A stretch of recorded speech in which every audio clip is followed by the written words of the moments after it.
Nityananda Paramashivoham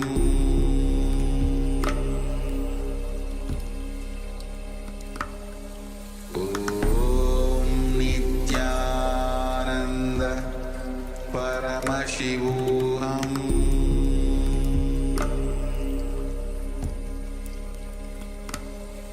Om Nityananda Paramashivoham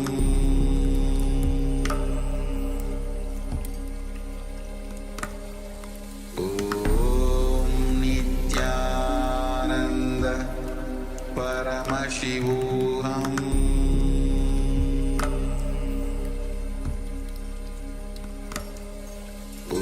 Om Nityananda Paramashivoham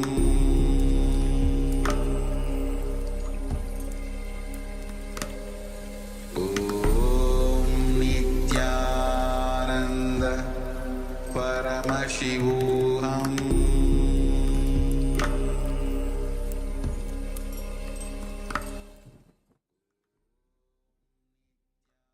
All right, so you can relax now.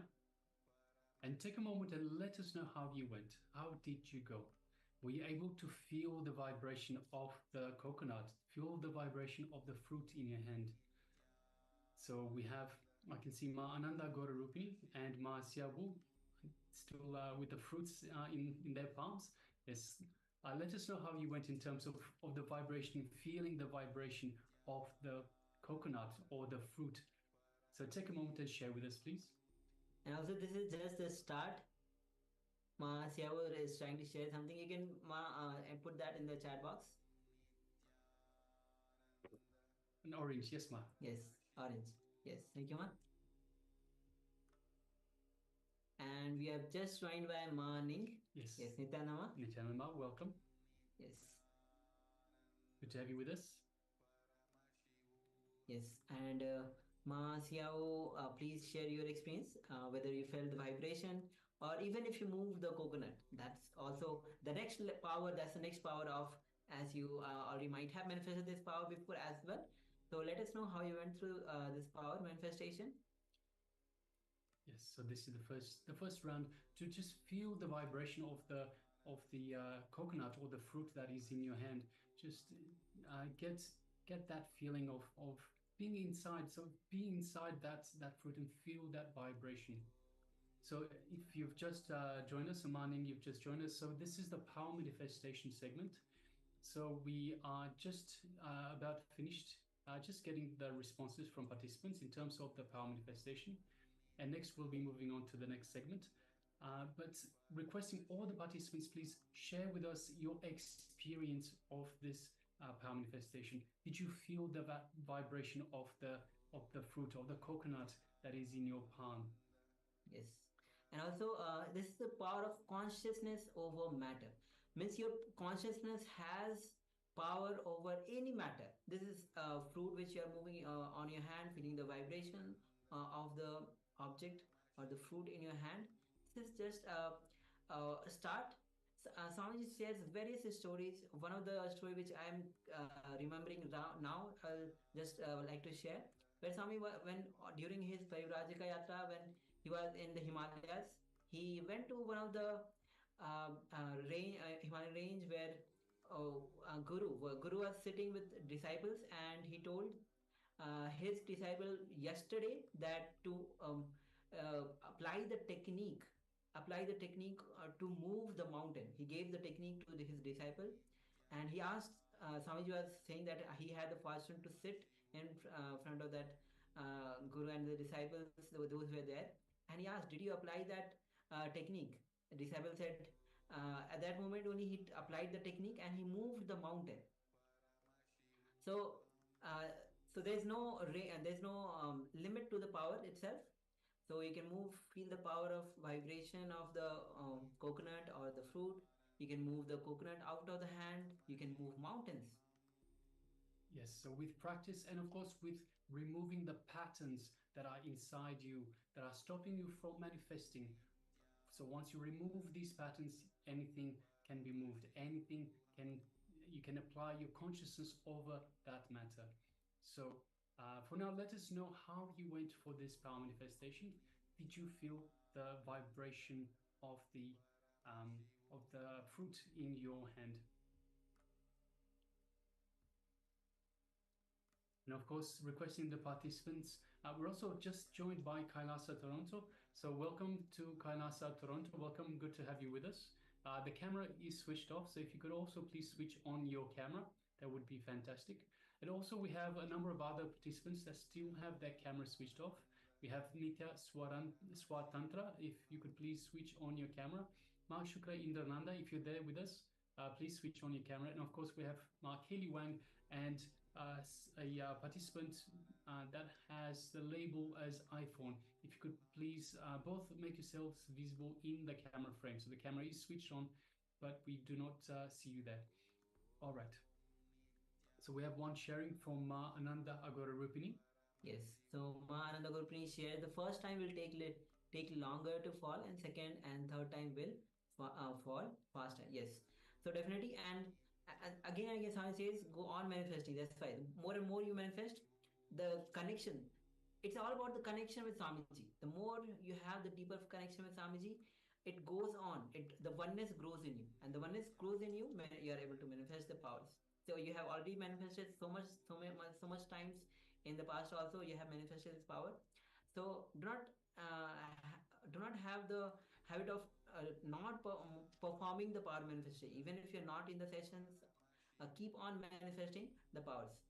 It will manifest much more in much more greater qualities.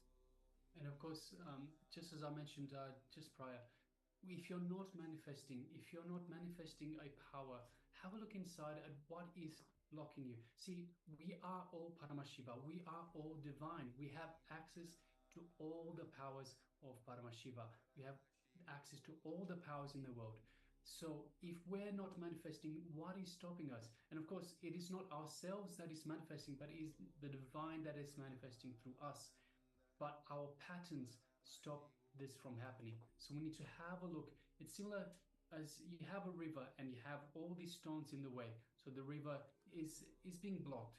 The way to let the river flow naturally is to remove the blocks. You remove the blocks out of the way, the rocks out of the way, and the river will just simply flow. It is a similar way with the powers. If you remove the incompletions, the patterns that we have with that particular power, then it will just simply manifest through us. It will simply just run through us, just like a river would flow. Yes. Thank you all for being a part of this power manifestation. As the day progresses, we'll be having multiple rounds and various levels of the consciousness over matter. So stay tuned for the power manifestation. And with this, now we'll be entering into the first chakra, which is the Mooladhara chakra.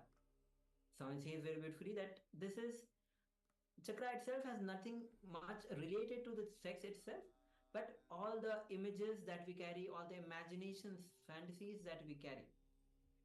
So understanding this chakra, as Swamiji will be revealing in this next segment. So stay tuned with us as Swamiji, and have the powerful cognition. Have the notebook with you, have the pen and paper with you to write down the powerful cognition. Understanding about the chakra itself gives a sense of, Swami says, that knowledge liberates you. So you want to make sure that you write down the powerful clicks. So let's get ready to enter into this revelation by Swamiji.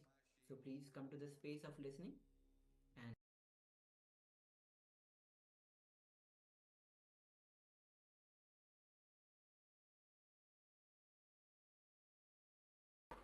so now we come to the first chakra. First chakra is Mooladhara. As I told you, there are two ways to open these chakras. One is meditation, another one is maturity. Maturity means just understand in which way chakras are locked. Get the key and open the chakras. If you know how to open the chakras, you will see the maturity descends on you. This chakra is locked by a particular emotion. Each chakras are locked by a particular emotion. If you know how to unlock it, the chakra energy will be released in you and you can float with the energy of the chakra. The Mooladhara chakra is concerned with the sex.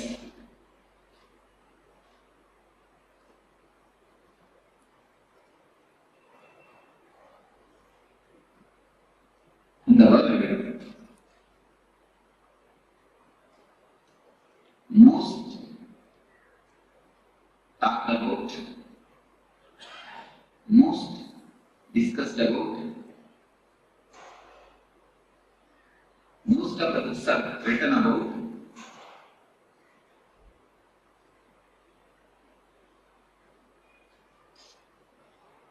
I think on these three sentences, most of the books have been written about, most talked about, most discussed about. Subject is and most confused, most misunderstood, most misinterpreted. Subject is also.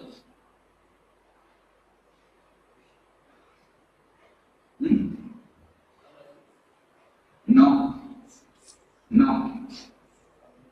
Sex. This is the subject.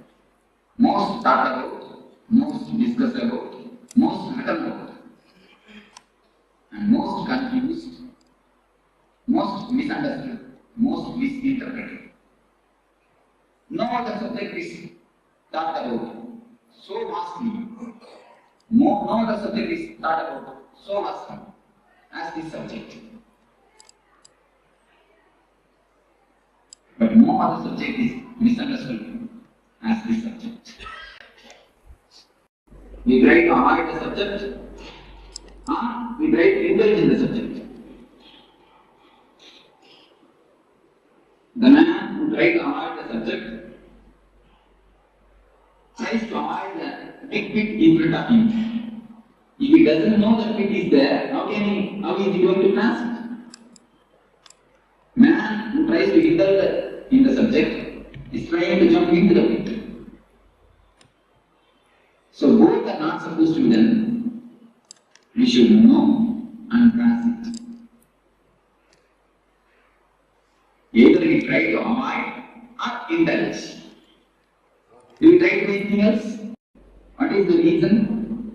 Ancient rishis, science give a very beautiful, clear understanding of this subject. The man who wrote the Kama Sutra, the science of this book, of this subject, is a sannyasi like me. Any of you know? He is a rishi, Vatsyayana. He is a rishi, he is a sannyasi like me. He is questioning, what authority do you have to speak about this subject? He is questioning. I think proper question, a right question. Any man who is little and intelligent will put this question. What authority do you have to speak about this subject?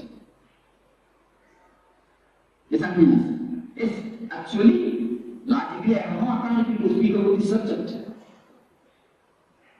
Matsyana very clearly answers in his book.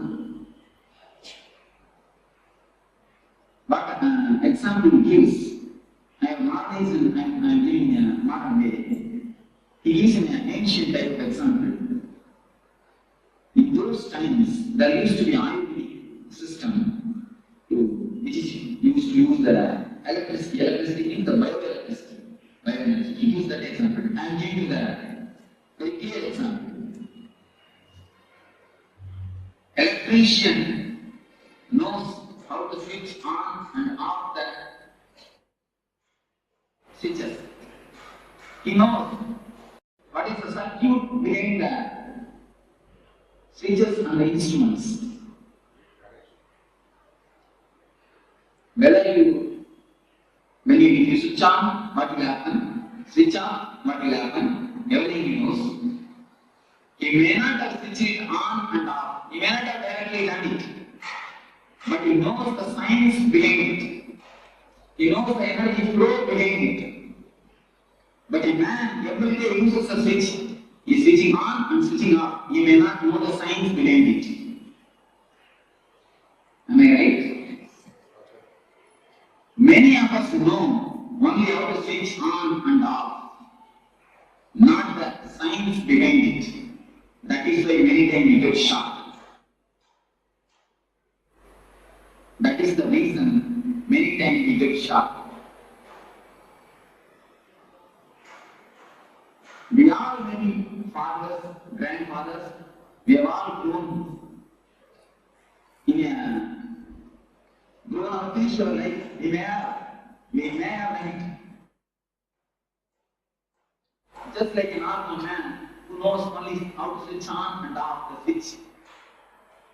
But he doesn't know the mechanism or energy flow behind it.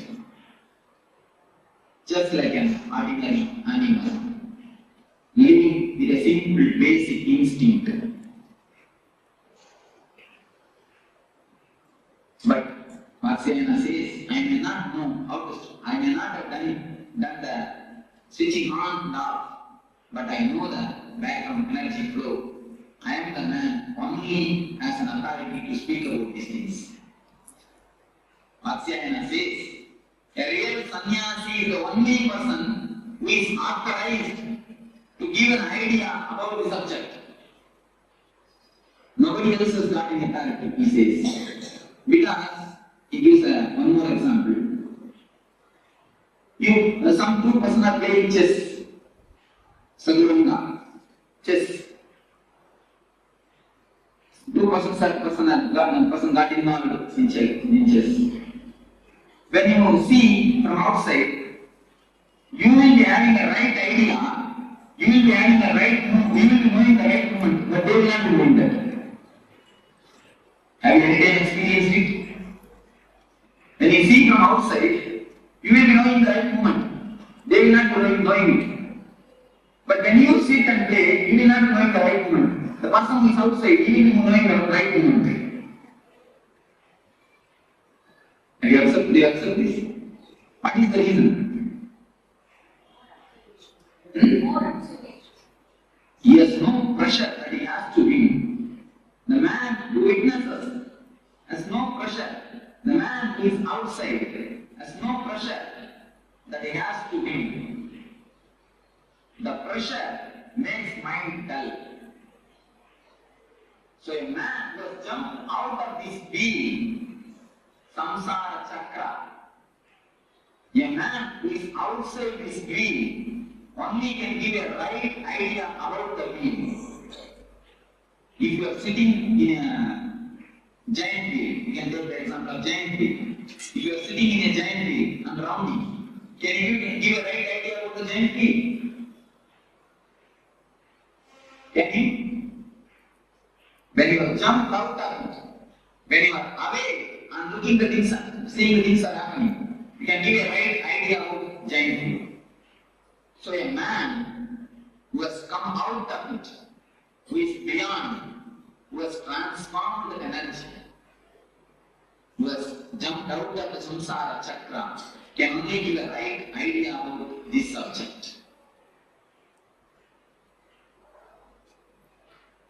So we come to the question, what is sex? Today, biology proves all men are 51% men, 49% women. All women are 51% women, 49% men. Just 1% this way or that way. 1% only, this way or that way. But when we start going, society doesn't allow the women part of us to express. When we do the meditation, many times I observe, men always cry, women try to laugh. What is the reason, you know? The women, feminine part of us has been suppressed. The masculine part of the women has been suppressed by the society continuously.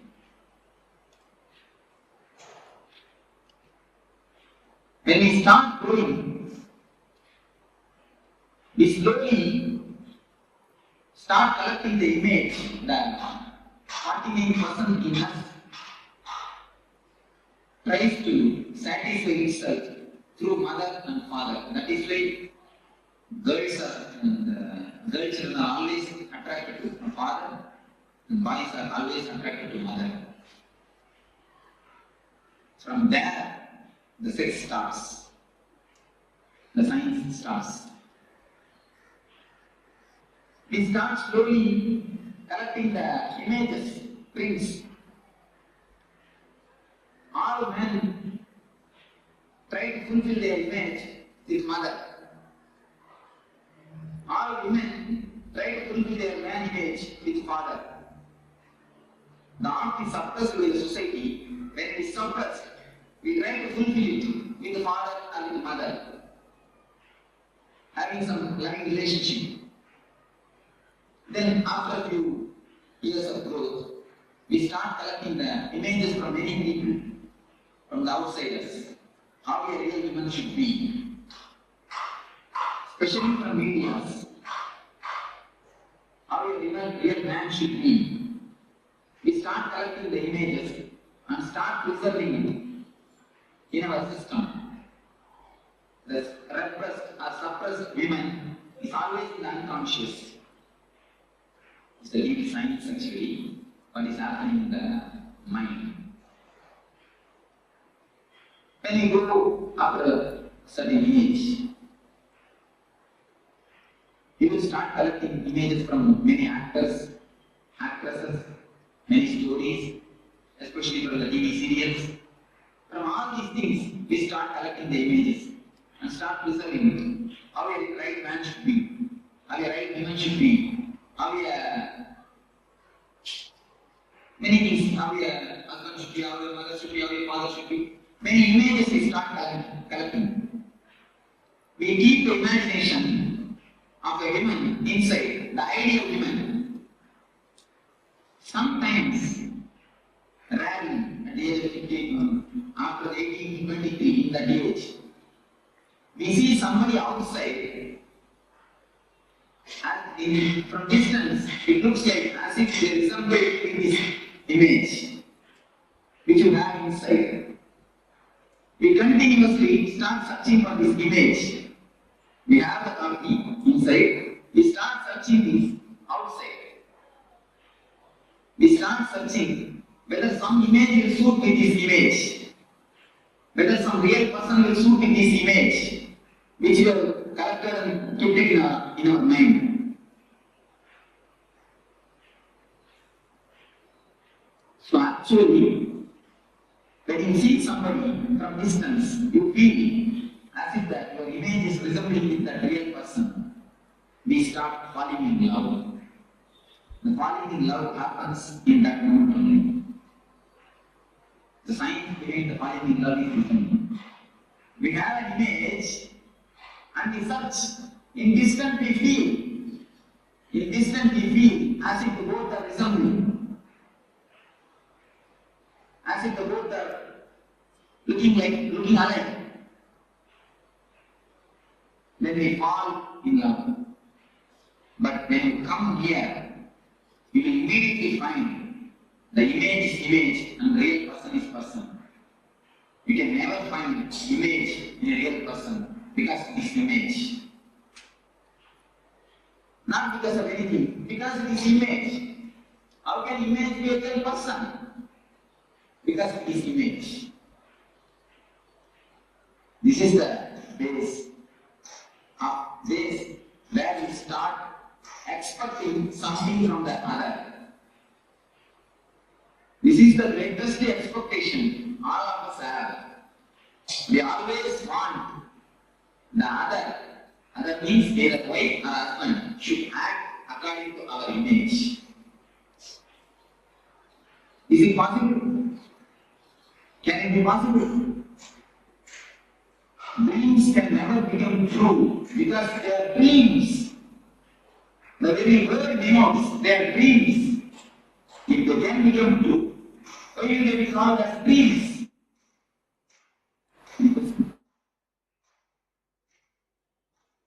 Just be heard very clearly. Please listen with full attention and try to digest what I say. That's why I'm very slowly. If any question, please raise. Now suddenly we come to the clarification. This is the way in which our expectations about others starts. We collect all types of images from media, TV, wherever we see the ideal person. We collect that image and keep it inside and try to actualize it. We try to make it a reality with a living person. Is it possible? It can never be. That is why all love ends in pain. All. Capital letter A-L-L we can use. All, without exception. We can say there is an exception, one or two, like Ramakrishna and Sharada Devi. Both of them have no image. Both of them have no expectation. So something directly happened between them. The pure love transmission, of course, that type of exception is really in ordinary plane, all of us feel that we got cheated. Men or women both feel that we got cheated. The reason is the basic science is such, if you don't understand, you will put the blame on others. Other is never to be blamed. Blame is take the blame on you. You expected, you imagined, and you try to force your imagination upon others. Who will be the responsible for the failure? Who can be the responsible? Who has to be the responsible? But do you understand that whatever I say is in a very practical reality? What is happening in our day-to-day life? But we never try to look into it. It is happening in our everyday life. We never try to look into it. Am I right? It always happens. We never look into the breakthroughs.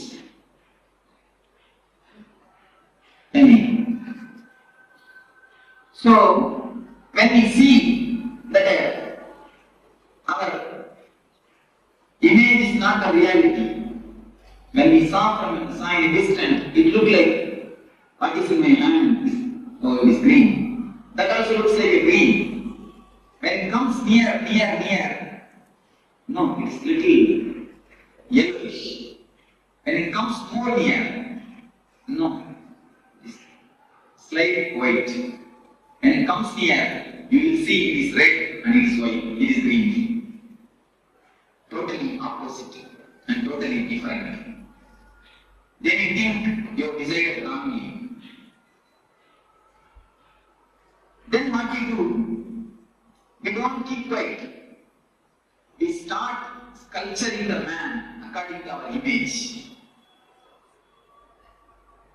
Women sculptures man starts sculpturing women. We try to possess each other. We try to make them into a matter. If you want some furniture, if you have a chair, you can keep it where you want. It will act as you say. If you keep it there, it will be there. You can give it to somebody else. And if you have wood, you can make furniture according to you and keep it there. But as you possess these furniture, do you think you can possess a live person? If you possess a live person, what you are doing then? You are making a spirit into a matter. You are reducing a man into a matter. You are degrading him or her. When you degrade somebody, do you think she will respect you or he will respect you? No. Problem starts. Problem starts. The unending war starts. Almost I can say unending war. Unending war starts. Our whole life, the so-called life, is nothing but this unending war. Any of your house, I can go more deep into this subject. Many of you can raise any questions. Always it goes in such a way. So they have an image and they start carving. The whole day, 24 hours, she is with hammer and chisel, you are also with hammer and chisel. When you find her, you start chiseling. When she finds you, she starts chiseling. The house is continuously, completely filled with the sizzling sound. Keep quiet. Don't stand. All these sounds are nothing but sizzling sounds. The continuous chiseling sound is resounding in the house. So, this is the way this chakra is locked. When you expect something from others, when you try to fulfill your imagination by disturbing others, this chakra gets locked. This chakra has nothing to do with sex as you think, as you get the meaning of the word sex. This chakra is something to do with deeply our imagination. This chakra has nothing to do directly with sex. This chakra gets locked or unlocked with the imaginations. When I say that this chakra has nothing to do with sex, I mean whether you are a brahmacharya, sannyasi or grihastha, this chakra can be opened. Even for sannyasis, this chakra can be locked. So it has nothing to do with the outer condition of life. I want to say, this has nothing to do with a so-called celibacy. A real celibacy is who can be called as a real celibate? Man who has dropped his inner image. When a man drops the inner image which he preserves, inner woman's image, he only can be called a real sannyasi. Even if you live in a grihastha life, if you drop this image, if you drop the chisel and the hammer from your hand, if you stop chiseling the other, you will be a brahmachari. Your Muladhara chakra will be opened. You will get having the real benefit of this chakra opening. Do you understand what I say? So the outer conditions, whether you live a married life or unmarried life, has nothing to do with this chakra. Don't think only for a sannyasi this Muladhara chakra can be opened. This can be opened for anybody. Yes, because we have never looked into us. We never turn inside. We go everywhere, but never inside. Just drop expecting, just drop chiseling the other man. Then this chakra will automatically open.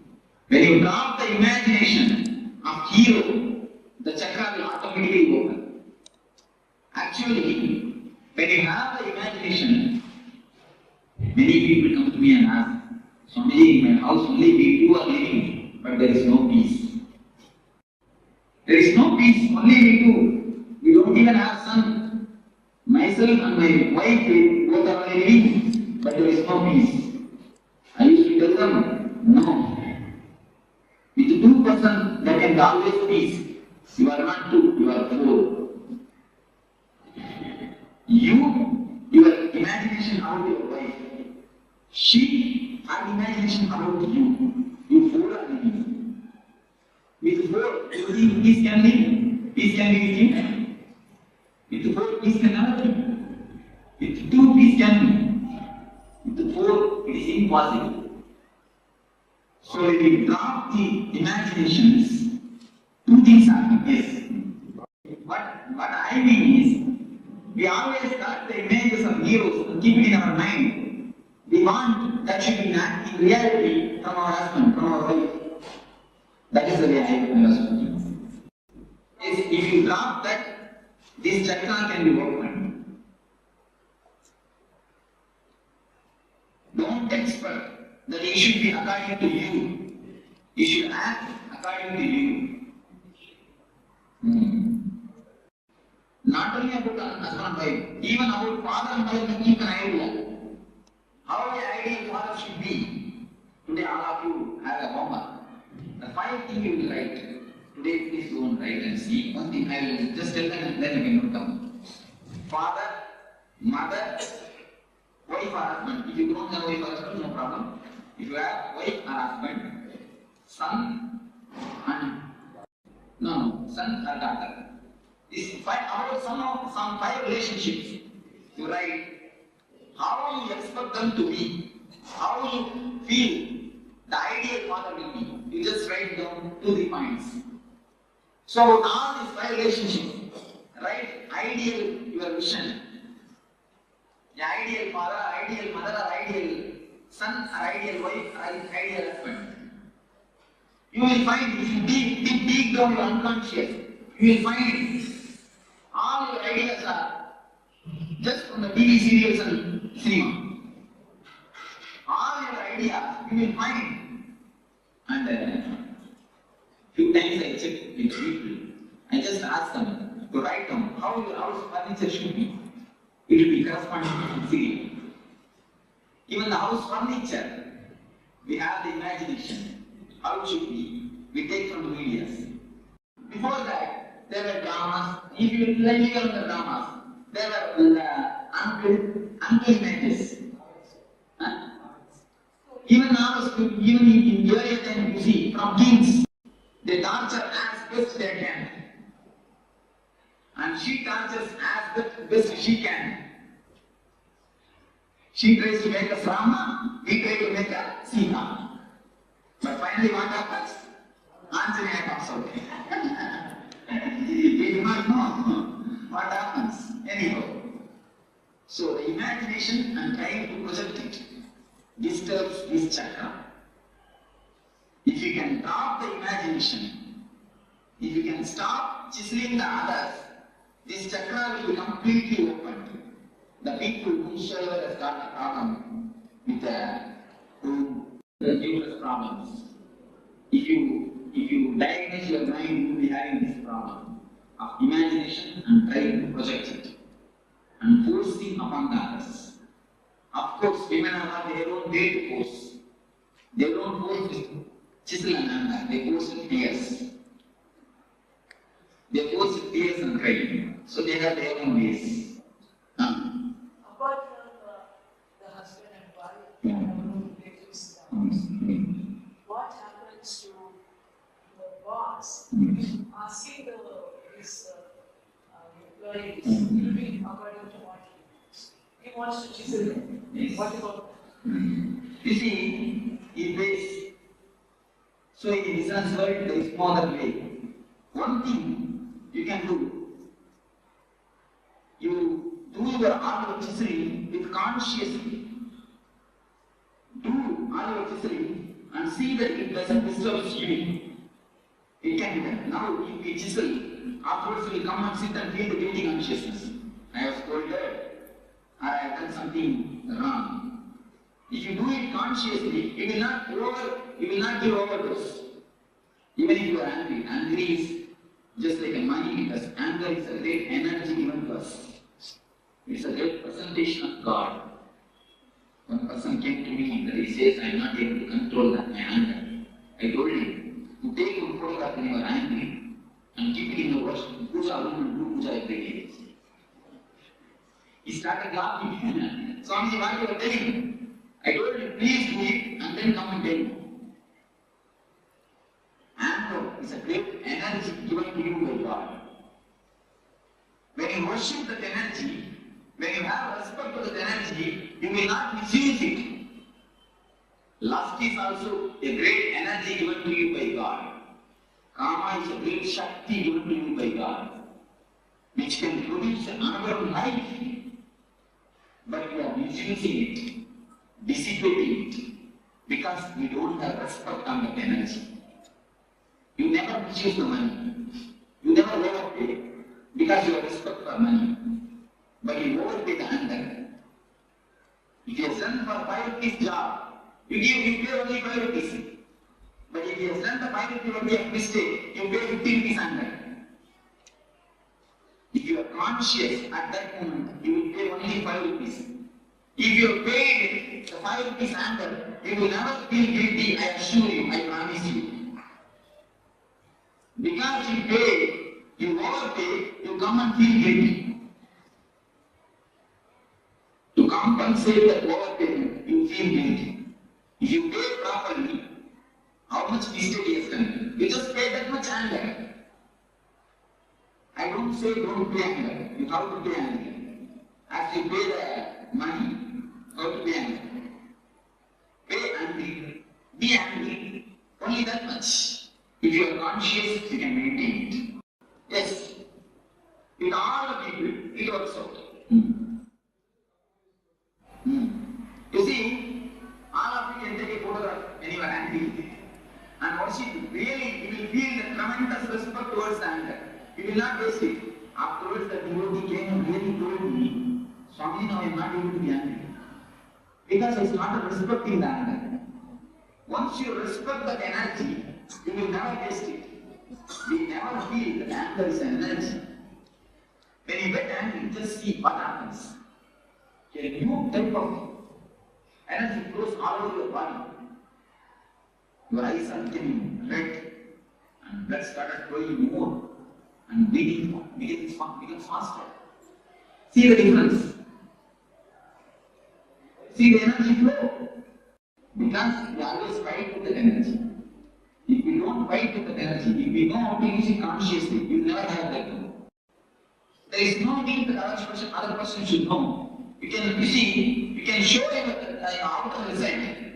What you are asking is, if I don't show the enough result, outcome result, enough impact, enough punch, he will not respect me next time. That's what you are asking. You can give a good punch, there is nothing wrong. But see that you are not disturbed. That is what I mean by the word consciously angry. If you are angry consciously, you will disturb him enough. You will give him a right dose, but you will not feel that disturbed. Be very clear. This is the situation. I have to handle the situation this much only. Don't allow the situation to control you. You control the situation. And be angry. Whatever has to be done, logically, clearly, do it. Do it perfectly. Then afterwards, don't feel guilty. If you have done it consciously, you will not feel guilty. Yes, right word. Knowledge of anger reduces anger. Right word. Same way, knowledge about lust reduces the lust. Because both are one and the same. Both emotions are two sides of the same coin. If it is allowed outwardly, it is called lust, kama. If it is stopped, if some obstruction comes, then it turns as anger. If somebody doesn't allow to have what you want, then immediately it is converted, it transforms, it becomes an anger. So both emotions are the two sides of the same coin. So how to open this chakra is just drop all the imaginations which you have. Don't expect anything. Then in your house, you will see two persons only will be living. Accept the person as he is. There are few people come to me and tell, Swamiji, I love my wife very much. That is why I try to convert her. I make her as I want to. I want her to be. Am I right? Many people won't tell me. And you also think, because I love him, that is why I force him to do what I want. Is to answer them. You don't love your wife. You love the image which you have in yourself and try to force that image on her. You will love her if she acts according to your image. If she doesn't, you won't be loving her. So your love is not towards her. Your love is towards the image. That's the real truth. Your love is towards the image. How she should be. That is why you force her to be as you want. So, when you drop these imaginations, the Mooladhara Chakra energy will be awakened. One thing. As a byproduct, your house all will become a great Kshetra. All our houses are almost ready to good Kshetra. Our houses have become good Kshetras. Am I right? Our houses have become really good Kshetras. Actually, so if I speak about Namrata, I will pull down the whole structure of Jyotisha. It is a sheer nonsense. Having two paper pieces, going to some person asking how my life will be. What right you have to live if you don't decide how your life will be? Going and asking some person who is unknown about your life, giving him two pieces of paper, please just see and tell me how my life will be. What type of life you are living, I don't understand. You are the man who is living. You know the pros and cons of your life. You are the person who is living. You don't know about your life. You are going and asking him. Then what type of intelligence, which intelligence we are living, I don't know. It is sheer bullshit. In Jyotish Shastra, there is a science. There is some truth. In original Jyotish Shastra, it is complete science. But going to some Jyotish is an utter reality. It means we don't know about our life. We don't even have the intelligence to run our life. If we don't have intelligence to run our life, if we don't have intelligence to decide about our situations, if we are not able to take the responsibility of our life, we have no authority to live. Actually, a real man will not go to somebody and ask, what will be my future? Many people come to me and ask, Swamiji, what will be my future? I tell them, never ask, what will be my future? Ask, how to make my future. Never come to me for prediction. Come to me for design. If you come to me for designing, I can help you. If you come to me for prediction, I can't. Go and repeat. There are so many people sitting for 5 rupees to 10 rupees. Daily. About how your life will be. Going and asking a parent. There are videos about how my life will be. The parent itself doesn't know its life. It is unattractive.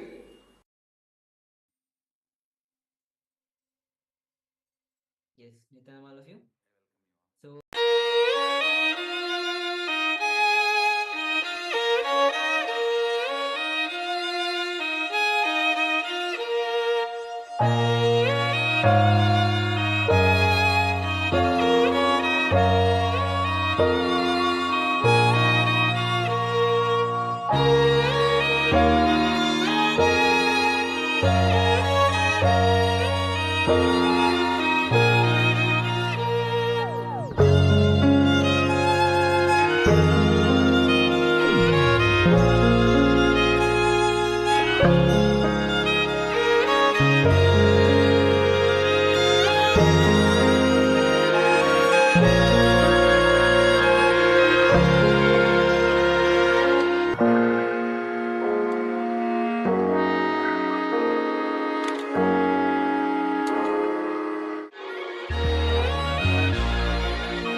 Yes, Nityanand, all of you.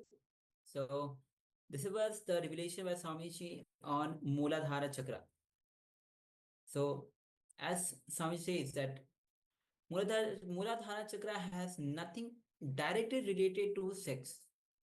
Even the person who wrote the Kama Sutra, which is quite famous around the world, was a rishi, was a sannyasi, just like Swamiji. He wrote the Kama Sutra as Swamiji says that the person who is beyond that, beyond the lust or beyond any desire, only that can know what is actually happening behind it. Just like how an electrician knows what is happening in the whole electronic circuit, other than the person who is actually using the switch just to switch on and off.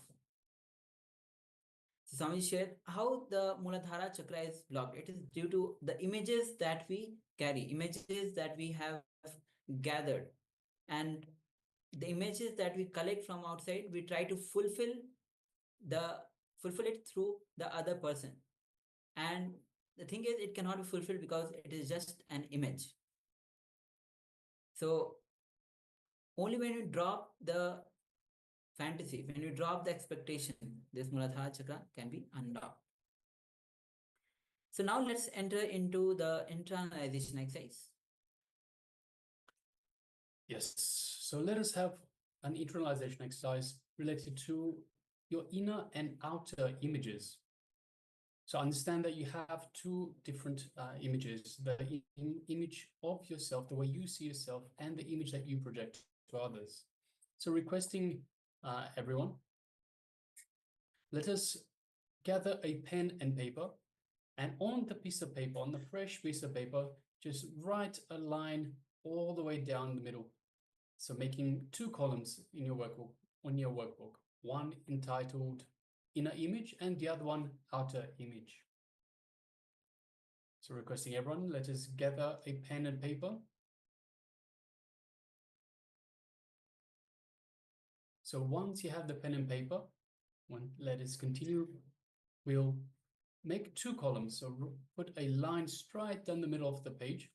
And on the left side, we'll write inner image. On the right side, outer image. Now, in the first column, make a list of your top 10 inner images. So these are beliefs that you have about yourself.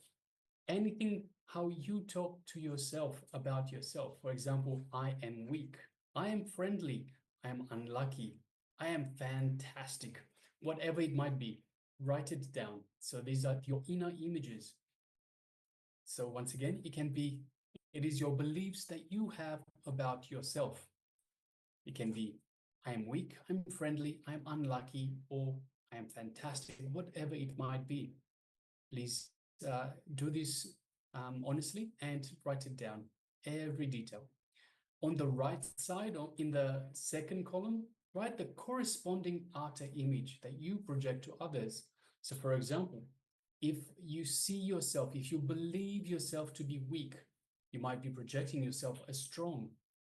If you believe yourself to be unlucky, you might choose to project yourself as lucky to other people. And of course, if you see yourself as friendly, you might continue to project yourself as friendly to other people. So however you see yourself, you're in your inner image, this is the corresponding outer image. This is what you project to others for that same corresponding inner belief that you have about yourself.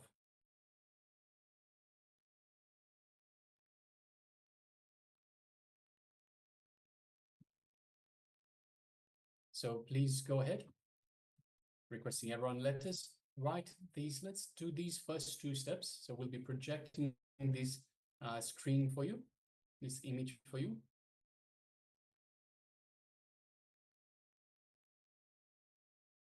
Yes, so requesting you to take a few minutes and do this exercise now.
Now let's move to the third step and the fourth step.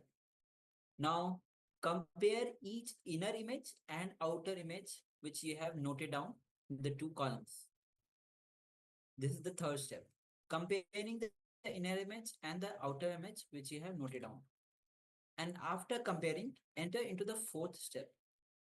Wherever there is a conflict, start tuning your image, inner image and outer image.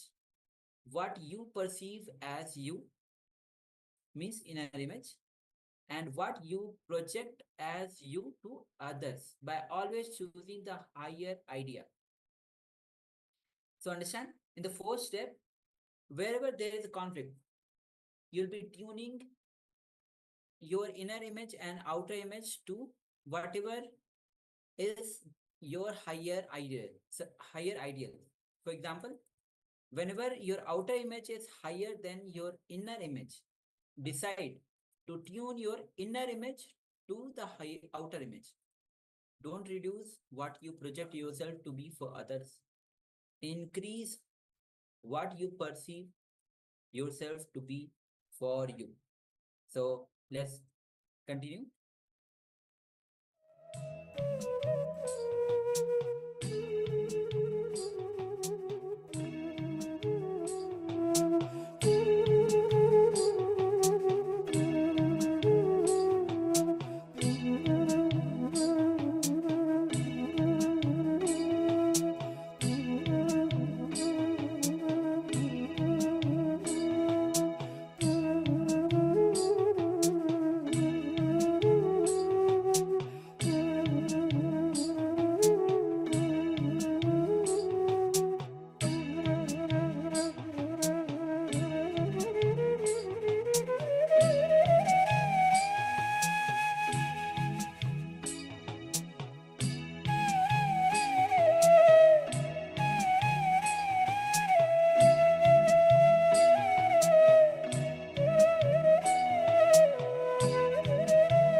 Now, repeat this for each of the points. Compare both identities and whatever qualities are best in both, choose those. You can draw a star against all your best images and continuously tune yourself to your peak image. So whichever one is your peak image, choose that. That is the only one that we will entertain. And once you identify your peak, you continuously tune yourself to that peak. Identify any obstacles that stop you or distract you from achieving what you want to be, who you want to be, and how you want to be. One of the biggest obstacles for most people is self-doubt, which is a negative thought pattern which occurs because of the memories of the past failures. So if it is indeed self-doubt, you can identify that. So just identify what is stopping you, what is distracting you from achieving what you want to be. And understand why it happens, how it happens. Let us continue.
Now, let's move to the next step.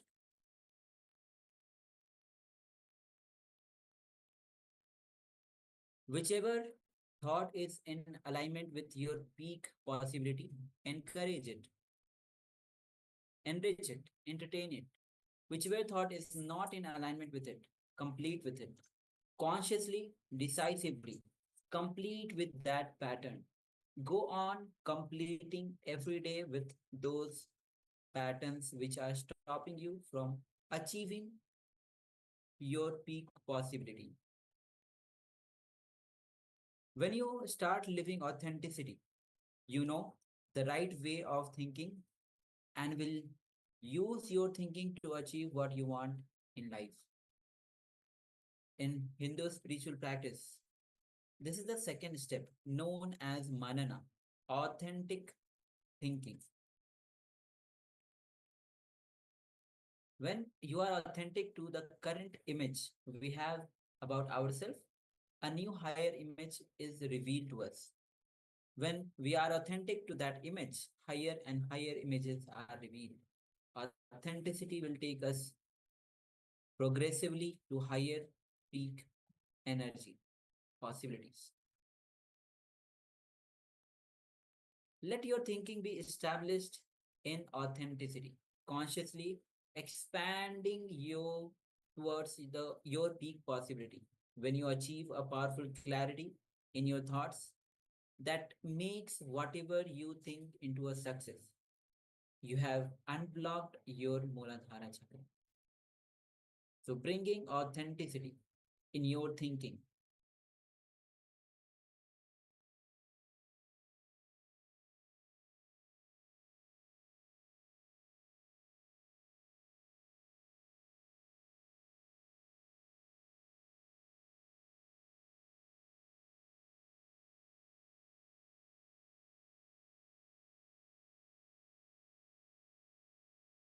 Yes. So this is the Muladhara chakra. And with this, now we'll be entering into meditation technique. So, and remember, when you are authentic, you can unblock your Muladhara chakra.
Yes, so a very important exercise, a very important internalization exercise to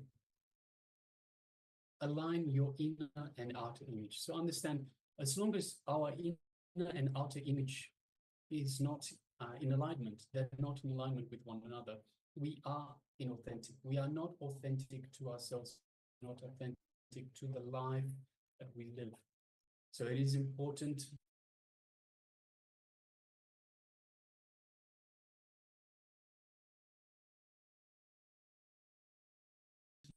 so this whole exercise is important that we bring ourselves, whichever one was his highest image, that's the one that we should entertain. That's the one that we should align ourselves, bring ourselves up to, in order to live a more fulfilling and better aligned life. Yes. So with this, let's move on to the next session, which is going to be meditation of on Muladhara chakra of Dukharana meditation. So Dukharana itself means Dukha means suffering. Harana means removal of the suffering. So let's get ready to enter into this meditation.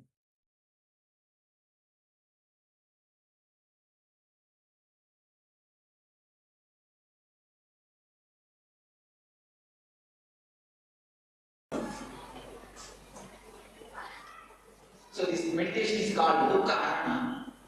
This is based from a Tantra, from Jnana Tantra. This meditation is designed.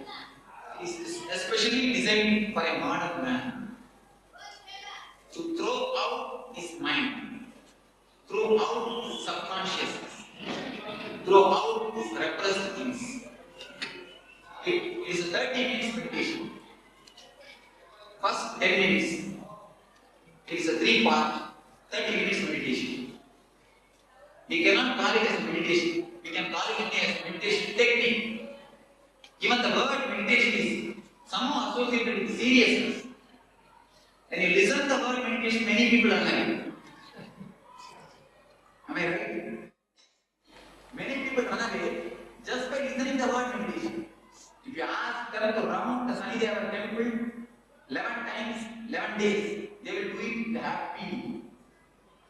They will even bring some 10 liters of milk and pour on the Sanideva around the temple. Of course, it's not wrong, I'm not criticizing it.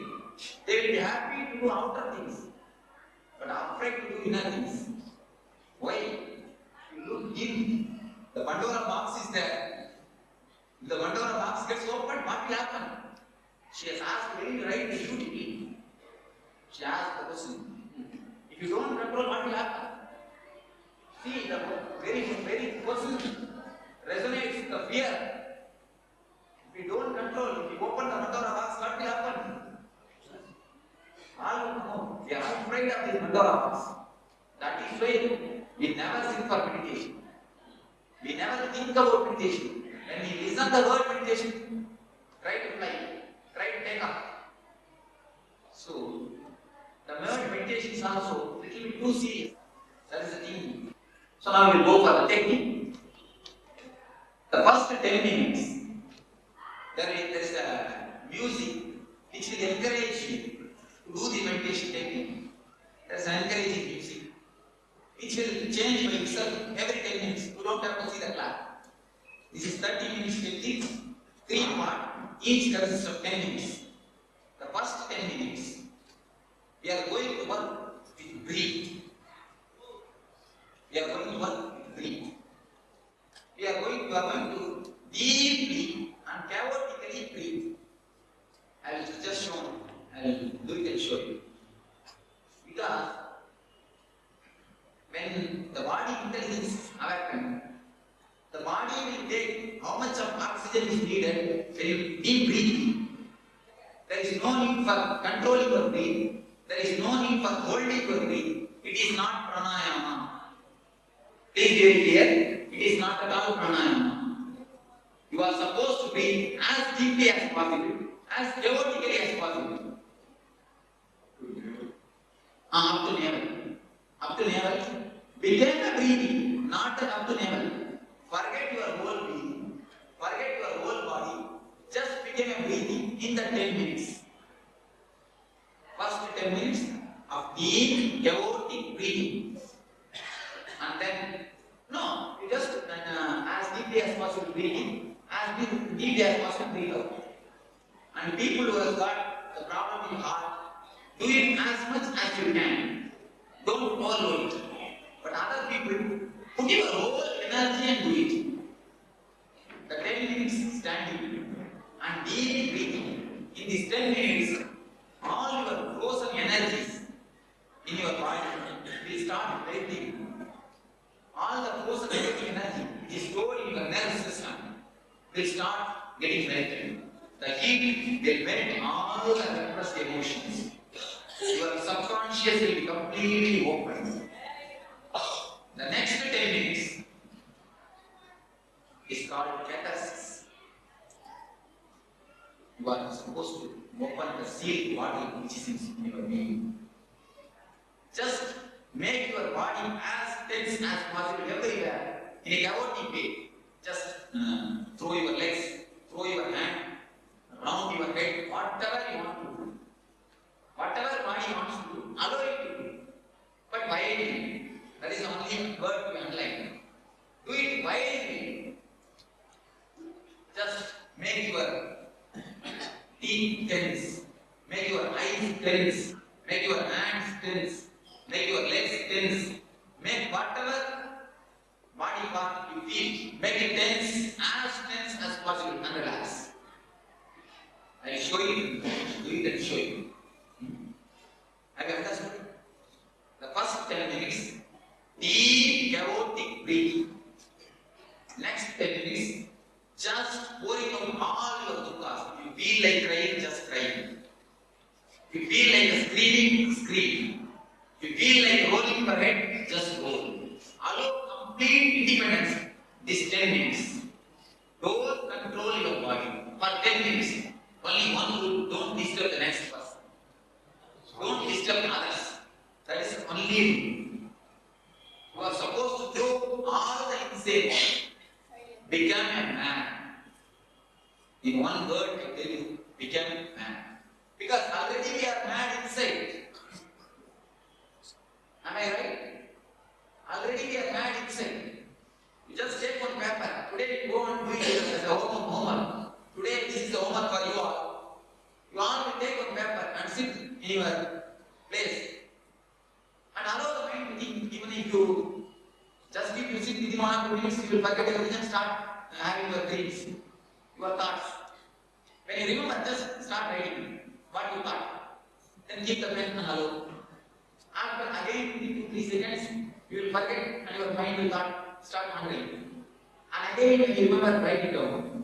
If you write one page, you will see what big madhouse is running in yourself. You are running a big asylum in your being. Suddenly you will feel that you are gone to Delhi. After 2 minutes, suddenly you will be in Bangalore. And suddenly you will be in your shop looking after business. And immediately you will remember that your wife has not kept water in your bedroom. So your thoughts are completely unrelated and unarranged. Jumping from here to there, here to there. Beautiful example given by Vivekananda. What is mind? He answers. If a monkey is enough example to express the mind. He says, if a monkey drinks alcohol, intoxicated, what will happen? And not only that, scorpion bites it. Then, and ghost enters. What will be the condition of the monkey? Our mind is actually equal to the monkey. I think much simpler than our mind. He has told rightly. That is what is our mind. So, just bring out the madness. Act out the madness. This is the right word. Act out. Now there is a big technique in West psychodrama. It's a lie. If you want to beat somebody, they will give you one pillow. And you have to do prana-pratishtha of that person to the pillow. Just as you do prana-pratishtha in temple.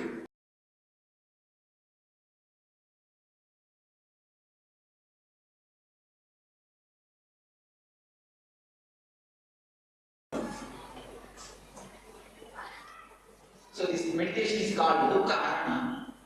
This is based from a tantra, from Jnana Tantra. This meditation is designed.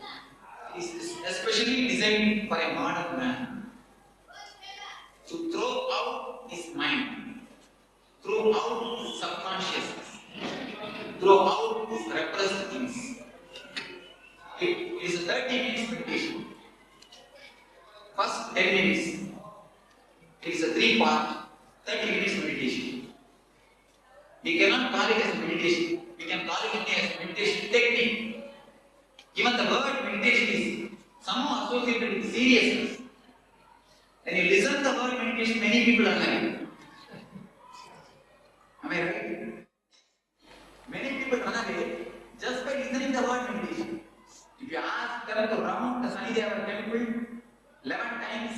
7 days. They will do it happy. They will even bring some 10 liters of milk and pour on the Shanideva around the temple. Of course, it's not wrong. I'm not criticizing it. They will be happy to do outer things, but afraid to do inner things. Why? You look in. The Pandora box is there. If the Pandora box gets opened, what will happen? She has asked very right beautifully. She asked the question, if you don't control, what will happen? See, the very person resonates with the fear. If you don't control, if you open the Pandora box, what will happen? All will know. We are afraid of this Pandora box. That is why we never sit for meditation. We never think about meditation. When we listen the word meditation, try to fly, try to take off. So, the word meditation is also a little bit too serious. That is the thing. So now we will go for the technique. The first 10 minutes, there is a music which will encourage you to do the meditation technique. There is an encouraging music which will change by itself every 10 minutes. You don't have to see the clock. This is 30 minutes technique, 3 parts, each consists of 10 minutes. The first 10 minutes, we are going to work with breathe. We are going to work with breathe. You are going to deeply and chaotically breathe. I will just show you. I will do it and show you. Because when the body intelligence is awakened, the body will take how much of oxygen is needed when you deep breathing. There is no need for controlling your breath. There is no need for holding your breath. It is not pranayama. Please be very clear. It is not at all pranayama. You are supposed to breathe as deeply as possible, as chaotically as possible. Up to navel. Up to navel. Begin the breathing, not up to navel. Forget your whole being. Forget your whole body. Just begin a breathing in the 10 minutes. First 10 minutes of deep, chaotic breathing. And then, no, you just as deeply as possible breathing, as deeply as possible breathe out. And people who have got the problem in heart, do it as much as you can. Don't follow it. But other people, put your whole energy and do it. The 10 minutes standing and deep breathing. In these 10 minutes, all your frozen energies in your body will start breathing. All the frozen energy which is stored in your nervous system will start getting melted. The heat will melt all the repressed emotions. Your subconscious will be completely open. The next 10 minutes is called catharsis. You are supposed to open the sealed body which is in your being. Just make your body as tense as possible everywhere in a chaotic way. Just throw your legs, throw your hand, round your head, whatever you want to do. Whatever body wants to do, allow it to do. But wisely. That is the only word to underline. Do it wisely. Just make your teeth tense, make your eyes tense, make your hands tense, make your legs tense, make whatever body part you feel, make it tense as possible and relax. I will show you, do it and show you. Have you understood? The first 10 minutes, deep chaotic breathing. Next 10 minutes, just pouring out all your dukkha. If you feel like crying, just crying. If you feel like screaming, scream. If you feel like rolling your head, just roll. Allow complete independence. This 10 minutes. Don't control your body. For 10 minutes. Only one rule, don't disturb the next person. Don't disturb others. That is the only rule. You are supposed to throw all the insane. Become a man. In one word, I tell you, become a man. Because already we are mad inside. Already we are mad inside. You just take one paper. Today you go and do it as a homework. Today this is the homework for you all. You all will take one paper and sit in your place. And allow the mind to think. Even if you just keep you sit within 1 or 2 minutes, you will forget everything and start having your dreams, your thoughts. When you remember, just start writing what you thought. Then keep the pen and allow. After again within 2-3 seconds, you will forget and your mind will start wandering. And again when you remember, write it down. If you write one page, you will see what big mad house is running in yourself. You are running a big asylum in your being. Suddenly you will feel that you are gone to Delhi. After 2 minutes, suddenly you will be in Bangalore. And suddenly you will be in your shop looking up for business. And immediately you will remember that your wife has not kept water in your bedroom. So your thoughts are completely unrelated and unarranged. Jumping from here, there, here, there. Beautiful example given by Vivekananda. What is mind? He answers. If a monkey is enough example to express mind. He says, if a monkey drinks alcohol, intoxicate, what will happen? And not only that, scorpion bites it. Then, and ghost enters. What will be the condition of the monkey? Our mind is actually equal to the monkey. I think much simpler than our mind. He has told rightly. That is what is our mind. So, just breathe out the madness. Act out the madness. This is the right word. Act out. Now there is a big technique in West psychodrama. It's a guy. If you want to beat somebody, they will give you one pillow. And you have to do Pranapratishtha of that person to the pillow. Just as you do Pranapratishtha in temple. Oh, Ramakrishna Devadaya, Igarache. You do Pranapratishtha. Let Ramakrishna be here. Just like that. Remember your enemy and do Pranapratishtha in that pillow. And beat that pillow nicely. They say really, the psychologists discovered, they say really the person gets out of the anger. The anger is simply vanished. It is beneficiary. The psychodrama, throwing out your feelings into the air. Throwing out the feelings into the air. Dropping your feelings into the air. If you beat somebody, that what will happen? The chain of karma will be continuing. He will beat you, he will beat him, then it will be continuing. If you keep it inside, it will become suppression and disease. Either you disturb others or you disturb yourself. Now this is the technique. Neither to disturb them nor to disturb you. Just throw it out. Act out all the repressed anger. Just to make your whole body make faces. Now you all will be given weapons. So nobody will be able to see each other. So you have complete freedom. Full freedom to do whatever you want. The technique is just breathe out everything. Don't have any shape, any culture, anything. You have had enough of all these things. Just keep your, what to say, patient, Mogamudi. Right word? Mask. Just keep the mask out and bring the violent figure outside. You will become really a Santa. You see, when a violent person comes out, the Shanta, the Ananda, the silence, it starts moving automatically. Then, without your knowledge, from a deep inner consciousness, you will be in a deep silence and pleasure and pleasing.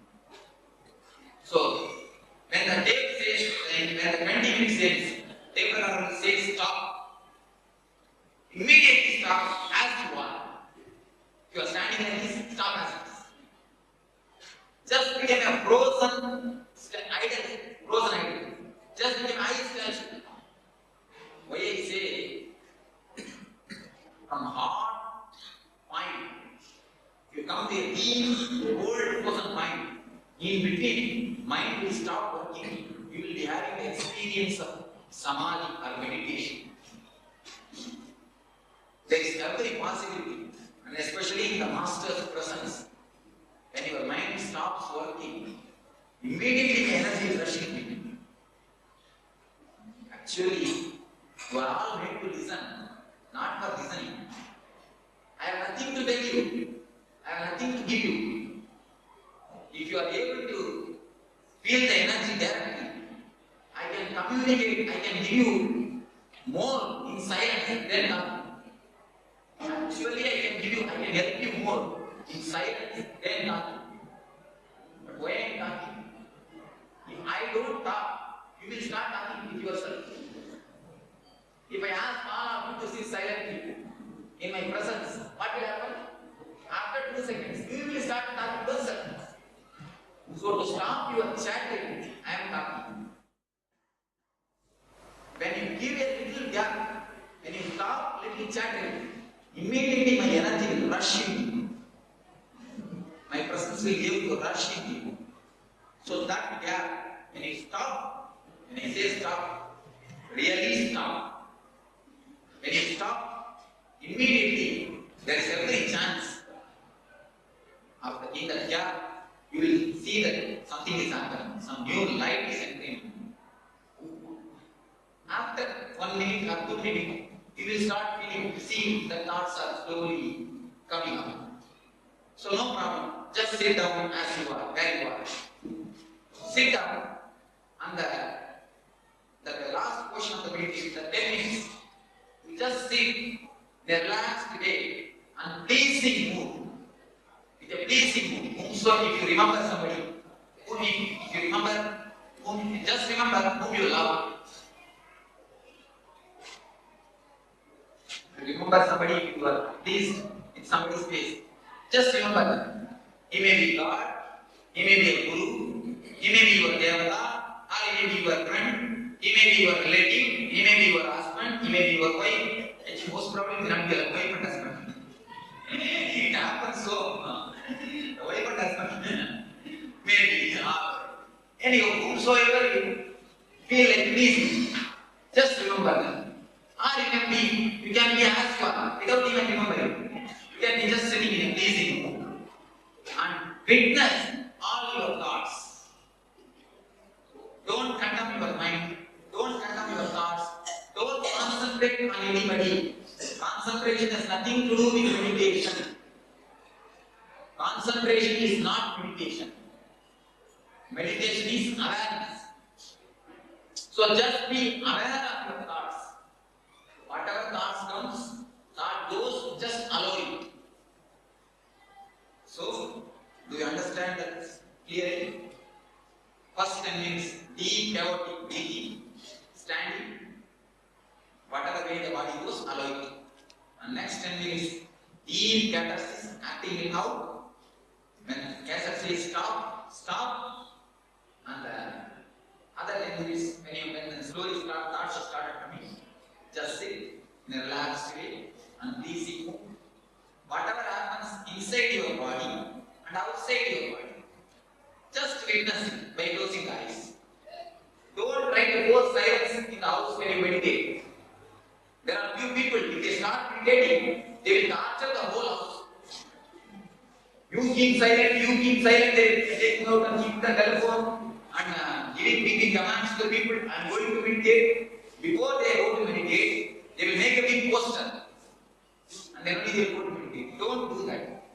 Whatever happens outside, let it happen. Don't feel anything as disturbance.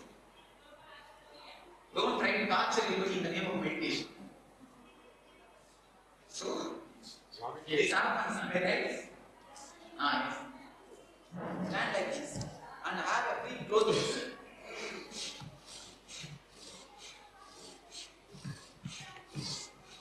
The body moves, allow it to move. For some people, if you do like this, it will be easy for you. Allow it, no problem. The way in which body moves, allow it. You may have heard the similar type of techniques from some other school, don't bother. Don't compare. Don't mix it up. Just beat. If you remember your enemy, just give beat. Then you can sit in a happy way, relaxed way, no problem. If you don't have anything, just sit in a relaxed way, no problem. That is no compulsion that you have to express. If everything is done, sit simply. But see, don't cheat yourself. Be very careful. Many people try to cheat themselves. What about Mamakara? Say, I don't have pleasure. Say, but I am Mamakara. What do you have to do? Actually, Mamakara and Desha, only in word they are different. In intrinsic way, they are one and the same. You see in the deep mind, when you deeply breathe, these differences you will understand.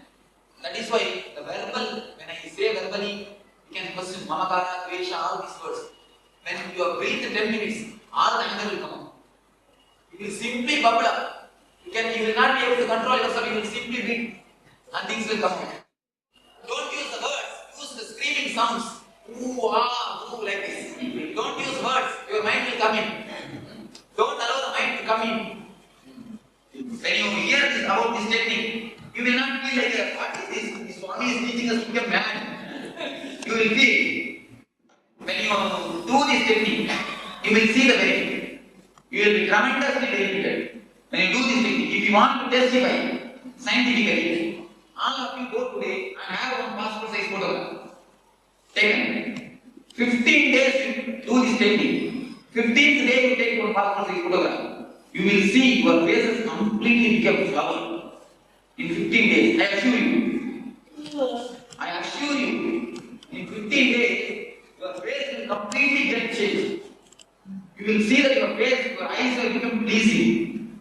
Your face is flower. You will see a tremendous difference in your face. So you can see it in a visible way. After 50 days, you will get filtered water. Yes, rightly told. You will get the filtered water. So this meditation technique, now we are going to start. Just I will show you one or two things. So for breathing, use this. So for making tense, do whatsoever you like. There is no need of steps. Simply do what you want. That is the thing. I think there is no need for steps. If he shows something, you will be following the same thing. Don't do according to him. Do according to you. So the second step, do whatsoever you want. Feel like whatsoever you feel, you do it. You see, there is no must in this. Do it according to you. No problem. Just do it as you like. Allow the breathing to happen. That's all. Body will take its own posture. You don't have to design any separate posture. Anything? Second 10 minutes, no need for breathing. Let it be normal. Okay. Anything else? Thank you.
Have you heard of the word fear stroke?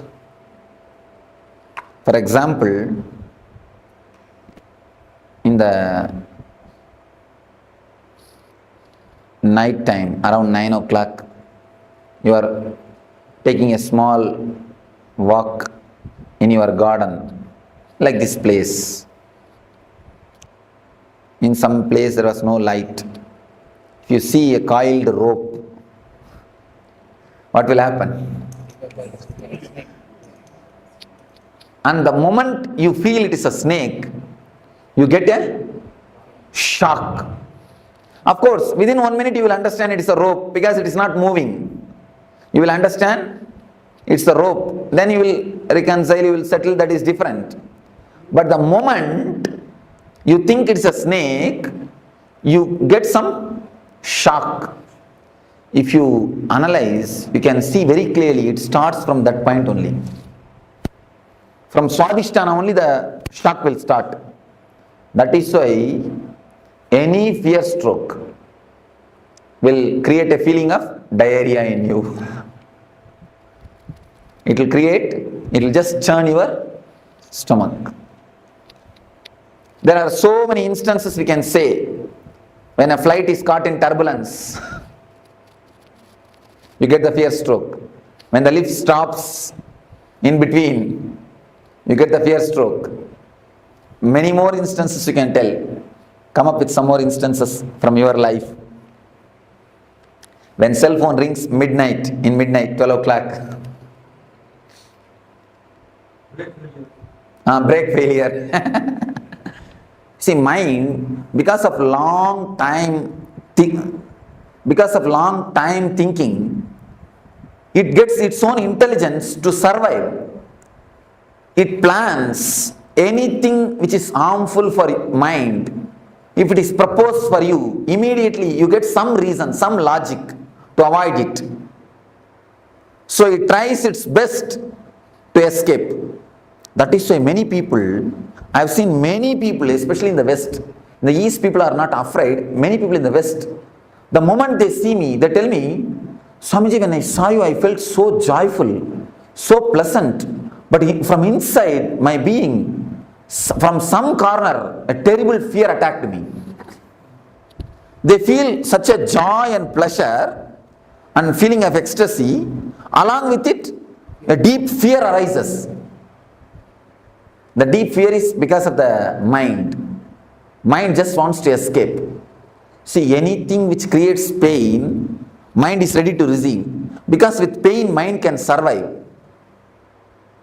But anything, any method to go beyond the pain or to go beyond the mind will never let you do that. Mind will never let you do that. Mind will try its best to put some obstacles. Even at the time of meditation, it will create some doubt. I think this portion I will do tomorrow. Now I think I am tired. Next meditation I am not going to do. Many of us decide before even entering into the session. This is because the mind will never let you do all those things. And moreover, mind has got its own regular setup of thinking, regular way of working. This whole camp, the whole camp is designed in such a way, your regular mental thinking setup itself will be broken. You will not be let regularly, you see, every day, at least 8 hours you sit alone and think. Even if you are working, except the moments which you are talking, you are sitting and talking with yourself. The thinking is going on. The mind is alive. First time in your life, you may be stopping thinking for so many hours. When you listen to me, you cannot think. Your thinking will not be so solid. Not only listening to me, continuously the meditation is going on. Different techniques. So the mind will get frightened. Unconscious can predict the danger. Unconscious has got a intelligence or intuition to predict the danger. So if you totally get involved, you will reach a space, the joy or the bliss, where mind cannot pull you down, where you cannot be same old personality, So naturally mind will create enough of problems. I have seen many people coming and telling me, Swamiji, I don't have time at all for meditation. What? I don't know what word to use. Simply cheating themselves. You see, if you say, I can't give so much of preference to meditation, that is okay. But how can you say, I don't have time? Because everybody has got only 24 hours. It is your priorities. For what you want to give priority. For money, if you want to give priority for money, you spend all your time in working. If you want to give priority to the family relationships, you are just continuously around them. You take them out, you spend time with them, you sit and chat with them, like this.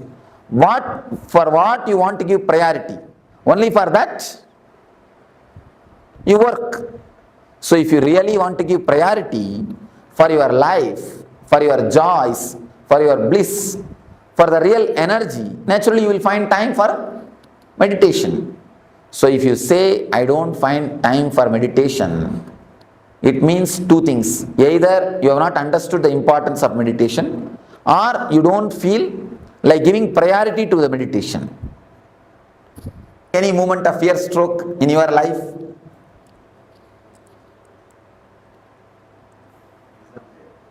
Oh, exam fear. Oh.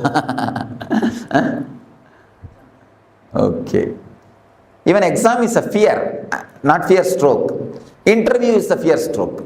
When he asks a question, you do not know the answer, you get that shock, fear stroke. The fear of unknown things.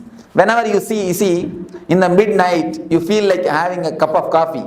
You slowly come down from your bedroom to go to the kitchen. Suddenly you see a shadow moving. Then you get the real fear stroke. Instead of boiling the milk, you are boiled. That's right. Some other situations? I have always had, whenever I am planning to leave my home, whether on work or whether on any private journey, immediately I get some churning in my stomach. Yes. Yes. It means in the young age, when you leave the house, mother will warn, hey, be careful, come back properly, don't go here, don't go there. The mother's train, that gets recorded. Actually, the kids' Swadhisthana is very simple, very relaxed, sensitive Swadhisthana. We actually we put lot of inputs, so that gets recorded. That becomes a solid thing. Now, that's why in the young age, I've seen in some houses, they make the kids to sit on the dining table. If they do some mistake, if they do something wrong, if they are too naughty, they make them sit on the dining table. That only creates the height phobia. The height phobia is created if you punish the child, making them sit on the heights. So naturally they get that fear. The fear is recorded inside the Swadhisthana. So that only creates the height phobia. For every phobia, these things are only reasons. So at least with your child, please don't create. With your children, please don't create the phobias or deep fears. Never let them, don't give all these nonsensical inputs. I have seen many parents doing it. See, you may catch cold if you move in the rain. Never think children also will do the same thing. Children have got their own strong immune system.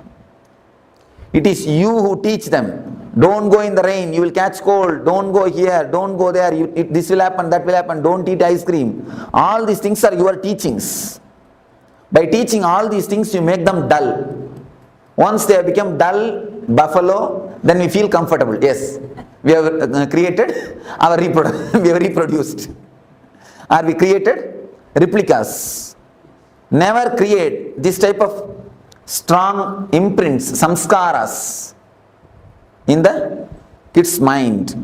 And if the kids are jumping around, if they whirl, if they spin, immediately you tell them, hey, keep quiet, sit.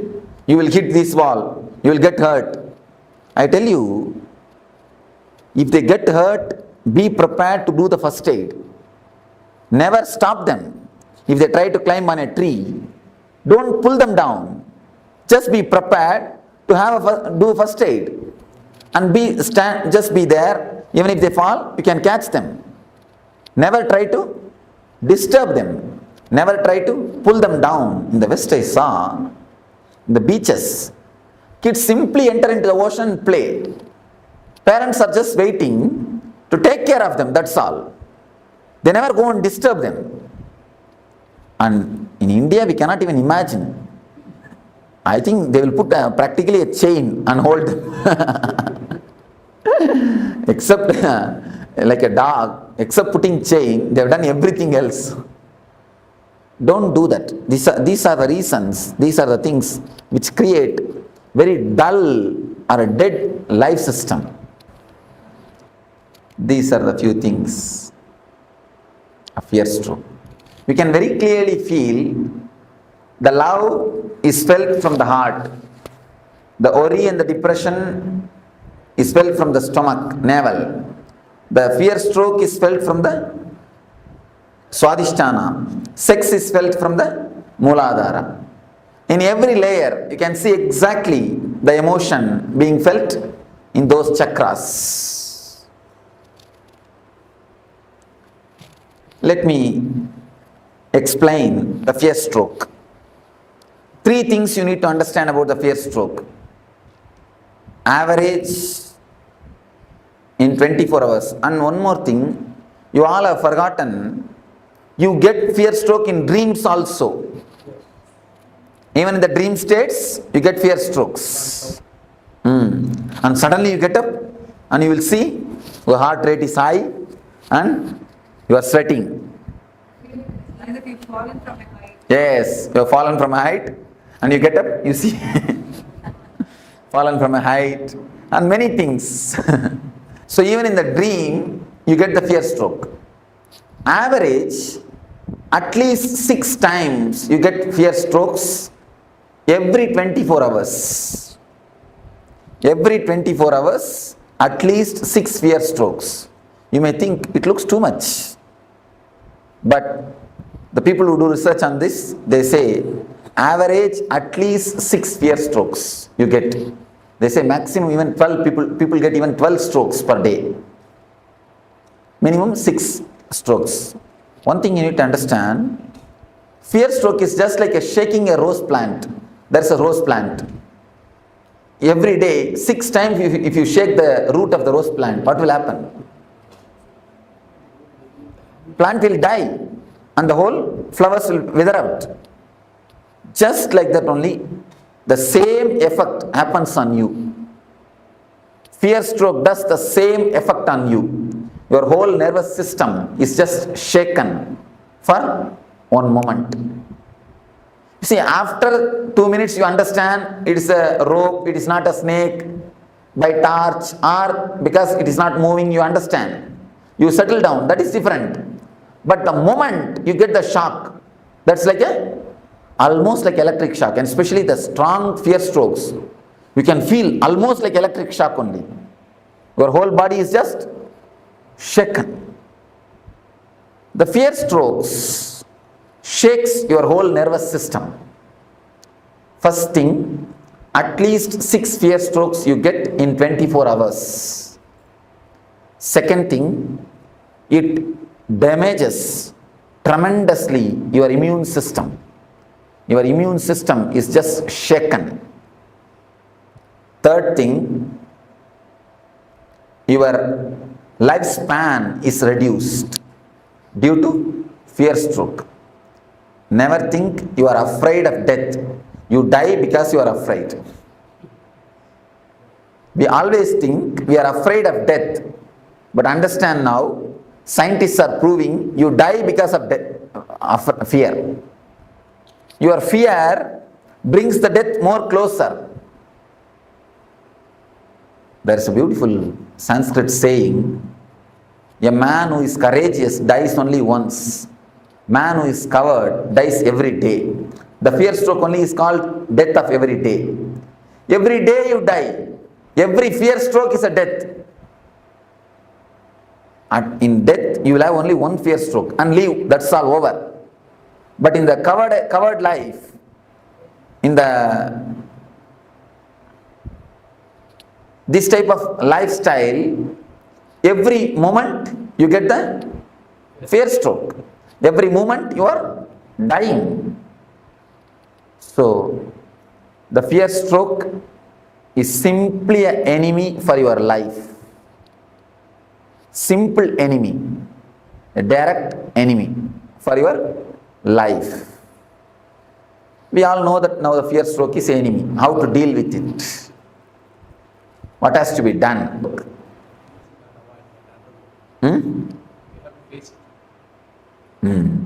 Yes, said beautifully.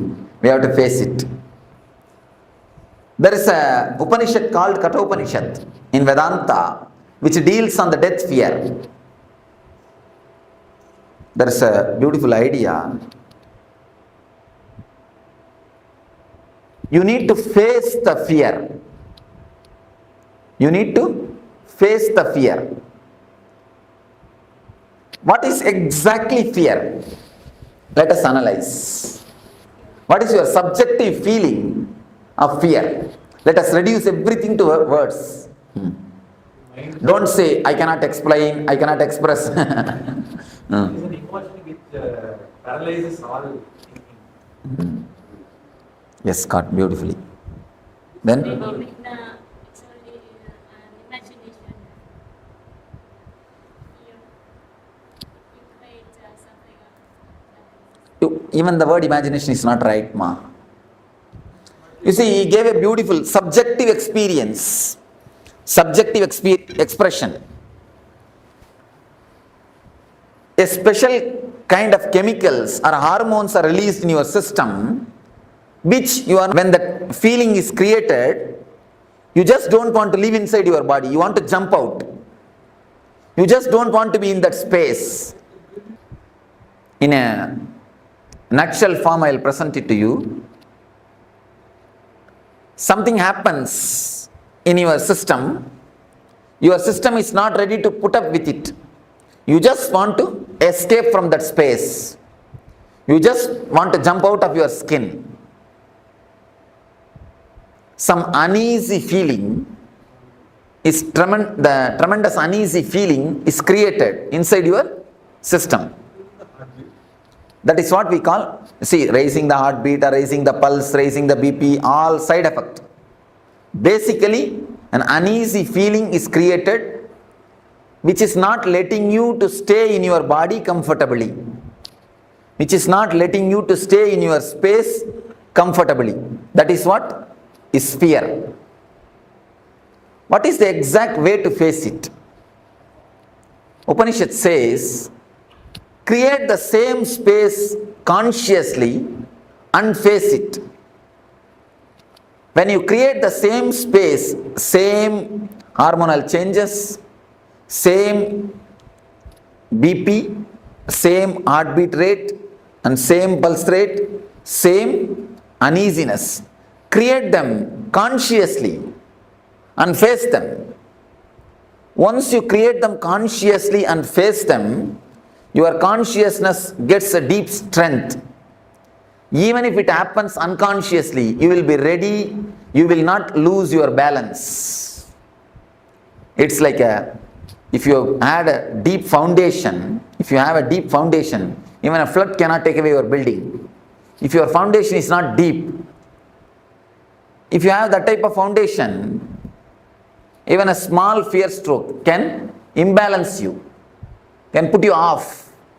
If you have a deep foundation, if you have worked on your fears, if you have a deepest consciousness, even the unconscious strokes can never touch you. Even the unconscious strokes can never touch you. Swadhisthana is the master of paralysis. If this chakra is strong, you will never have the paralysis attack. If this chakra is weak, there is every chance of getting paralysis attack. Paralysis stroke is nothing but the side effect or byproduct of fear stroke. So, the way in which you can overcome the fear stroke is create the same fears consciously. When you create consciously, the same hormonal changes are happening in you, same pulse rate, same BP, same uneasiness, but you are steady facing them. It's like you are the center of a cyclone. A big cyclone is happening around you, but the center is always calm and relaxed. Even in the tornadoes, any of you have seen the tornado clippings? Even in the center of the tornado, there will be a space where a total silence exists. Total silence is existing. So, if you create a conscious tornado in you, your awareness will be a center. Once you face the fears, once you go to the deepest layers of your fears, then even if the adrenaline release happens, even if the same sufferings are pressurizing you, even if the same heartbeat increasing or the same BP level, same pulse rate, even if the same thing happens, you will not lose your balance. You will not be imbalanced. Please understand. Any of you, if you don't understand this concept, this idea, you are welcome to question me. Because based on this idea only the whole meditation is going to happen. How much you understand this idea, that much only you will be able to meditate. If you have any question, please crisscross me. Innumerable situation fear stroke can strike. You said that consciously create so many situations like that. You put a right question. All the innumerable situations can be brought under 4 classifications. You have the 4 layers of fear. Is fear of losing some part of your body in accident or through some fatal disease like cancer, all those things. This is a second layer of fear. The third layer of fear is fear of losing your near and dear ones, your loved ones. Fear of losing them or losing love from them. Losing them physically or losing love from them is a third layer of fear. The fourth is fear of the unknown, fear of your own death or fear of God, fear of the ghost, fear of unknown is the fourth layer. These are the 4 major layers of fear. If you think there is some more fears, then these 4 layers, you can tell me. If we work just on these 4 layers, that is more than enough to reduce the quality and quantity of fear strokes. Any other layers? Any other fears? Somebody asked me, in America, just like this I was telling, somebody asked me, Swamiji, I am afraid of marrying. Under what layer the fear of marriage comes? What is the layer under which the marriage comes?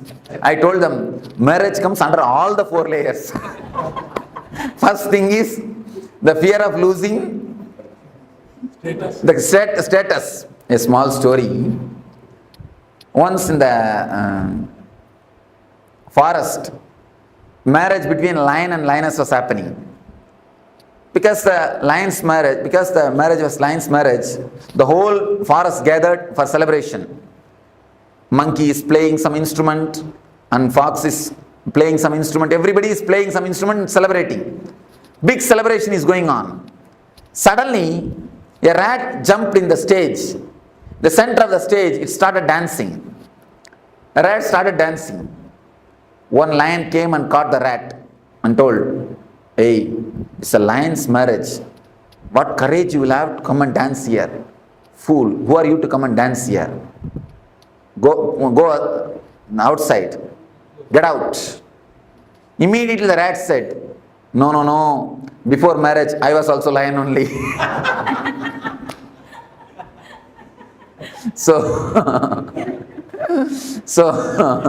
first thing, losing the social status. The next thing, of course, don't mind if you are already married. The next thing, the fear of losing the body, some part of some body, or the fatal disease. I was just making fun. In all the 4 layers you can bring the marriage. Fear of unknown and fear of losing the love. All the 4 layers can happen due to marriage. Anyhow. Any other? Fear of expression. Fear of expression. Social status. You are afraid that you may fool, you are a fool. You may prove you are a fool. Afraid of being called as a fool. 13 or 14 years old, I don't know. This time my brother-in-law passed away by accident. Eldest son. While I was sleeping, I know there's somebody coming because the bed is facing the door. So while I'm sleeping, I know somebody is coming. I move myself. Then why his voice is my brother-in-law? And he's already died. Why he can speak to me now? You know, that made me very fierce and, you know, started to shivering. I just run away from the room. Actually, till the 16th day, the hangover will be there. That is why we are expected to keep that place separate and expected to do that regular shraddha and all those rituals to give a send-off, peaceful send-off. Emotionally, when you relax, when you let go them, only then they can carry on their life. Emotionally, when you let go, only then they can let go. They will be able to let go the whole thing. I normally conduct puja in the morning. That seems a lot of time. Not able to come out of it. Is it the right thing? No, it's a wrong thing. Anything done with a fear cannot be spirituality. That is why I always tell people, never take up Nitya Puja. You see, one day you must have felt so joyful, ecstatic when you did puja. Some one day you will feel so joyful just sitting in front of God and chanting some sloka. Because of that joy, you become greedy of it. Then you start possessing. Yes. You wanted to do the same thing every day, but the same feeling will not be there every day. But the fear is there. The fear will start coming. Oh, if I drop one day, what will happen? Will God mistake me? Exactly. Be very clear, God is not waiting for your milk or fruit. He has got enough of work. First thing, and next thing, because you have the fear, first you must come out of it. Simply drop the puja. Don't bother about it. Simply drop it. Face the fear. And I assure you, nothing wrong will happen. Nothing wrong will happen. That's the first thing. Second thing, face the fear. Nothing wrong. Never do anything out of fear. I never prescribe Nitya Puja for anybody. I always tell the people. And one more thing, people who do Nitya Puja, after doing the Nitya Puja, they will never get into the room. You can see them. See, even ordinarily, you get into the puja room, you go there. But people who do Nitya Puja, after that morning puja, you can never see them again in that room. And even when they do puja, they will be just waiting when I can leave the room and go. When I can finish the room, finish the things and go. They will be just waiting to finish and go. I have always seen people who work in the garden, once they finish the work, they will never go and sit in the garden. They just want to get out of it. But people who are working somewhere else, the moment they finish the work, they want to come and sit in the garden. So it is just like that. Same way. If you take up Nitya Puja, it becomes a work, duty. Duty is a 4-letter word. When I say 4-letter word, I mean ugly word. Never, never, never take up any puja as a regular routine. Whenever you feel like, do it. See, puja has to be done out of love and gratitude. Many people ask me, even in the West, many people ask me, Swamiji, please give us a set of puja, Guru Puja. We want to do every day, do puja to you. Do the Guru Puja. I told them, no, never do that. If you want to hate me, start doing puja to me. Then naturally you will get hatred towards me. Then naturally you will never look at my photo after the puja time. I always tell them, look at my photo with love, never with respect. When you start creating respect, you stop connecting with the God. I always tell the people, when you start respecting, you stop connecting. Never do that. Never create any ritual around you. Never do any things which creates fear in you. Always out of love. Somebody came and told me. But one day not able to do some reason. That's a fear. Something may go. And one more thing, you will feel as if something is lost. It's addiction. Addiction to Coca-Cola and addiction to mantra, addiction to puja is one and the same. I always tell the people, never be addicted. You see, out of too much of love and gratitude, if you do the puja, it is totally different thing, but never out of ritual. And I tell you, when so much of gratitude and love flows, even your very walking will be a pradakshina. Your eating will be offering nevedya. Your thinking will be just a japa. Even your sleep will be a meditation. There is a beautiful sloka by Shankara. Even my nidra is samadhi, meditation on you. Even my walking is a pradakshina for you.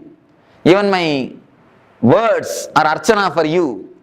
Even my eating is a nevedya for you. When you live with a love and gratitude, you live like a flower on the planet Earth. That is the status, that is the state in which real puja happens. Don't do it, that's all. Why do you bother? Huh? What is this? Why should you feel guilt? One thing, if you think the God will punish you if you don't do puja, why should we worship him at all? Pull down, he is not God, it means. If he accepts you, whether you do it or not, only then he is God.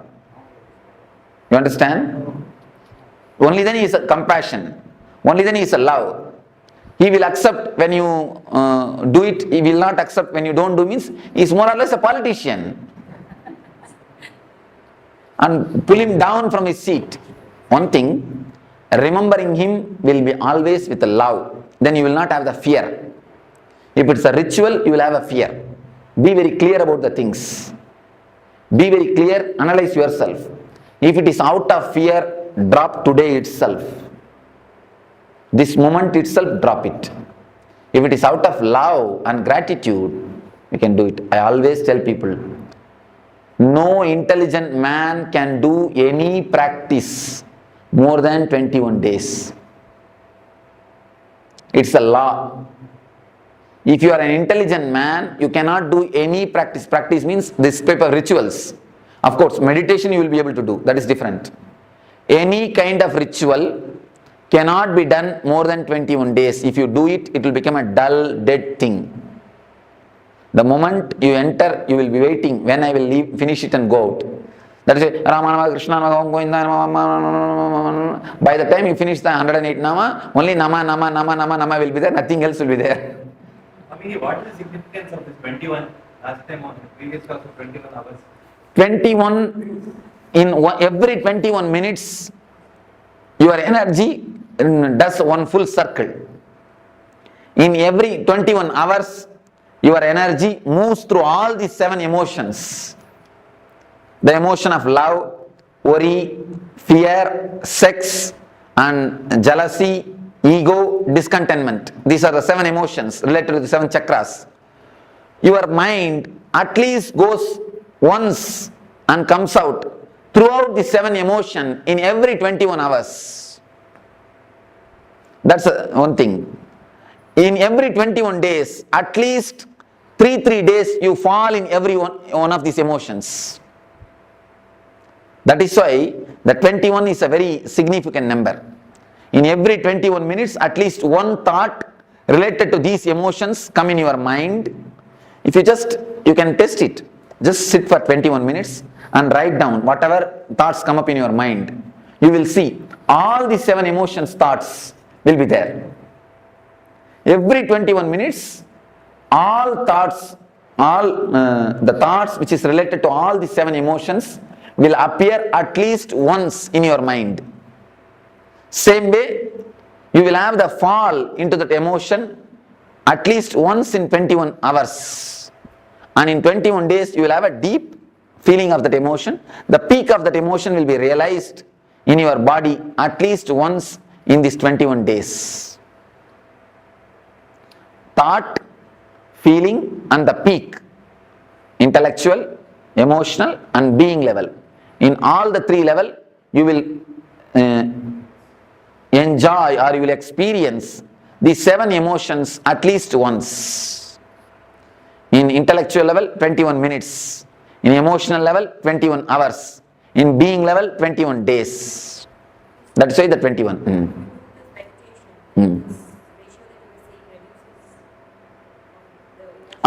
Of course, naturally the depth, the quality gets reduces. Then quantity also gets reduced. That is why all meditation techniques are designed for 21 minutes.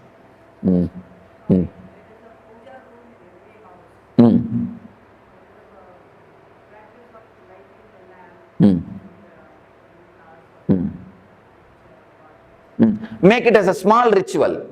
When you feel emotional, that day you sit and do it casually, relaxed, wait 2-3 hours. When you don't feel, do it as a 2-3 minutes ritual and finish it and go. Over. Or take turns. Tell somebody else, if you are feeling, today let them go and do, that's all. Even that is to satisfy the mind. Even that is also to satisfy the mind only. If you ask me honestly, I will tell you drop even that. Don't bother about it even. Don't even bother about that. Is it only for partners or even for the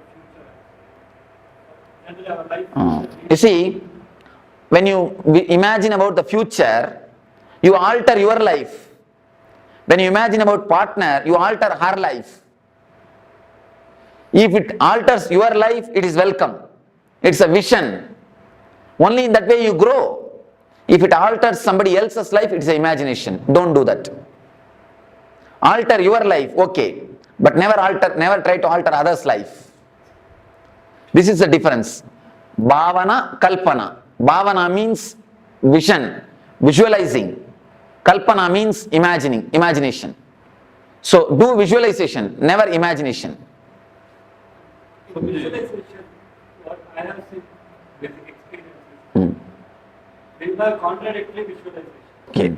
You see, whenever the vision is not same, work on the visualization, work on any one visualization. If you think as yourself as a cricketer, start working towards it. If you think yourself as an actor, start working towards it. When you start working, someone will drop automatically. Then you will understand for which you need to give importance. In 1 or 2 steps itself you will understand which is going to suit with in your life. Then naturally the other one will drop. But never drop any visualization without working on it. Because you will have a hangover. If you drop that visualization, if you drop the idea of being an actor without trying to work towards it, at least take 1 step towards some producer's house. Then if you feel, no, this is not for me, it is difficult, then you drop. You will not have a hangover. If you drop without having any steps taken towards it, you will have a hangover. So start taking steps. Naturally, whatever is not for you will drop. Not that you need to drop it, that will drop you. Naturally, you can go ahead in the steps which you need to go. So visualization for the positive aspect is so good. Right. Sometimes the mind thinks other aspect also negative. You get into the trap of negative, sometimes negative. That is called unconscious visualization. Meditation is the only solution for unconscious visualization. Otherwise, the unconscious visualization is nothing less than a poison. It is a simple poison which will kill your life. See, with poison only your body will be destroyed. With unconscious visualization, your lives after lives will be destroyed. You will carry this unconscious visualization everywhere. So drop the unconscious visualization, that is a just poison. Meditation and bringing more consciousness to your thinking setup. See, if you meditate just 21 minutes per day, the whole 21 hour will be flooded with awareness. So don't miss at least 21 minutes of meditation. Every 21 hour, at least 21 minutes allot for meditation.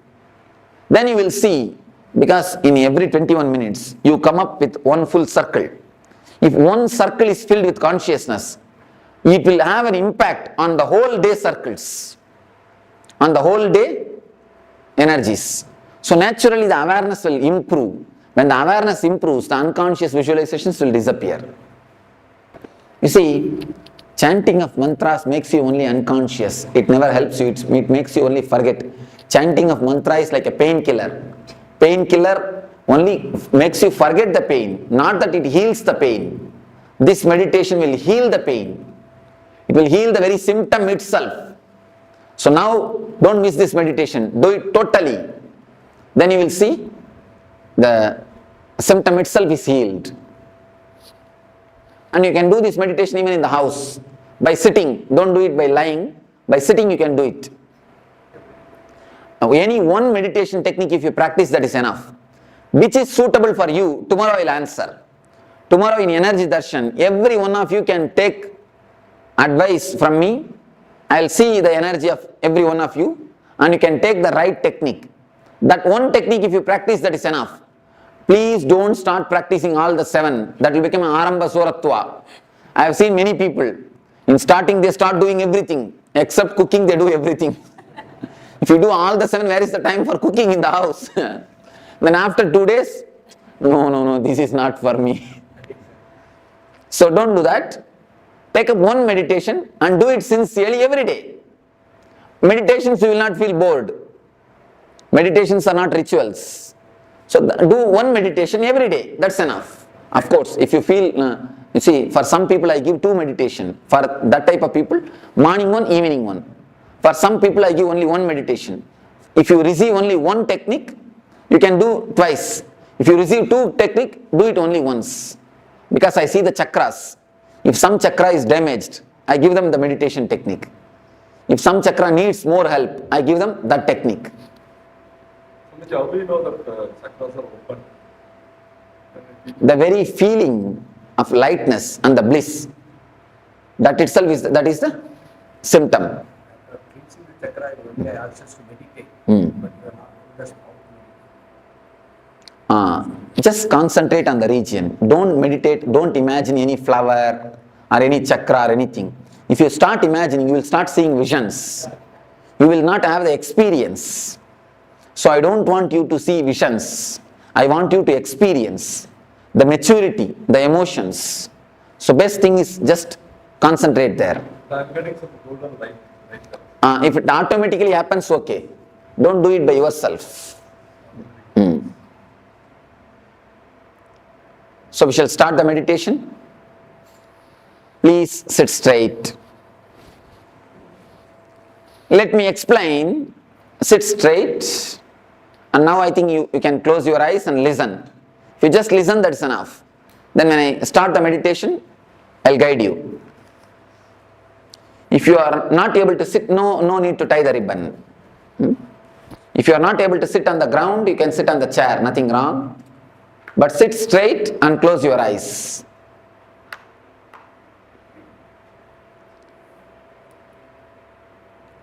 Close your eyes.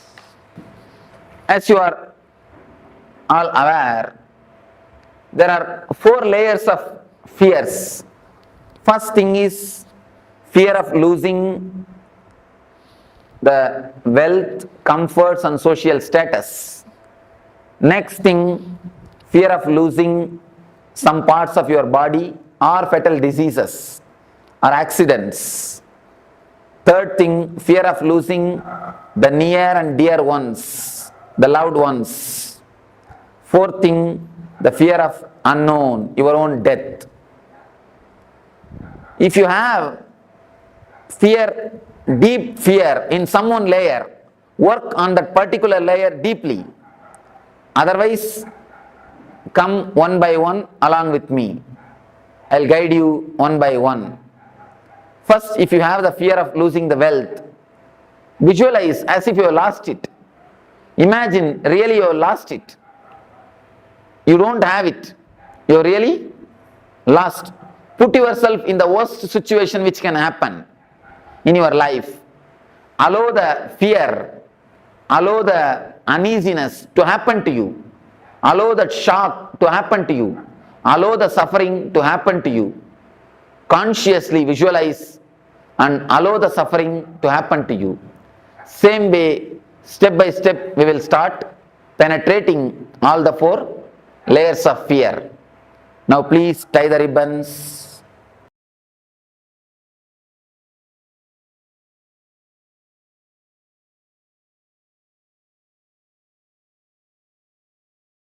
Understand, your system undergoes a hormonal change or chemical change which you are not able to bear.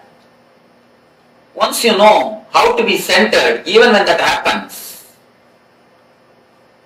you can open the Swadhisthana. You can manage the situation. You will be centered even when the fear stroke happens to you. The quality and the quantity of the fear stroke will disappear. Many people, after doing this meditation, they come and tell me, Swamiji, the total fear stroke itself has disappeared in my life. Even if the same situation rises, I don't get the fear stroke. This will totally heal your Swadhisthana. When the fear stroke happens, you can see the Swadhisthana only will be shaken. That is why immediately you go for 1 or 2. Immediately your Swadhisthana is shaken. Love you can feel from Anagata. Depression you will worry, you will feel from navel, Manipuraga. Fear stroke you will feel from Swadhisthana. Sex you will feel in the Muladhara. Exactly you can feel the emotions in that space. Now we understood one thing. We should face the fears, layers of fears to face the fear stroke or to reduce the quantity and quality of the fear strokes. What are all the fears? Okay.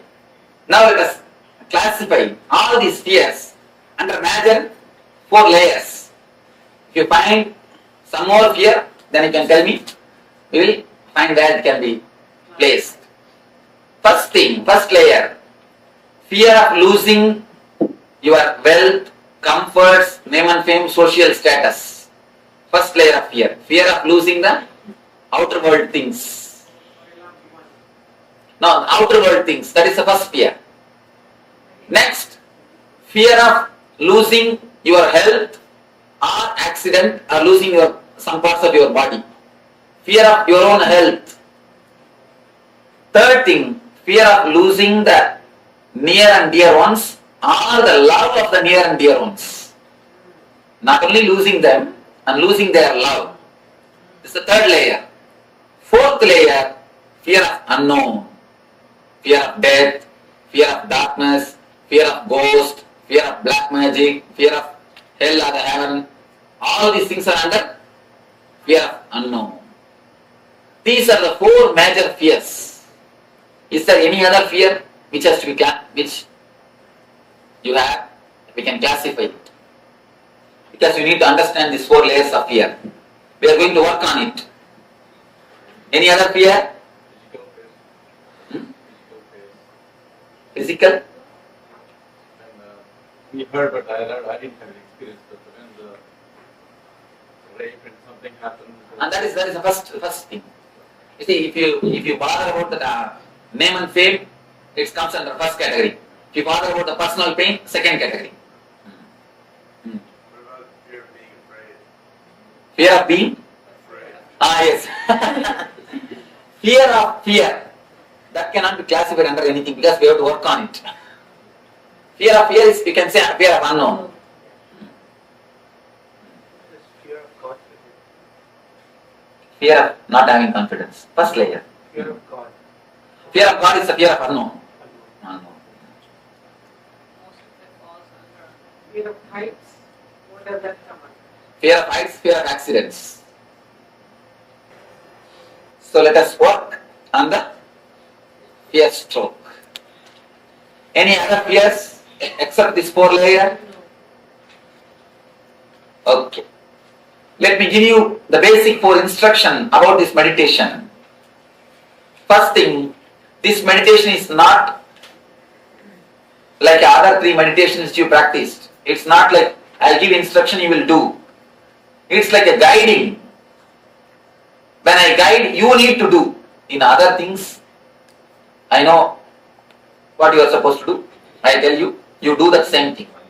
But here, I can only guide you. I can only show you the path. You need to imagine, you need to visualize and do. It's like if you have the fear of losing the name and fame, visualize you have lost it. When you visualize, really feel that you have lost it, your whole body will feel the fear or the pain, suffering. You will feel as if you want to jump out of your skin or you want to run away from this hall. You don't want to visualize anymore. Your mind will tell, no. When it comes, let us face, let us not do now itself all these things. Your mind will try its best to do all these problems. Don't listen to your mind. When I guide you, you need to visualize or imagine deeply. You need to practice this meditation technique deeply. I can only guide you. You need to practice. This is the first thing. Second thing, don't think what imagination can help me. I know everything. Why should I imagine? Don't think. If you imagine, only then you will understand what all the things are locking you. Where you are caught. You may think, I know what are all my fears. What is there in imagining?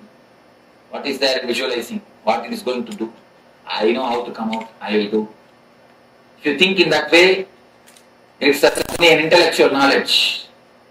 Intellectual knowledge, the value of intellectual knowledge, it's like a 0, 0, 0, 0, 0, 10, 0. Spiritual experience is 1. If you don't add that 1, what's the value? 10, 0 is equal to 1, 0 only. So if you add the 1, only then the zeros get value. So have the experience, only then your intellectual knowledge will get value. So don't think what imagination can do for you. Imagine deeply, visualize totally. Then you will understand how much it can help you. Because by visualizing, the Manipura totally gets clear, actually it gets unwinded. Now it is like a twisted towel. For example, a bed towel, if you twist how it is, your Swadhisthana is just like that. That is why you are holding it, you are tight in that region. If you visualize and do this meditation, it will slowly get relaxed. It is just totally relaxed. It will totally heal the Swadhisthana. So, visualize totally. Second thing. Third thing, don't have a fear, will I die once for all? Don't have a fear, you will come back. Fourth thing, there are 4 layers I will be explaining, I will be guiding you. All will not have fear of all 4 layers. You will have other 2-3 layers only little bit. Some 1 layer you will have a deep fear. Work on that deep fear layer some more time, even if I go to next layer, don't bother about it. The 4 layers, losing the outer comforts, name and fame, social status, losing your own body, health or some parts of your body, accident, losing the near and dear ones or the love of the near and dear ones, fear of your own death and the unknown, fear of unknown. If you are caught in any one layer deeply, work on that layer deeply. So, any more doubt about this meditation? Visualize totally, let your eyes pour tears, let your hands tremble, let you feel that you are sinking, let you feel you are dying, nothing wrong. Allow everything to happen, everything to come up. Only then your consciousness will get strengthened to face the fears and reduce the quality and quantity of the fear stroke.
navel is the source of energy. Because only through navel you are connected to your mother. Your mother is the source of all your energy. Now let us discover it, they say. I read in that book, Why God Won't Go Away. It's a book. It's actually 3 doctors. They did a lot of research on this psychosomatic zone and the mysticism. How the mysticism, the prayer, meditation, all these things, what is the effect of all these things on the mind? They have done the research with the SPECT scan, what is happening in the brain at the time. More than neuroscience study. And they published their report. And after that report, they say the students in the medical college signing for the spiritual study, the spiritual aspects of meditation. Spiritual meditations. What is the meditation, the other healing systems, alternative therapies, all these things, the study, the signing for the, before this book, if the signing rate is 10%, after this book they say 80%. The signing rate, 80%. Such a tremendous new opening is done by few doctors, but very thoroughly organized study and very critical study also. Never think the bias use, very critical study. And in the study they reported the mother, she may be in India and child may be in America, but if a mother falls sick, that works on the brain of the child. No connection. There is no need that the child should be informed. The mother is sick. Simply it shows in the neural system, or the brain system of the child. Of course, no proof. We cannot give any logic, but it happens. It's happened. Are you talking about telepathy or what? No. All the child. You see, delivery, if you learn, then only it will do. What age? What age of You see, below the 7. Below 7. Below 7. All the kids. Below 7. After 7 only you get the individual. Below 7, no individual. All the kids. It is stored in the brain. There are few kids who have got the immune system strong, they don't get the disease. But there are many kids whose immune system is not strong, they get the disease. Even a small fever, what to say, headache, it is immediately responded. The corresponding thing happens to the kid. Of course, very hard to believe, very difficult to believe. Logically, there is no connection, but they say this is what is truth. After vast research, they say it's true, it's happened. Why? Because the nerve center, Manipura, we are connected to mother through this Manipura. The first source of energy is nerve center, Manipura. Through the nerve center, we are related to mother before birth and even after birth for some time, few minutes, till we get their connection with the air, with the outer existence. We have a connection with the navel center. Navel center is the center which can give all the 5 energies to us.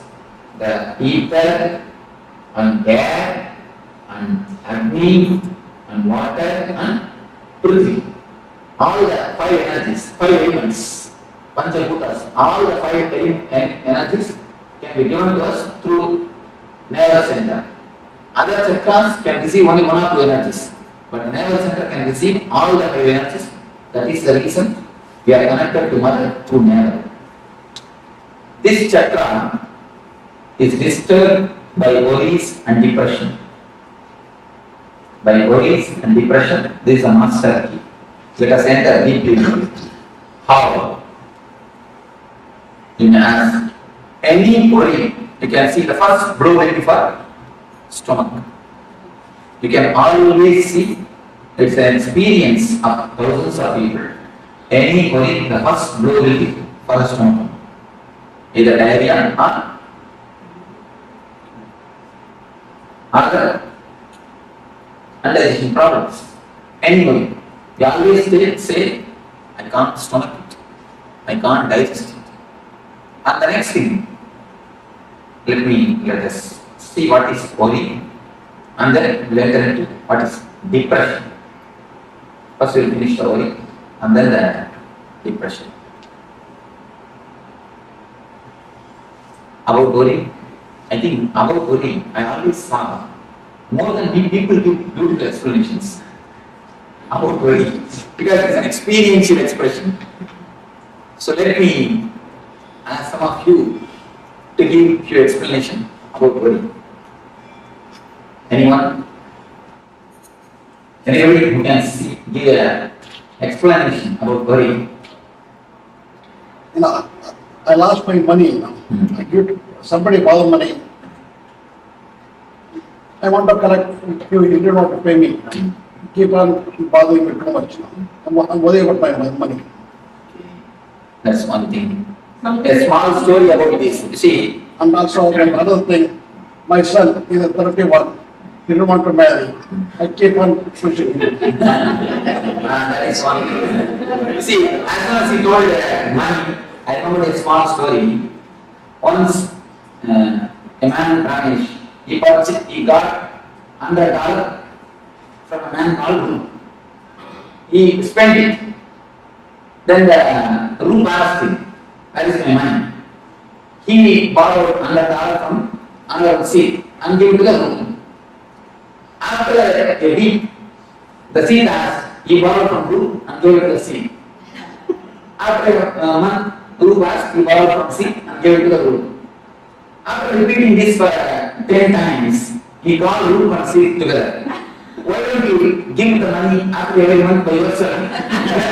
Keep me out of the scene. So this is one reason. Something that you keep on thinking about. That's something. And then? But the thing don't go where you expected. And then, anyone? Some more? Some more worries? Fear. Fear inside you to prepare for the future. Insecurity. Worry about your patients again. Each one is telling out their worries. You see, whatever he said is only the reason for worries. Now, what he said is the reason for worry. What you said is the cause for worry.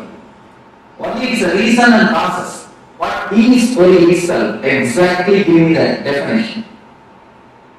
Just give me a clear definition. Any philosopher? State of disturbed mind. Okay. Fear of the future which is not there. Okay. Or you process it differently what's happening outside. You are the philosopher. Processing little different way what is happening outside. A nice thing, nice way of putting things. Then, because 99% of the worries never become true. Whatever 1% happens true is always good. It's always good. So, The way how you react to things and the attitude that you have towards anything. we can react. Anxiety about something that hasn't Married? Then you may know you do it. If you are not married, then difficult. Don't try. No, I'm telling you, don't try to answer worry. I'm not telling you. Worry. Anyhow, any other philosophical explanation? Apprehension of unknown. Yes. So that's one portion. Apprehension of unknown. And here is a good answer. The processing in a wrong way. What is happening outside? It's a disturbance of your mind. Whether it is real or unreal, it's a disturbance of your mind. When thinking. Yes, but if you are trying, ma, don't worry, ma. If you don't try it, no, she has trying something. You are going to give some answer? No, you are. No. She's not worried. She's not worried. So all the answers. wasted thought energy towards something you have no control. You see, in our system, our mind is simple mechanism. Be very clear. Our mind is simple mechanism. Never think mind has got its own intelligence. No. Mind is a simple mechanism. Intelligence is totally different. Mind as such is simple mechanism. If you are habituated to take a coffee, to have a cup of coffee in the early morning 7 o'clock, every day 7 o'clock, you don't have to look at the watch, you will have a feeling that you want coffee. When you have a feeling, then you can see it's 7 o'clock already. Just like that, the mind is habituated, just as the body is habituated for coffee or some routine. Mind gets habituated to have a low energy or to have a shrinking feeling with some times and some situations. Whenever the time comes again, whenever the situation comes again, the situation may not be as deep as it has happened in the first time. It may not be exactly the same as it has happened previously. It may be just reminder of the last situation, but you will see the same low energy, the same irritation will happen to you. To reduce the whole thing into more clear terms, you can say, if you take the mind as a computer, the few programs which have been affected by virus is holy. There are few portions of your mind which is affected. It is like have you seen a gramophone record? The gramophone record is disturbed and it is repaired. It will repeat the same line. It will repeat the same line. Any of you have seen gramophone record, the old gramophone records? It will repeat the same line. It will never go next line. The same line. I went to his estate. Devotee's estate. There I saw the gramophone. And tape was repaired. The tape means what they put inside? Record.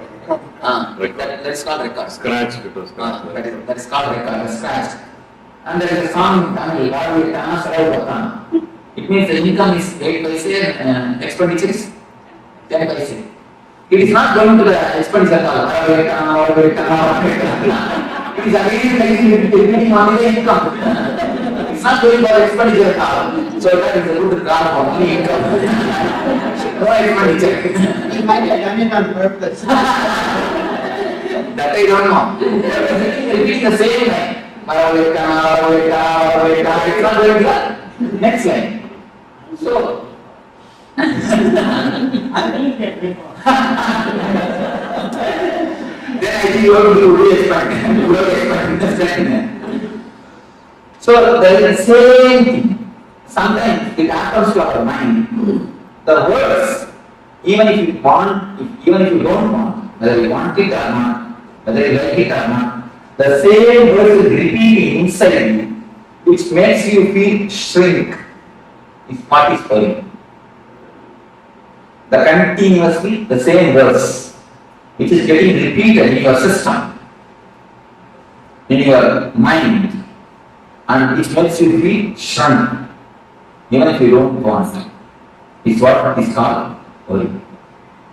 We have two things, please understand.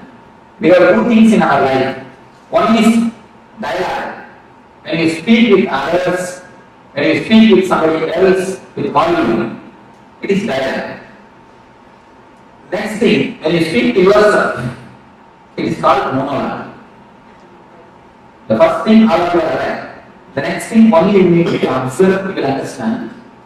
You will be sitting on the bank of a river, or on the seashore, or under a tree, or in the swing in your garden. You may be sitting, but your mind will be, tomorrow morning I will go to office and tomorrow evening I will come back and tell the man to wash my car and I will take my inner dialogue.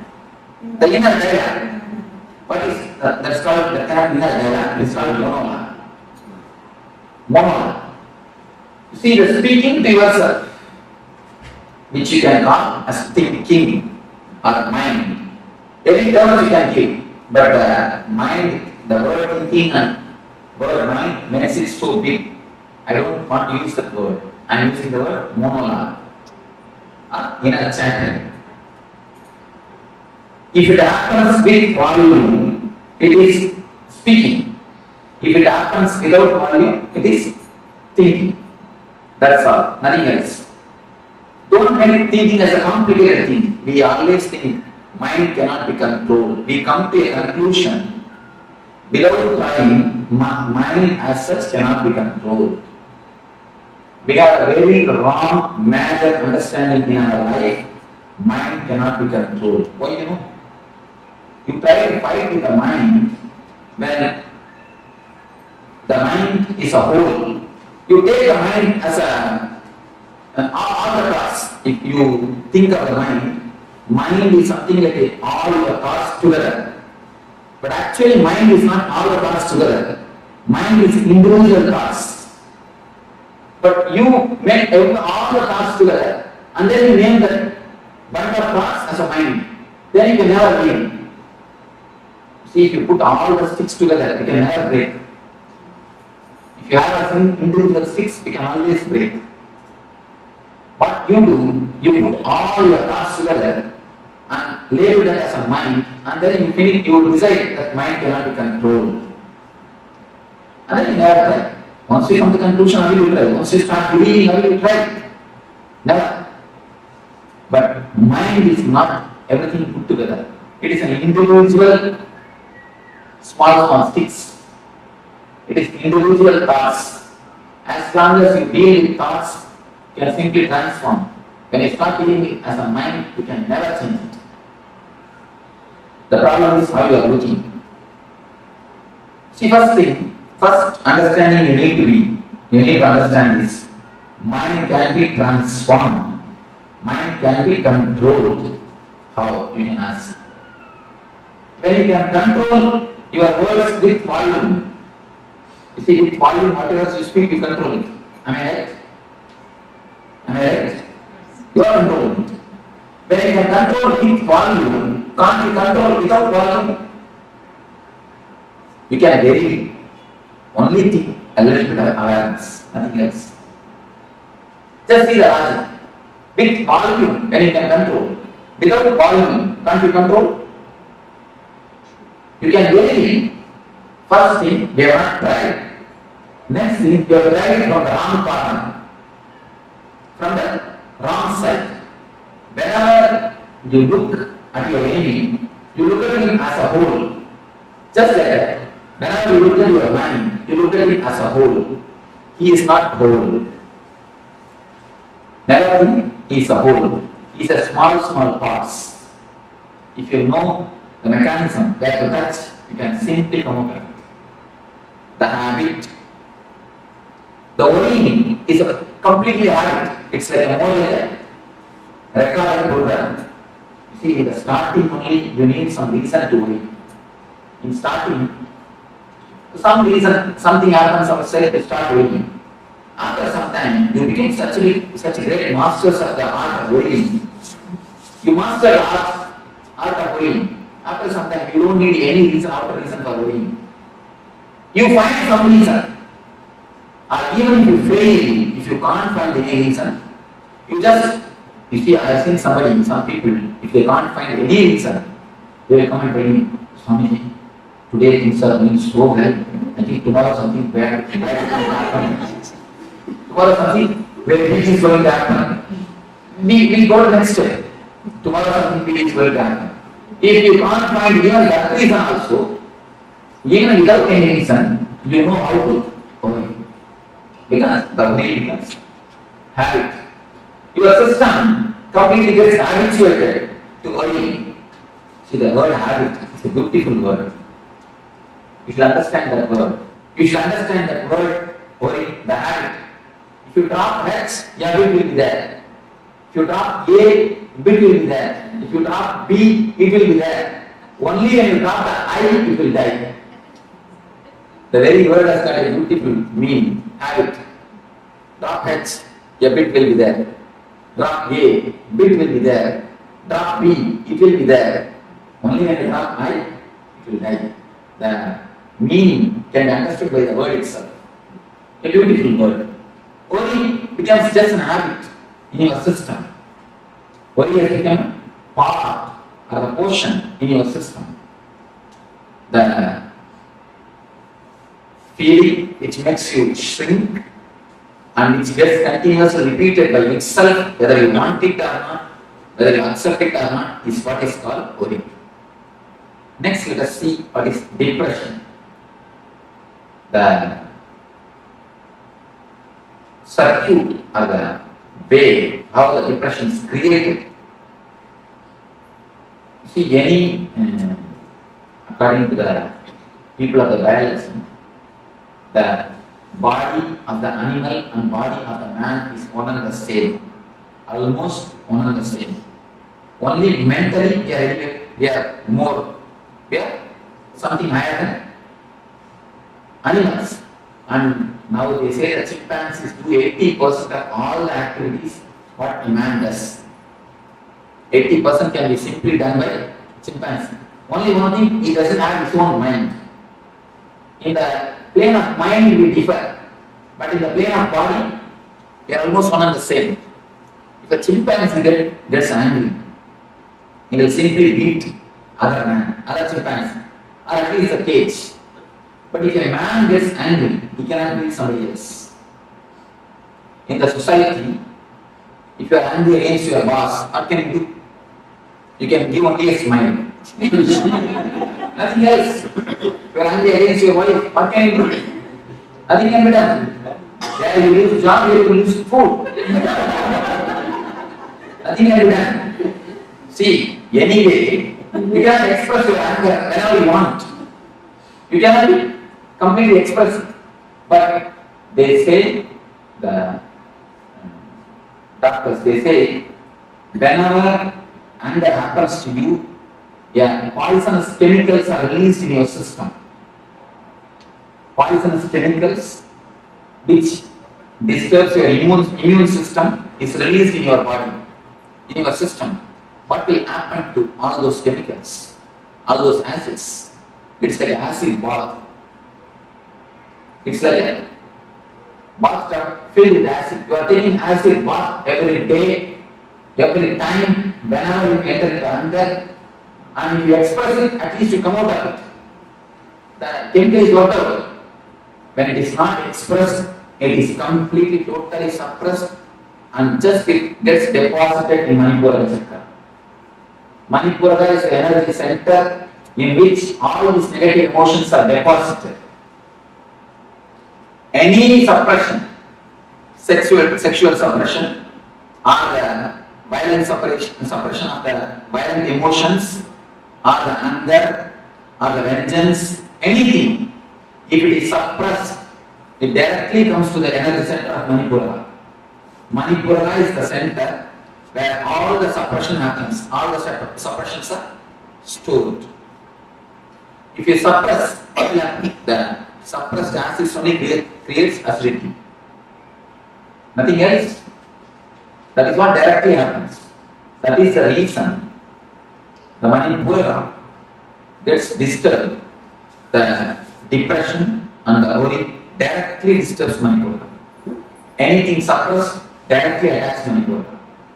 Manipura is the first chakra, first center which is disturbed by its suppressions and the system of suppressing.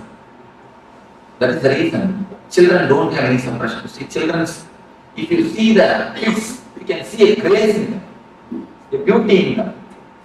You will not see any ugly child around the world. You can see the photographs of kids around the world. Indian kid, American kid, African kid, Sri Lankan kid. Any country, you can just see the photographs. You will not see a single kid who is ugly.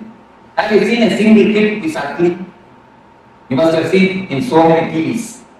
Even Ethiopia, they are living in poverty. Even there, kids you see, they have their own grace. They may live in poverty, they may be lean and thin, but the grace of the face will not be lost. Because they are nothing in the Manipura. They are not collected anything, they are not suppressed anything. Have you seen a single kid who is ugly? Have you seen a single grown-up man who is beautiful? The problem is Manipura. The depression and the worry takes the grace from a being. No depression or worry is accumulated by the kid. Even if they accumulate, they have a beautiful technique to throw it out.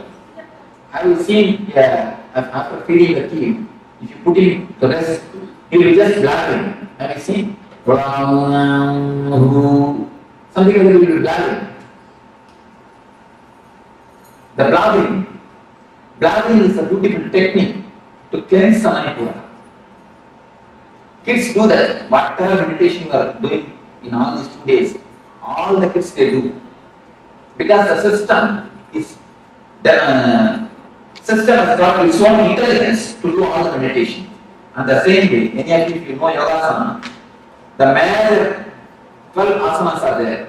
All the 12 will be practiced by the kids from the age 1 to age 7. Without knowing, without you teaching them, they will be practicing. The Dharmasana, all the asanas, they will be practicing. Because the system itself, the body itself has got its own intelligence. In the so-called process of growing, we have lost all these things. And you can see the children spinning or whirling. Have you seen? If you have a small kid, you can understand. For no reason, he will just whirl. The spinning. But the spinning is the greatest meditation in Sufism. They say, when you spin or whirl, the energy is centered perfectly. The energy center, the centering of the energy happens. In Sufism, the whirling is a meditation technique. But when the child does, we beat him and make him sit. At least Indians. I went to the Santa beach. I saw small kids. They are just entering into the water and playing.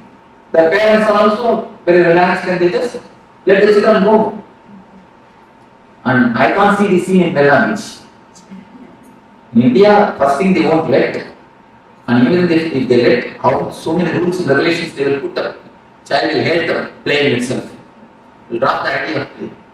Of course, anyhow. Whatever the kid does, we don't encourage, we don't allow it. In the so-called process, in the process of growing, we lose everything. Blocking is a beautiful technique. You may ask how? How can it be a technique? See, whatever you say as a mind, it's nothing but the languages which you know. You can tell me what are the languages you know? English and Tamil, that's all. Not even 2-3 words in other languages. Baranana, Kuchundi. No. 2-3 words in Telugu. Huh? No, Malayalam. I can understand. I can understand. That's nothing. I see, if you know even a few words, add in the list.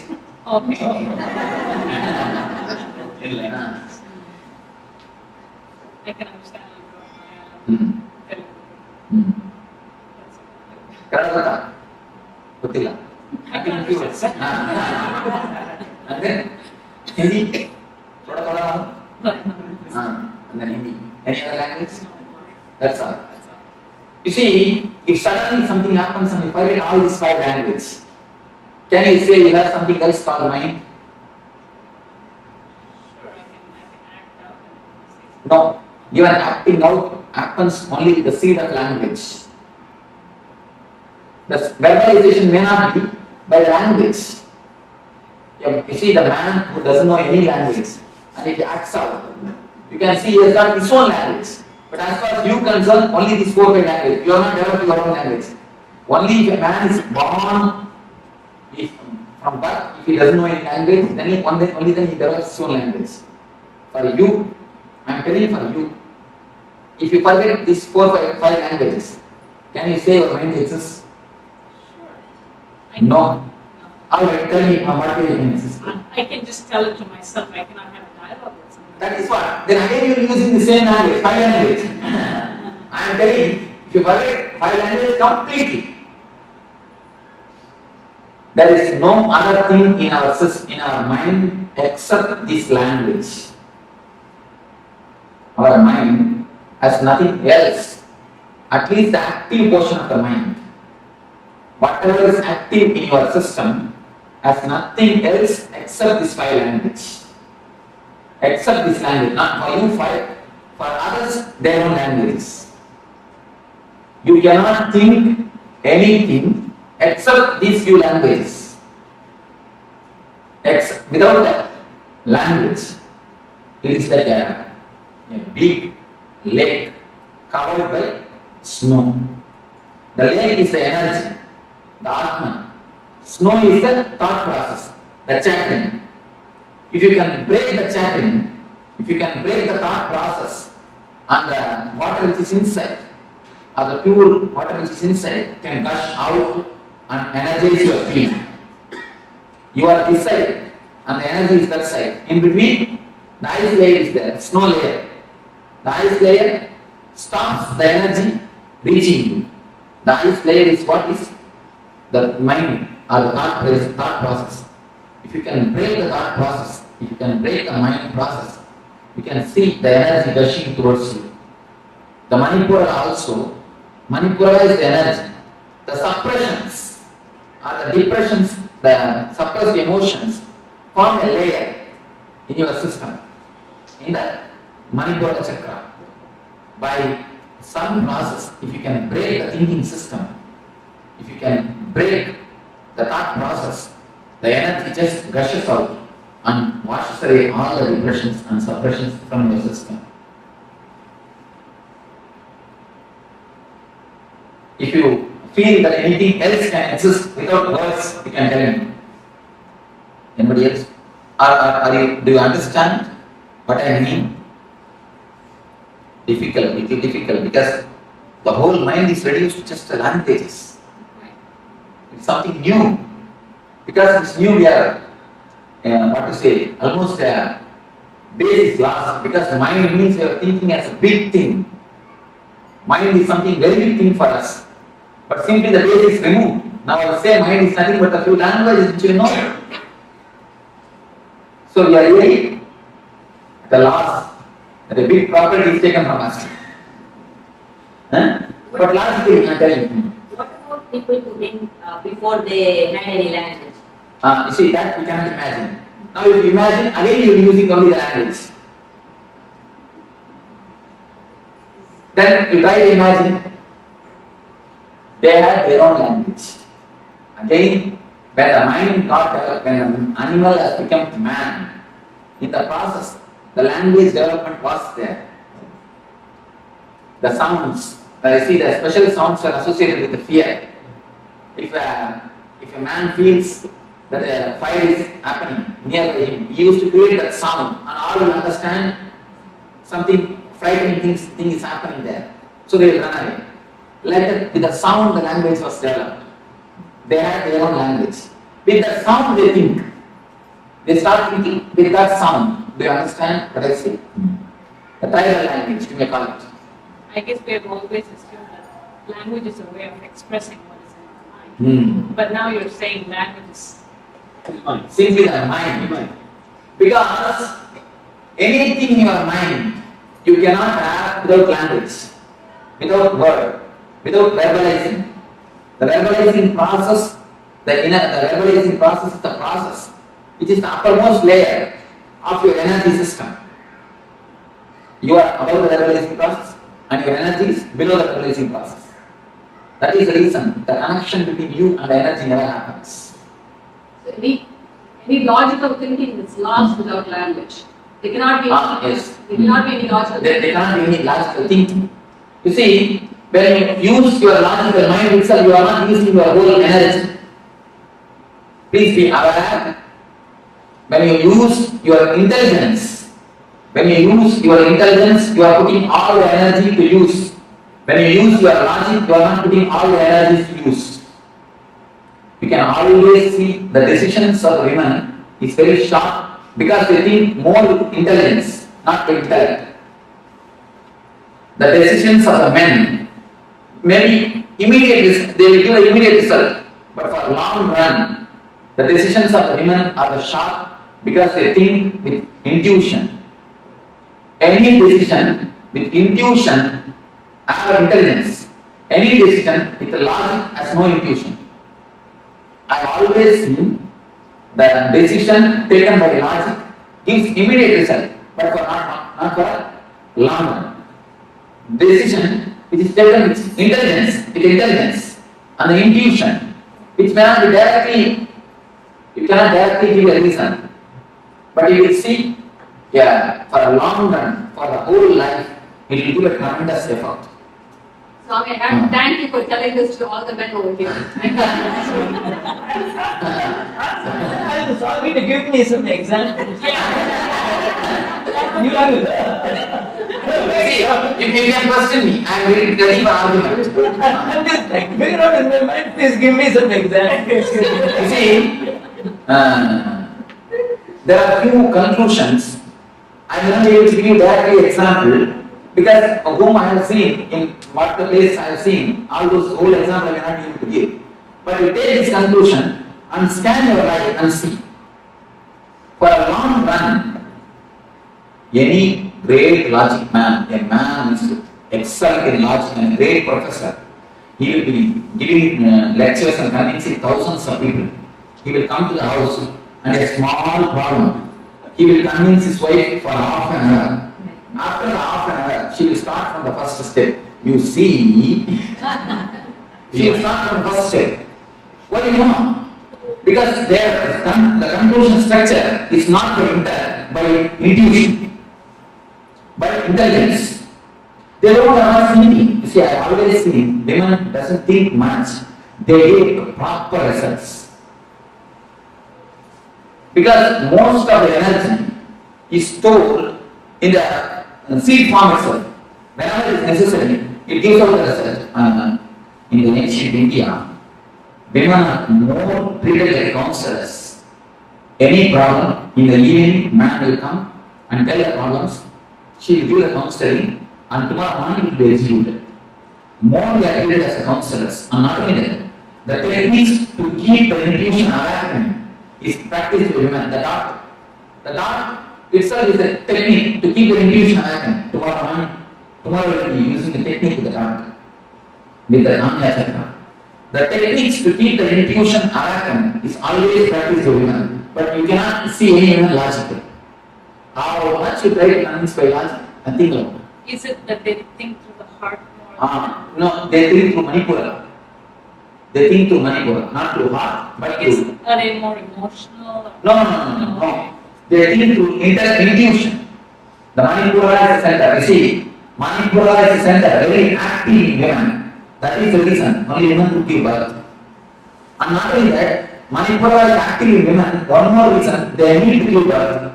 They need to give whole body to one more life. For that, by nature, Manipura is strong for women. They need to give a full structure. Practically, the work of Brahman needs to be done in that energy center. So the Manipura of women is more strong. That is the reason. And this, I have seen the intuition counselors there, and that also, women are more successful. Even in India, the Ayurveda Suraran, have you heard of this? Intuition counseling. Even in that field, women are more successful because Manipura is very strong for women. The intuition or the conclusions will be more strong because the layer will be very thick. The thinking layer is not deep in women. Only the conclusion layer, the energy layer is high and strong for the women. Just the proportion between men and women here says me smarter. That cannot be maybe the publicity. No, that cannot be the solid reason. No, I want a solid reason. No, we have intuition that we're going to be enriched in our power by attending your course.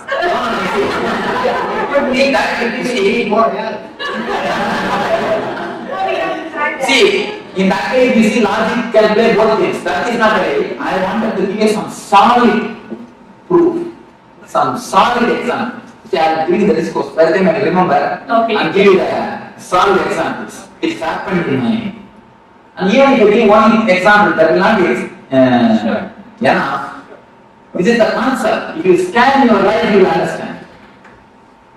This is the idea. If you just go through your thing, you will understand. Whenever everyone decides it's for long run, it's always good for a long run. Because she doesn't have much of energy wasted in aggressive immediate. No, not only that. The aggressive joys. You see, any joy which comes to you by aggressiveness, but outgoing things.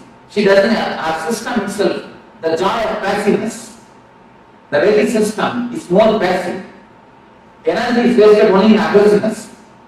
Okay, The very system is a passive. women being nurturing, because they nurture, they have to use a lot more common sense and intuition rather than logic.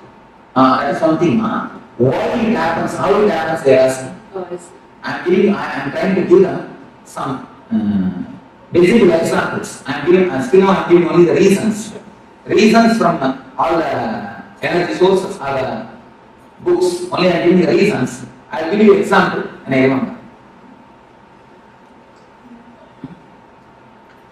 Manipura is, you see, this basic understanding. The Manipura is the master of intuition, the master of the energy, master of the energy source. This chakra has to be powerful for you because you need to give birth. You need to supply tremendous energy to the other life. That is the basic logic why the Manipura of the women is more strong.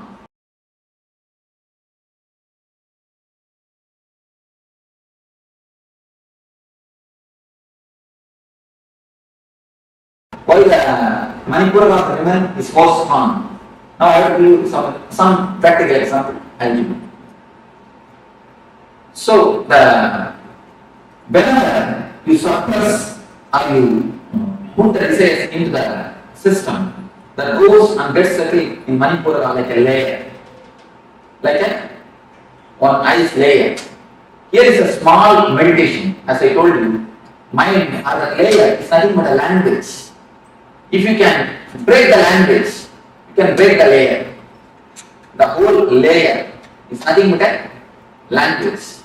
If you can break the layer, you can break the ice layer. You can allow the energy or the water to come up or to gush to the higher zones, to your being.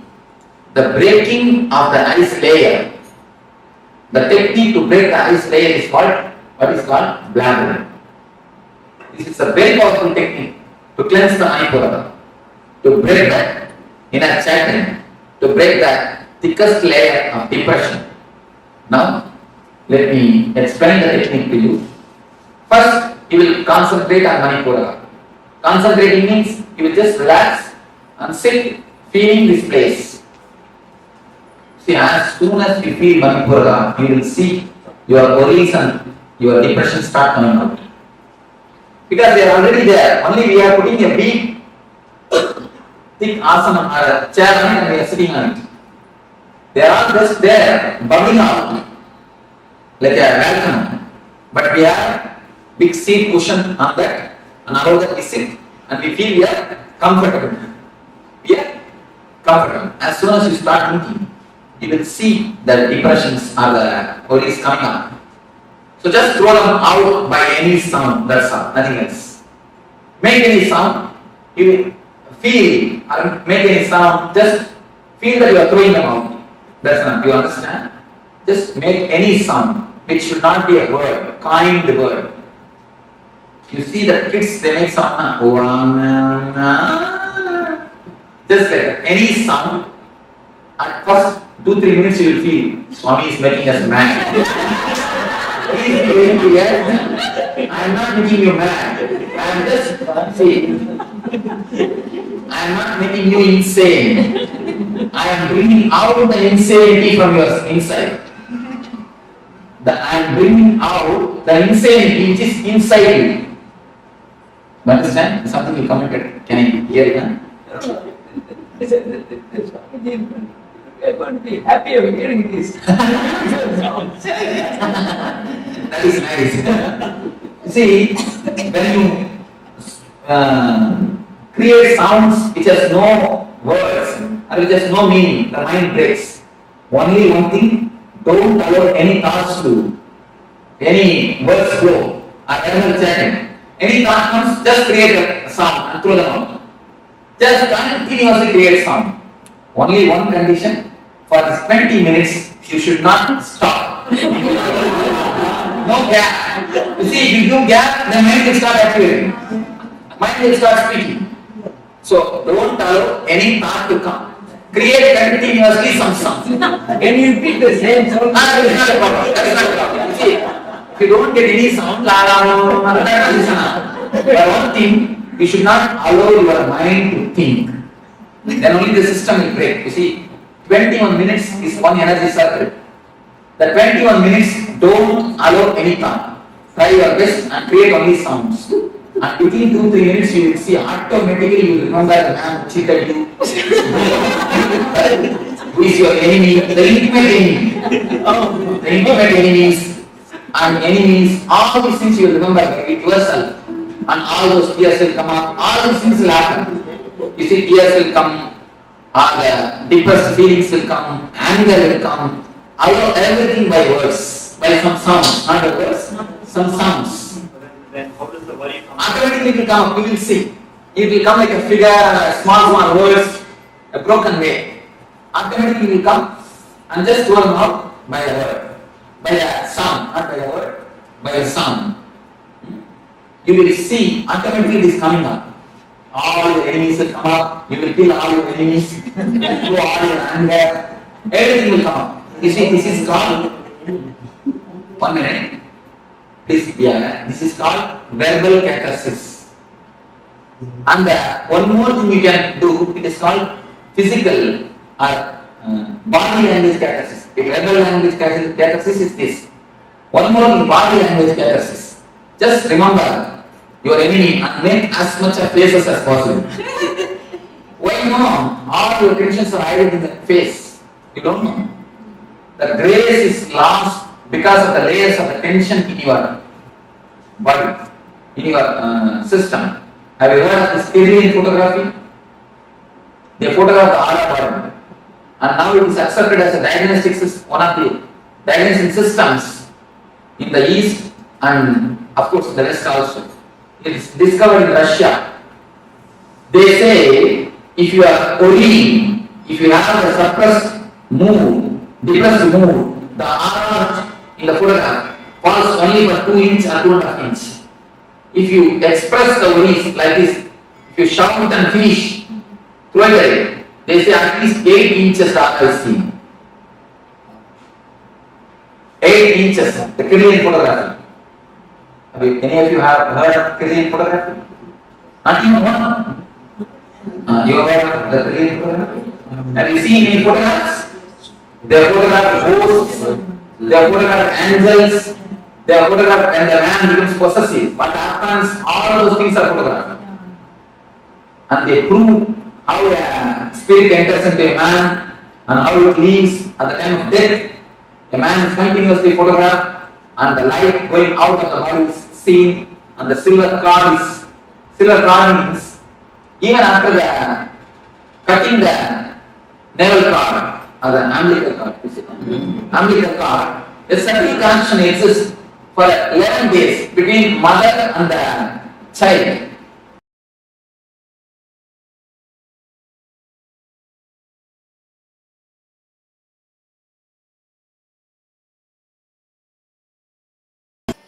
You feel you are something special, you are attended, you are cared, you also told the right word, you are cared. Care is what we call love. If somebody gives his attention to you, you say he loves you. If you give your attention to somebody, you say you love him. That's all. Giving attention or having attention is what is love. When you give your attention, you say you love him. When you receive attention from somebody, you say he loves you. Am I right? Any question? May has not understood.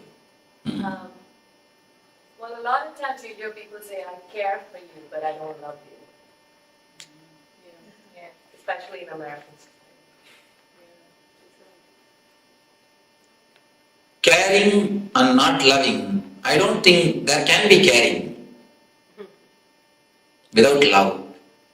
And I don't think there is a difference between these two. That's all. But I say general love. Totally, love means it's a caring. The expectations also matter. The expectations, with or without expectations. Without expectation, it cannot happen. Without expectation, only enlightened man can love. I tell you. No, it's the truth. So never think that our love is without expectation or something like that. The depth of expectation. Probably the depth of expectation. No, even that, you see, only two things.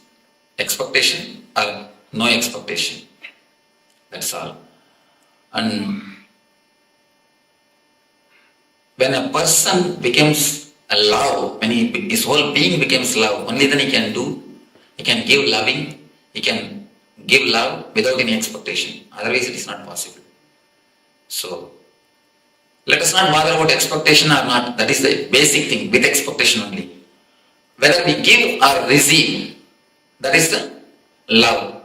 Let us understand basically what is love. Then step by step we will go. Yes, something.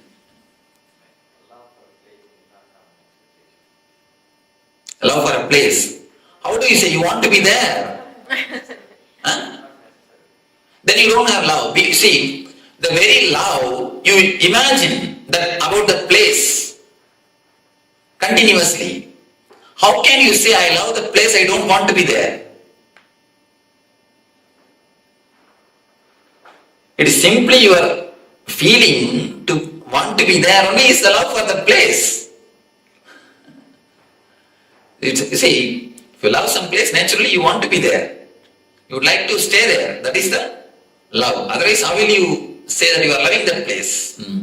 When you remember, you feel like you are pulled, you are called. That is what is love. Even place, the love for a place is nothing but with expectation.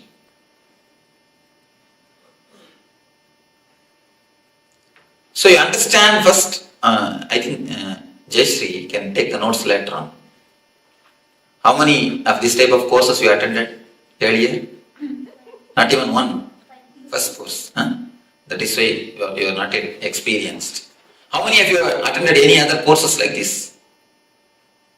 Please, you can raise your hands. And how many of you have taken notes at the time?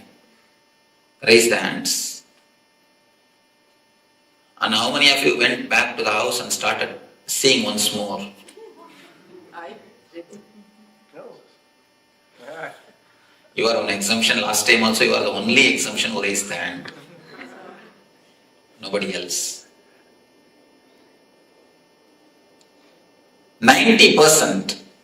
You say 99, I suspect you. I don't believe you. Even if you say that I go and revise it, I don't believe. She does. She tells me. Maybe rarely. Thank you. I think she has no other work.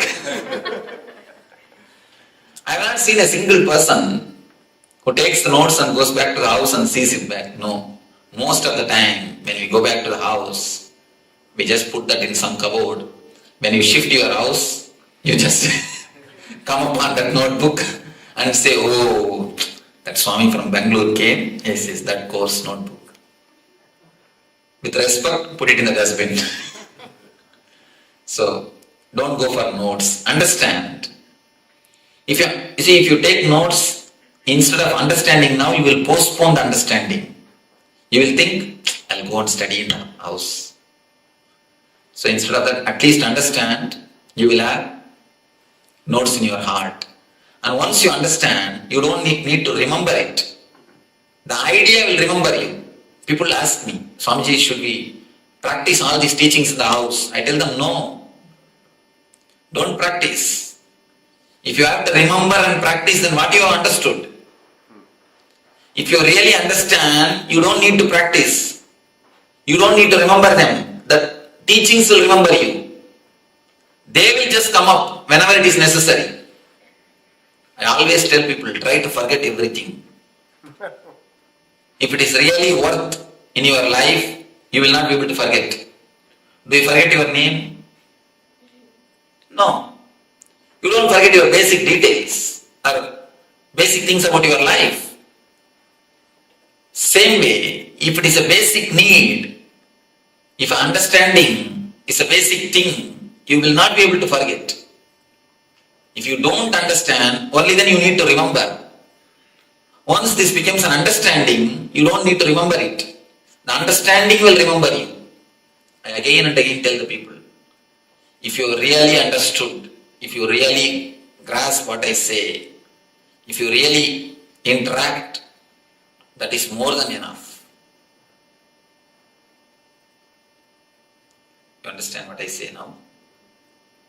Just, if you understand, that is more than enough. You don't need to remember the teachings. Teachings will remember you.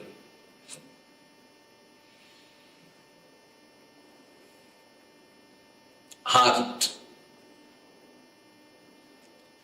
Whenever you are given care, you say, you are loved. Whenever you give your attention, you say, you are loving. Heart center, the Anagata Chakra, is related to this attention only. Whenever I say there is a heart center, there is an Anagata Chakra, people immediately ask me, Swamiji, I underwent bypass surgery, will it be there as it is? Whether you underwent bypass surgery or open heart surgery, the Anagata Chakra will be there as it is. Don't bother about it. It will be there as it is. It is not physical, it is more metaphysical. It is more spiritual. The key for the Anagata Chakra is whenever you give your attention, the energy center opens. Whenever you ask for the attention of the others, this gets locked. We may say, when are we asking? All your fight in the house is nothing but the asking of attention from others. Everything. Let us look a little deep into the mechanisms of Anagata Chakra. Actually, you feel pampered when you are attended. You feel you are recognized when you are attended. Have you seen the kids? They will be playing in the house. They will throw something here, there. They will just put few steps forward. And then they will wait and see your face. Whether you recognize it or not. They will just look at your face. If you recognize, if you say okay, they will go ahead. If you just gaze at them, if you show a different face to them, immediately they will sit silently. They will keep quiet. Not all children, Swami. Of course, some they start crying and weeping or anyhow, they just sit or they just wait for your attention, for your recognition. Same way, you also continuously wait for others' recognition. Whenever you do something, you immediately wait for the others' certificate. Even if they don't affect your day-to-day life, even if they are not directly related to your day-to-day life, you wait for others' certificate. People come and tell me, no, Swamiji, I just do everything as a service, I never expect anything. If you don't expect anything, you will not even expect the good opinion of the others. But what all of us do? End of the day, we just wait for what? Certificate. Good wife, good husband, good son. If you are not given certificate, sometimes you demand also. Most of the time, we demand. Understand a little deeply. Every action, if you scan your life, every step you can see you are expecting certificate. You are expecting certificate from somebody. From the very young age, you are conditioned to live with good certificates. You are conditioned to aspire for good certificates. The West I saw, even many houses I saw, they put that good wife, good husband, good parents. Actual certificate itself is given. Kids give for parents, husbands give for wives, and wives give for husbands. The certificate itself is given. The certificate from the other, the opinion from the other becomes a driving force for us to live. Most of the time, if somebody doesn't give you a certificate or recognition, if nobody recognizes you, you feel lonely. You feel lonely. We are continuously afraid of loneliness. Loneliness is more or less like a poison for us. Your ego is alive only when the others exist. You are a good person only in front of so many persons, so many people. If nobody is there, if nobody recognizes you, if you are alone, your ego feels hurt because it is not getting pampered. It's not getting boosted. It is just there. Your ego slowly withers away. If you stay alone in your room, there is nobody to praise you. You cannot feel you are a good person. Only with so many others, you can feel you are a good person. Alone, can you feel you are a good person? No, there is no comparison. Your ego doesn't have a base to say you are a good person. Your ego does not have any support. Only in the relationship ego flourishes. Whether good or bad, it flourishes only in the relationship. In aloneness, ego never flourishes. That is why aloneness is very killing. We are always afraid of aloneness. Aloneness means we feel frightened. We continuously work only for certificates, only for the other signature. Our life is nothing but a long signature campaign. We have a big notebook. In that we have written, good husband, please sign. Good wife, please sign. Good son, please sign. Our life is nothing but a long signature campaign.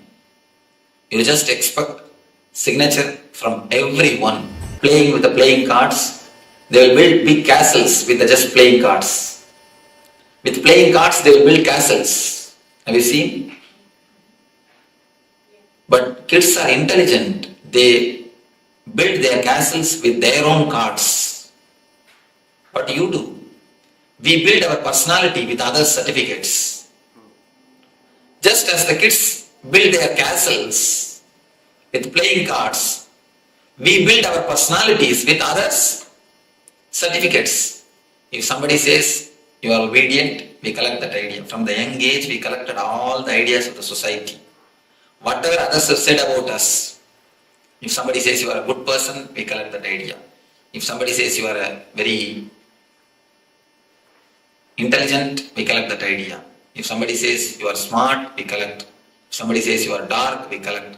If somebody says you are beautiful, we get that idea. If somebody says you are not beautiful, we collect every idea. And totality of that idea, the plus minus, everything we put together, we come to an opinion about ourselves from the other's ideas. If we receive 10 opinions from 10 persons, we put together everything and create an idea about ourselves from these 10 opinions. Be very clear, because you do not know about yourself, you are not centered on you, you understand about you from others' opinion. That is a small research done by Chicago University. Beautiful research.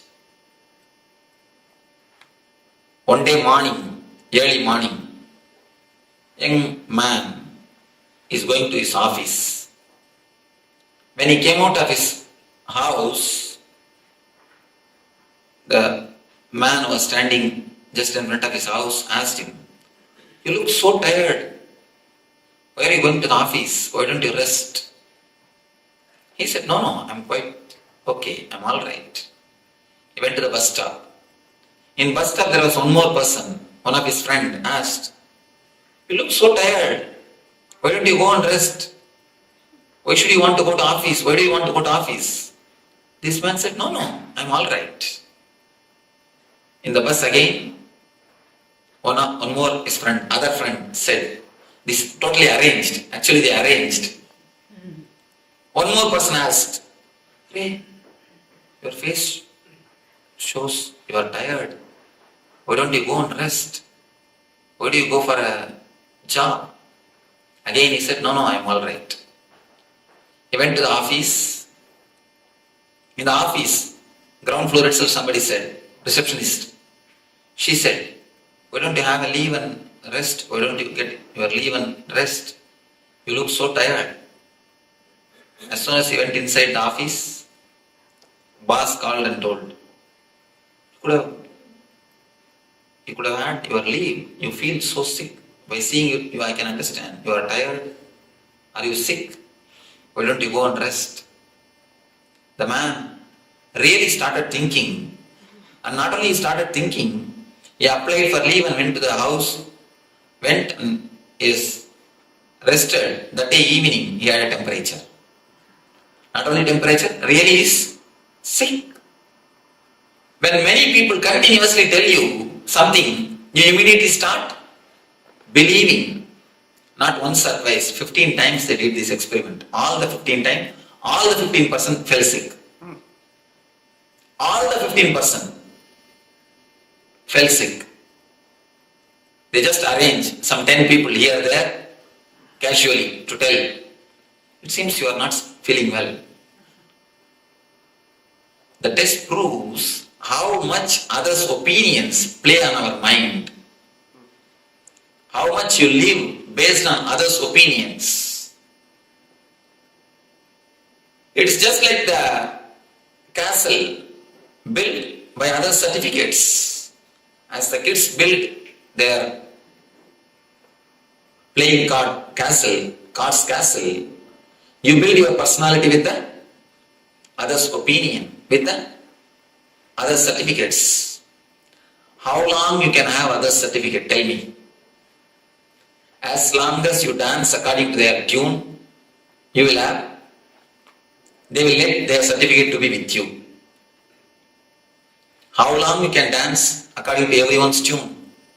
Imagine. One side, your husband is playing Kathakali music. You go there and do few Kathakali steps. On the other side, daughter is playing pop music. You jump there and do few steps of pop. And back side, your son is doing Bharatanatyam music. Then you do few Bharatanatyam steps. This side, somebody else is doing rock music. You jump there and do few rock steps. This side to that side to this side, this corner to that corner, here, there. If you continuously run around, what will be your dance? It will be nothing but mess. That is what now we are doing. Everybody has got their own tune. How long you can run, you can dance for everybody's tune. If you know 6-7 type of dances, at least you may manage. Even then I don't think you will be able to manage. Because you need to change the tune. How long you can manage? If you dance according to everybody's tune, then they will let their certificate to be with you. If you don't dance according to everyone's tune, what will happen? They will take away their certificate. If somebody takes away their certificate, what happens to your personality? That's what I call depression. Continuously it happens. It's like you are a centipede. Centipede means you understand with 100 legs. You have 100 legs. Only if all the 100 persons say something good about you, if all the 100 say some nice things about you, you feel comfortable. You can walk. If someone takes away their leg, what will happen to you? You just tumble down, collapse. I tell you, this is a homework which you need to do. Make a list of the people who can depress you. No, really. Now this will give you the new understanding in your life. See, most of the time, we do not even know our problem. That is the problem. Once you know your problem, 90% of things gets dissolved. Once the problem is brought to the consciousness, you will see that it disappears. Find out who all can depress you, for whose opinions you wait. How many persons' opinions you give weight for them? How many persons' opinions you give respect? Who all can depress you? Make a list who all can depress you.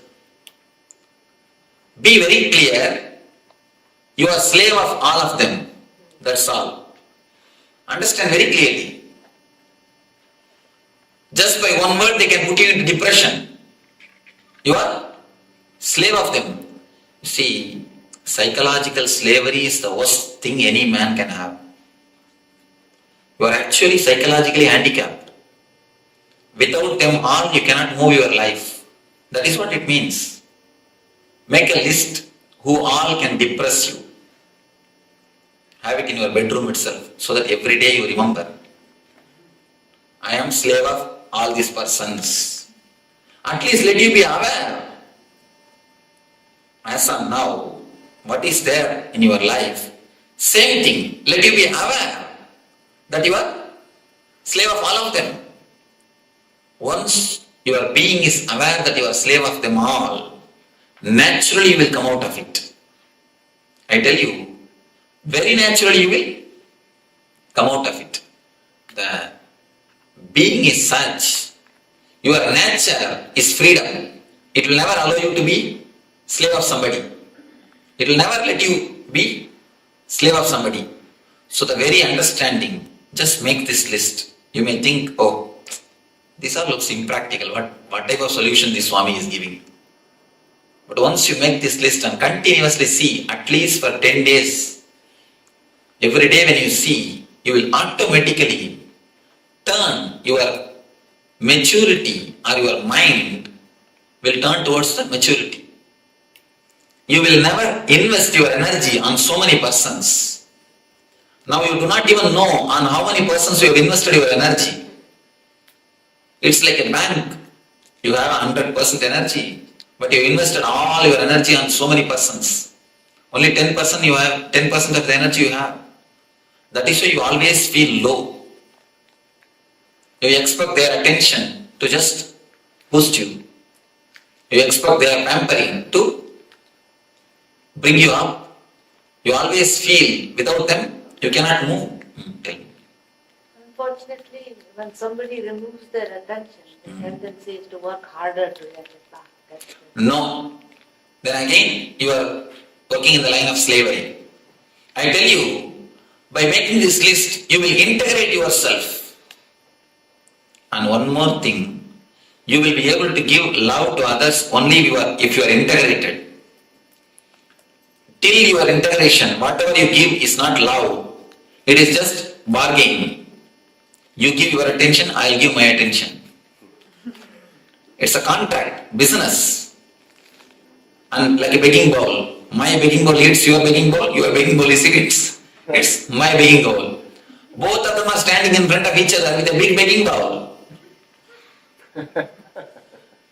All sound which you hear in your house is nothing but the clashes of these two begging bowls. He is asking for your attention, she is asking for his attention. Both are asking for others' attention, and nobody is able to give. Once you understand you are slave of so many persons, you will understand you have invested your energy on all of them. Then you will be able to integrate. You may ask, then Swamiji, should we not live adjusted life? I tell you, adjustment is different, compromising is different. Most of the time, You compromise, but you claim yourself as I am living a very adjusted life. Adjustment has nothing to do with compromise. What is adjustment? What is compromise? Let me explain. Compromise means you are not having your center. You are just having your center on so many persons. You are like a centipede. So you cannot do anything. You have to compromise. You are dependent on others. Your energy is dependent on others. Only by others' opinion you are alive. This is a compromise. Our present state. Adjustment means you totally integrate your energy in your being. You are never bothered or depressed by anybody's opinion. Even then you bend and give your attention to others. Even then you listen others' opinion. Even if you are not disturbed, you are ready to listen to others' opinion. That is what is adjustment. But in our being, 99% of us are wounds. We have a wound in our being. That is why we always compromise. We are never integrated. Understand? If you are integrated, you will adjust. Otherwise, whatever you do is compromising. Never live a compromised life. It is psychological slavery. Psychological slavery is much worse than physical slavery. And I tell you, only when you are integrated, only when you have energy on yourself, only when you are centered on yourself, you can really love others. You can really give your attention to others. Only then you can really adjust and live happily. Till that time, till the moment of centering yourself into the heart, whatever you do will be only a business. That is why always we say, almost all love marriage, I can say 99.9% love marriage, they feel the other has cheated you. Before marriage, he was one way, and after marriage, he is the other way. Be very clear, nobody has cheated you. It is we who cheated ourselves. It is we who cheated ourselves. We always think that this is going to be this way and that is going to be that way. And we ask for continuous attention. Finally we say, we have not got it. He has cheated us. Nobody has cheated you. It is you who has cheated.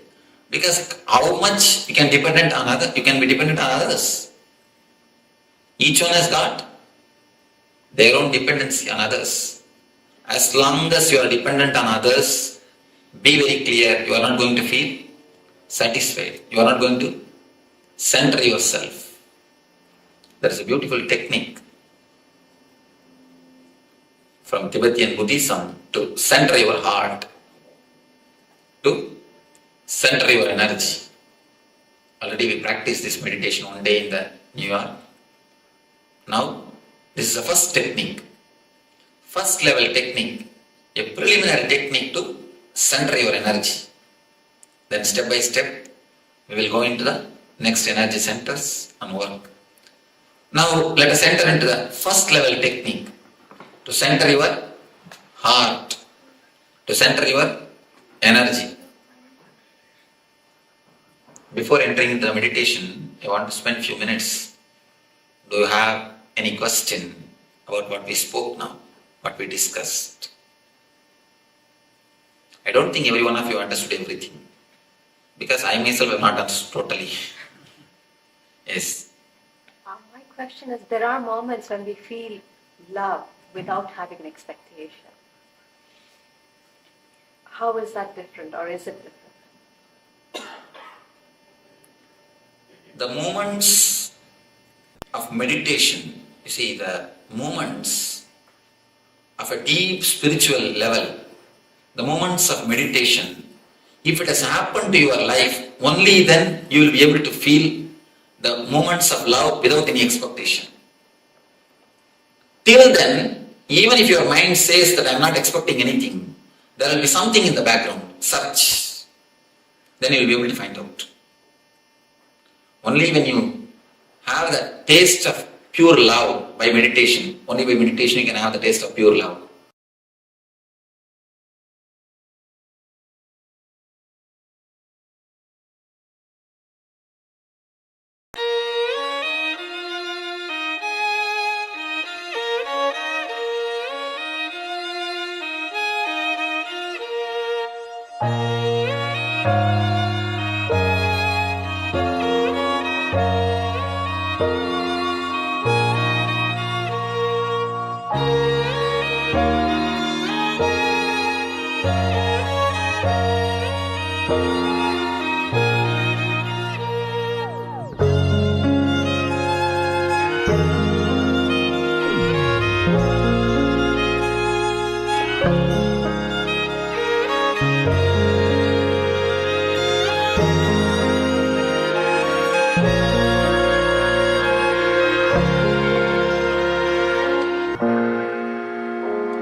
Yes, then all of you. So, Anahata Chakra. When the Anahata Chakra is opened, so much of overflowing love will be overflowing through you. And Swami says very beautifully, only when you give love, then Anahata Chakra can be opened. The moment you ask for attention, ask for love, this chakra is getting blocked. So we'll be entering into a beautiful meditation, Maha Mantra meditation to open the Anahata Chakra. And once this chakra opens, it can be kept active by taking up more and more responsibility. Understand? After the chakra is open, you need to take more and more responsibility to keep this chakra active.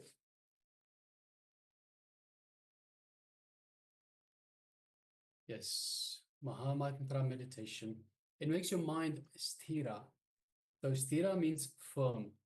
The mind is always oscillating between different thoughts. This meditation makes your mind still and takes you into the zone of no mind. It is like a jumping board to enter into infinity.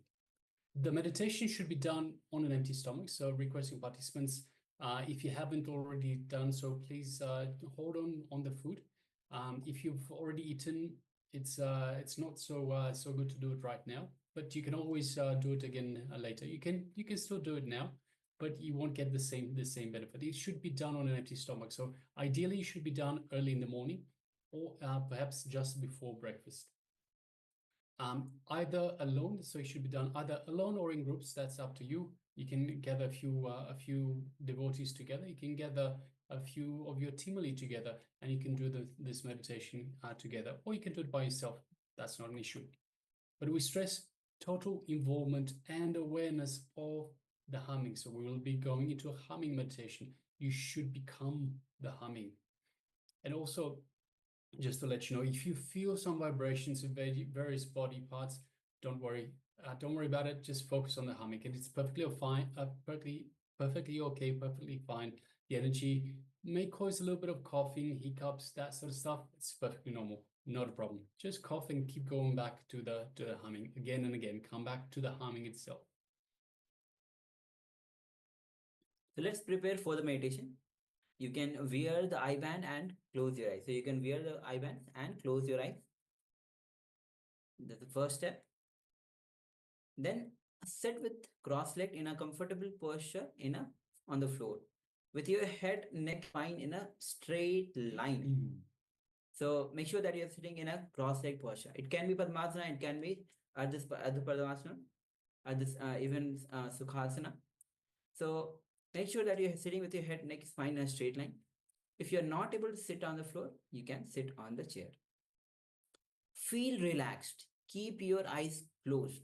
Even after we close our eyes, we still see forms and images from behind the eyelids. To erase this, imagine that your eyes have become stones. Lock them mentally without physical effort. Then images will die. Understand that all the images that we carry, when you lock your eyeballs and make it a stone and mentally lock them without any physical effort, then images will die. So harden your eyeballs with mental effort and place your tongue on the upper palate. As you can see the tongue, and place it on the upper palate. Locked. This will stop the verbalization. So this is a way to stop the verbalization. The hardened eyeballs and the locked tongue will help you to still the mind. So we'll be entering into this Mahamantra meditation. And once you have hardened the eyeballs and locked the tongue, for 1 minute, just after 1 minute, be in this posture, be in this hardened eyeballs and the locked tongue. And then after that, you can relax and then enter into the humming meditation. So 1 minute, keep your eyeballs hardened and locked tongue.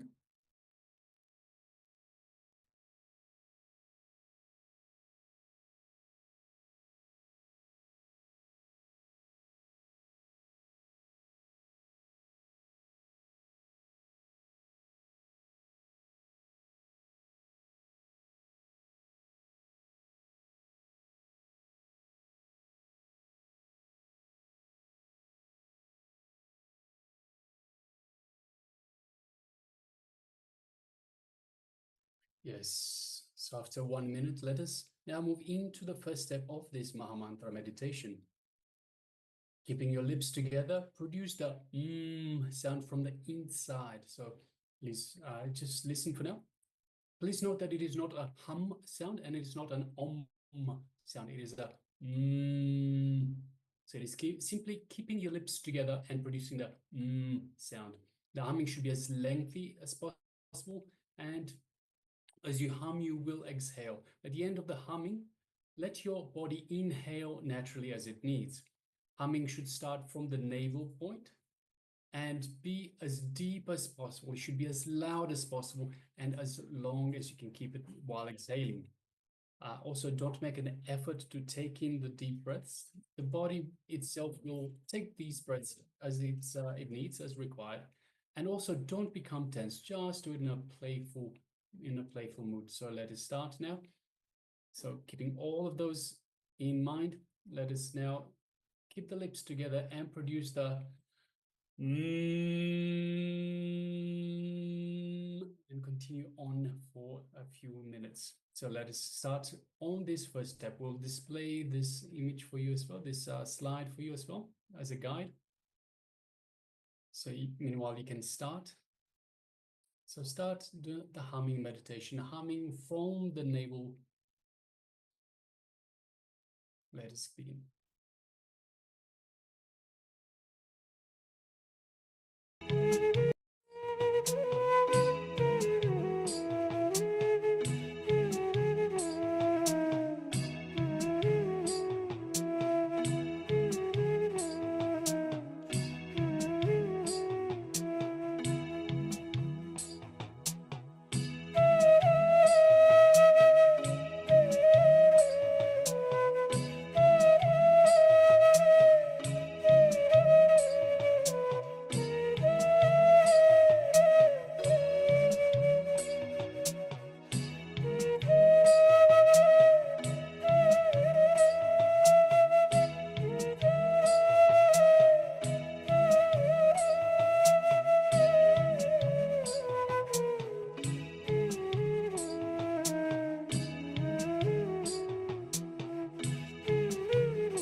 Yes. Now, after humming, you can stop.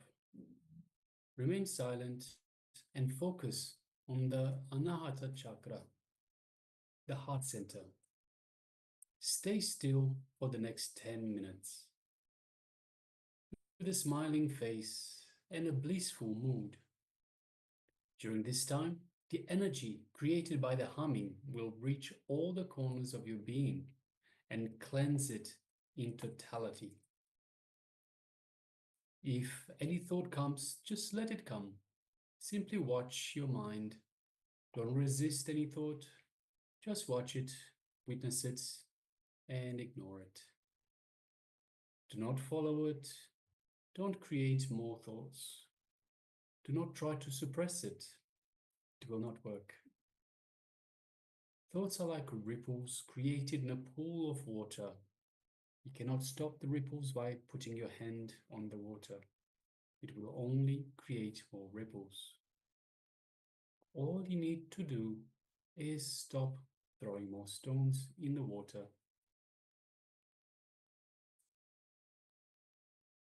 So once again, just sit, and if any thought comes, just watch it. Don't follow it, don't suppress it. Observe it, be the witness, that is all. Remain focused on the Anahata Chakra, the heart center, and stay still. Let us go on.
Yes, you can relax now. So once again, this is a very powerful meditation to, first of all, to create that energy in your body, and then to center it, to have it sit in your Anahata chakra, to have it by staying still and having the energy, just building the blissful mood in the Anahata chakra. All right, next we'll be moving on to the next segment, which is the power manifestation segment once again.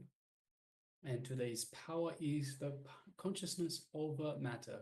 Consciousness over matter. So requesting everyone, let us go out and gather ourselves a coconut, or if you haven't got a coconut, you can have any round fruit such that it can easily roll out of the palms of your hand.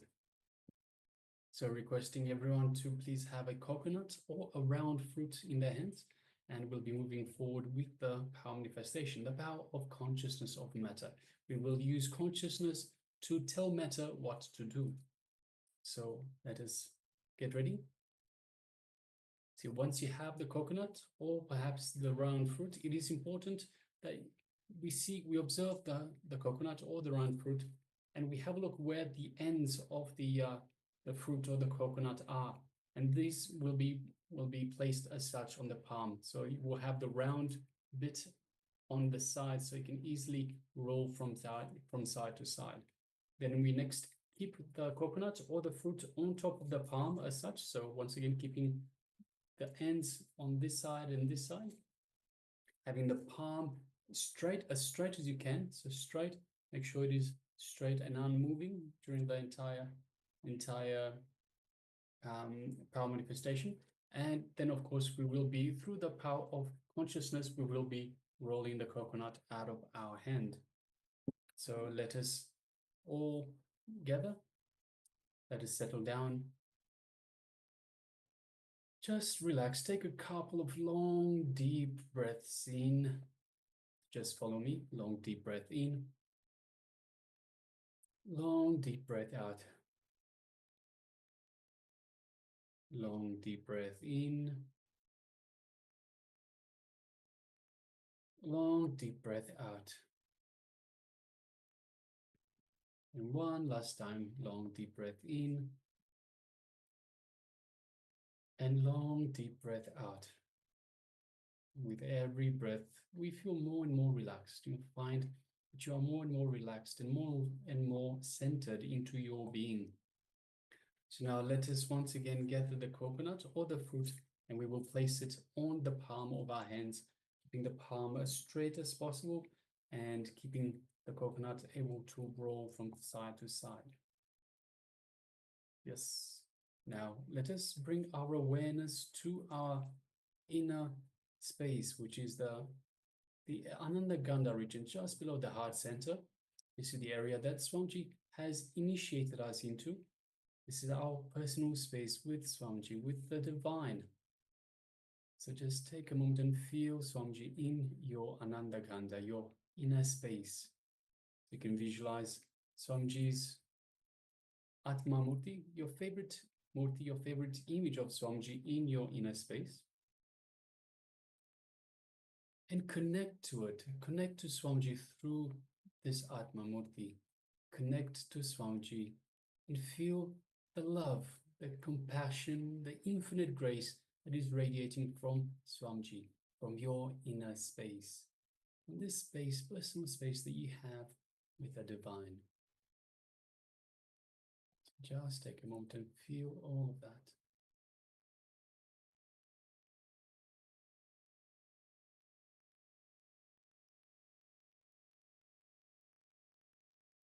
Now let us feel the space of oneness with Swamiji. In our inner space, we feel oneness, we feel one with Swamiji. Just kindle that feeling, that space of oneness. Just know that you are one with Swamiji. If any doubts arise, just unclutch. Any thoughts being thrown by the mind, just simply unclutch. Any worries, any judgments, just unclutch. all these thoughts, memories, complaints, they're all just getting in the way of the power manifestation. All powers manifest from the space of oneness with Swamiji. So let us just kindle that space of oneness. Nothing else matters. Everything else just unclutch again and again. Now, from this, let's return to the space of oneness with Swamiji in your inner space. Now let us move our gaze, our awareness to the third eye, in between the eyebrows, the Anya Chakra.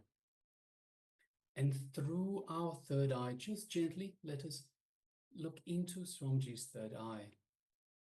And as we do so, we feel an energetic connection that's created from Swamiji's third eye into your third eye.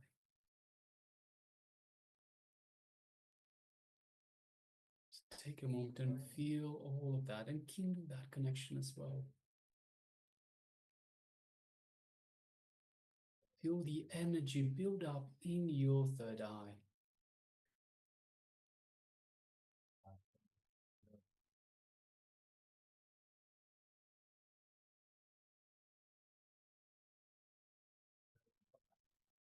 And you feel the energy as Swamiji is awakening your third eye, is activating your third eye.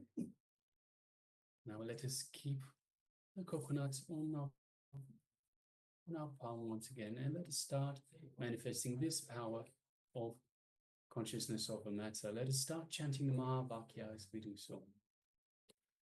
Om Nityananda Paramashivoham. Om Nityananda Paramashivoham. Om Nityananda Paramashivoham. Om Nityananda Paramashivoham. Please continue to chant the Mahavakya until you manage to roll the coconut or the fruit off your hand. Om Nityananda Paramashivoham. Om Nityananda Paramashivoham. Om Nityananda Paramashivoham. Om Nityananda Paramashivoham. Om Nityananda Paramashivoham. Om Nityananda Paramashivoham. Om Nityananda Paramashivoham. Yes. All right. So continue chanting until you have a success. It's important to have that urge, that urgency to have it now. So if you haven't managed to just yet manifest this power, continue on, persevere. It is through practice, and it is through removing of the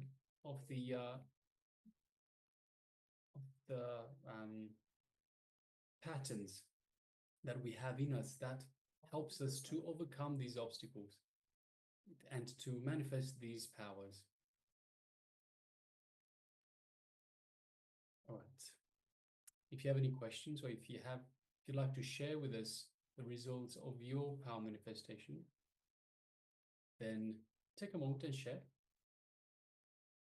Meanwhile, let us get ready to move on to the next segment in our program for today. And now we'll be entering into the Manipuraka Chakra, nervous center meditation, We already had the revelation by Swamiji on the Manipuraka Chakra, going beyond worries. So understand the worry is nothing but this continuous, uncontrolled inner chatter happening in your mind. This inner chatter becomes your master and takes control of you.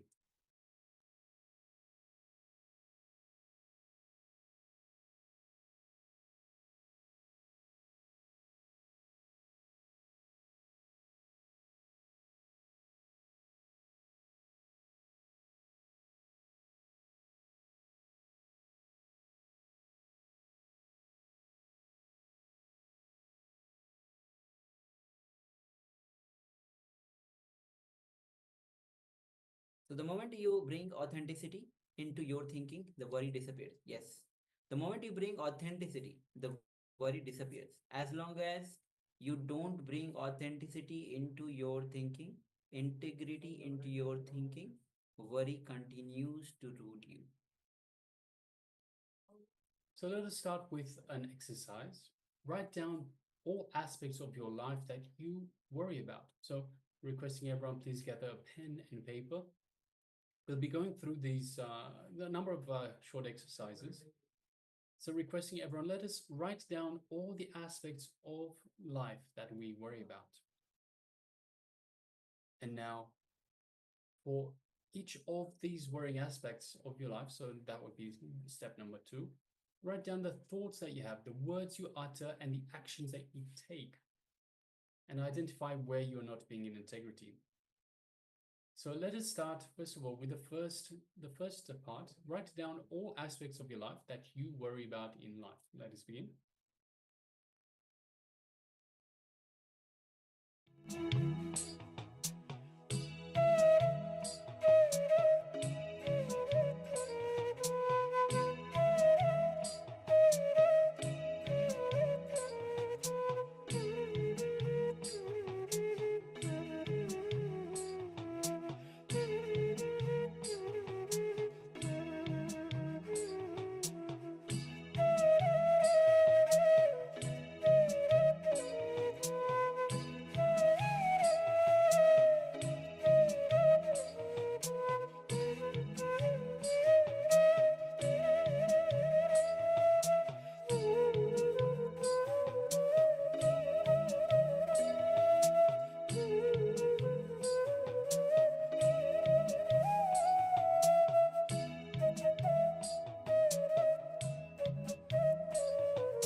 Now for each of these worry aspects of your life, write down the thoughts you have, the words you utter, and the actions you take. Identify where you are not being in integrity. Please go ahead and write down all the worrying aspects of the life, each of the aspects of the life where you have written down the worries. So please go ahead and please continue.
Now examine where you gave your words and you did not honor and fulfill them.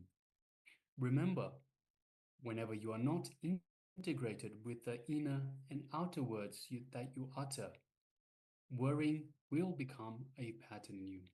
Let's continue.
Now look at your life and identify all the things that you forget.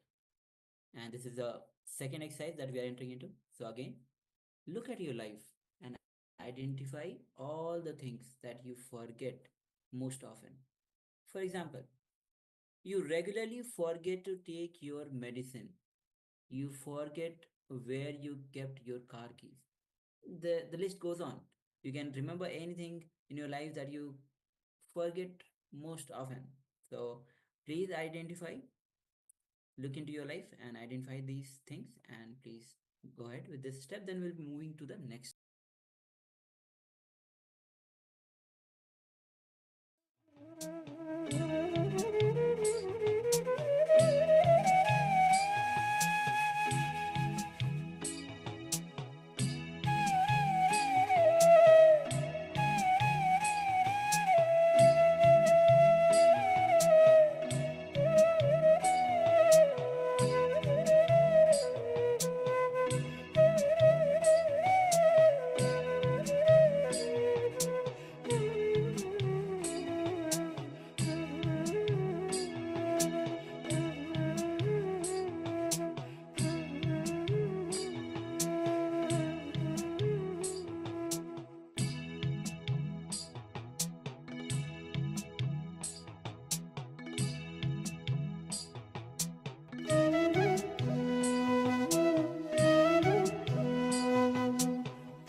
Next, let us examine what are the words you utter in all these aspects of your life where you are forgetful.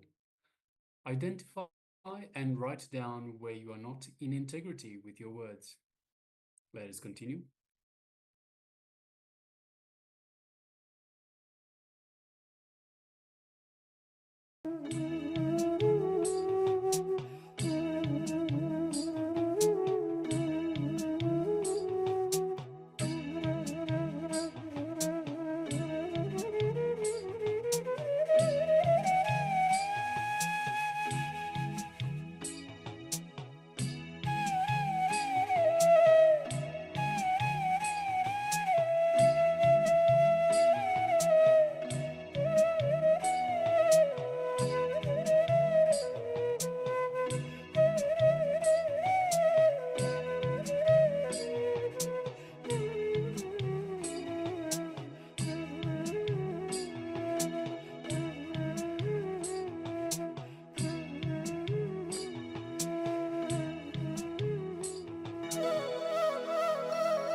Now let us look at the second step in this second exercise.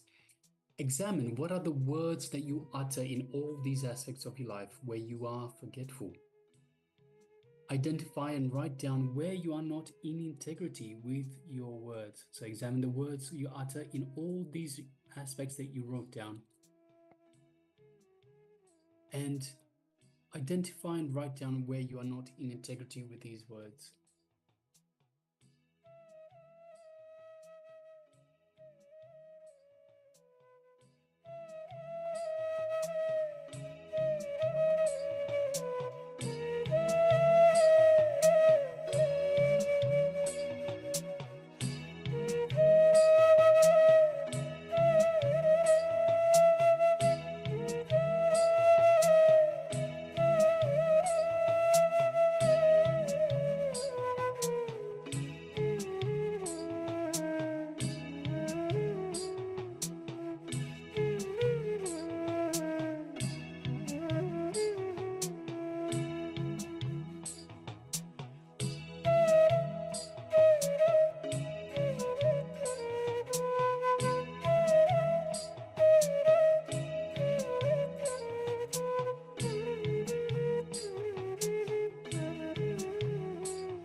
Now, look at the solutions you discover in your life which you forget again and again.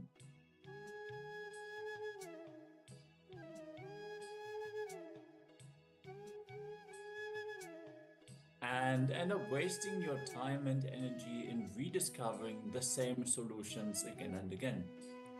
Examine what are the words you utter in all these aspects of your life where you are forgetful. Identify and write down where you are not in integrity with your words.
Yes, you can relax now from that wonderful exercise. And let us move on to the next part of our program today, which is once again a wonderful revelations by the Supreme Pontiff of Hinduism. Yes, we're going to move on to the next energy center, the Vishuddhi chakra, the throat chakra. We're going to learn what blocks it, what unblocks it, and what are the energies manifesting through this chakra. So let us all settle down and listen in deeply as Swamiji is revealing the truths about the throat center.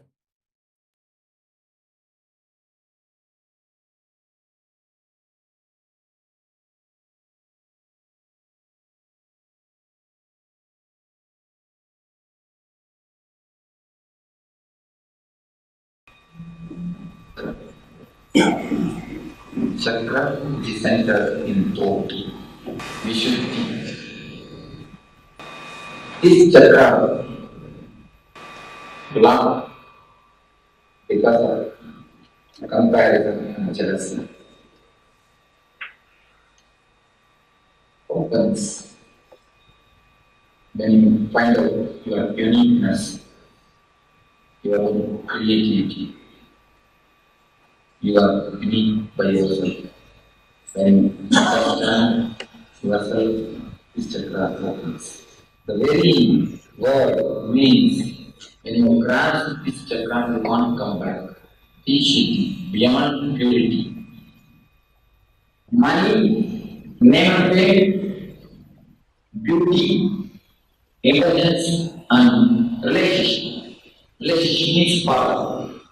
Now, people are with you. This 5 things. This is a very getting a how long life that we can put in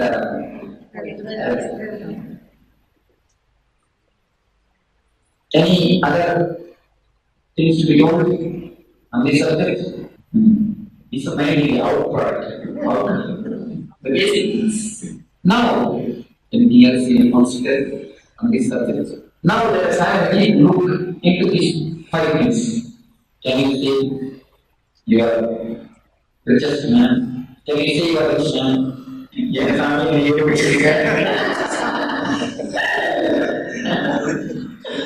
now can you say you are rich man? Can you say you are poor man?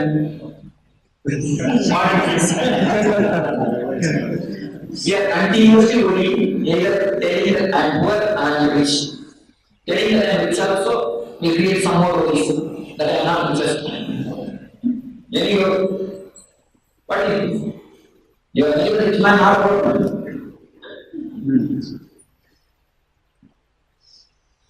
Okay. Can you say your name and name? Can you say you don't have any name? It is anybody. Can you say you are beautiful?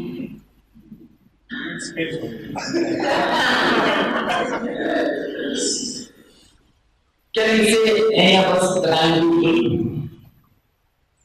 Can you say that I am ugly? No skill. No skill. We are measuring our whole life with scale which is not a skill. Just with some data, some imagination. You are trying to build your life on the false data. Who can be given? Who can be said as a measure? How can it be said? What is the scale? You go back and say, newspaper, many people just done the issue, read over next page. What can be the scale? Where is the scale? Upanishad says very beautifully. There are 2 types of existence. Positive existence, negative existence. Things which are existing positively, which can be handled, this mic, this rose, it's everything. You can do something with it. Things which are existing negatively, darkness in the room. You can't do anything directly with darkness to remove the darkness. Do you understand? To remove the rose bush, you can do it directly in the rose bush. You can handle the rose bush, you can direct it, remove it. If you want something to be done to the rose bush, you can do it directly. It's positive existence. The darkness in the room, can you remove it? Can you handle it? No. Anybody knows how to handle the darkness? Must be a magician. So two kinds of existence are there. One would be which very deeply explains. People are just trying to continuously work with their shadow. With the darkness.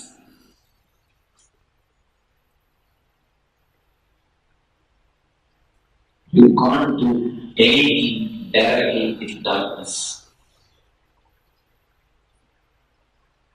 If you want to remove the darkness also, you can't do anything directly because it is not existing. Only if something is existing you can play. Which is not existing. It's a non-existence. Because we use the word darkness, we think that something like darkness is there. It is not darkness, it is lightlessness. Lightlessness. As she said, joylessness is just directly you can't do anything. You can't do anything directly just. Can you directly do anything with darkness?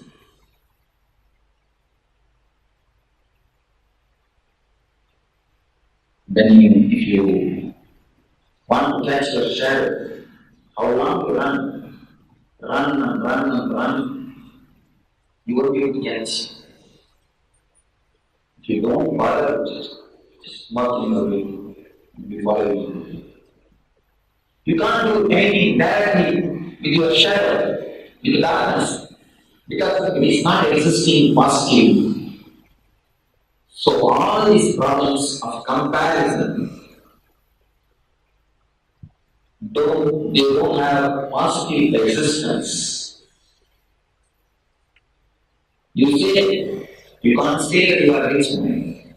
You can't say you are poor man. A long queue is there. You are standing in front of you, crores and crores. Backside you, crores and crores. Infinity and infinity. Same thing. In the name of faith. One person, can anybody say that I am the famous man? No. And nobody can say that I don't have any faith. Everybody has got a little. In front, big crowd. Backside also, big crowd. Same beauty. Who can say I am beauty? Anybody? Who want to say it? But it's scary.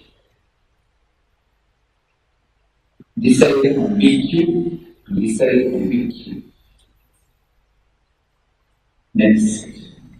Intelligence, wisdom, knowledge, intellect, looking at all others.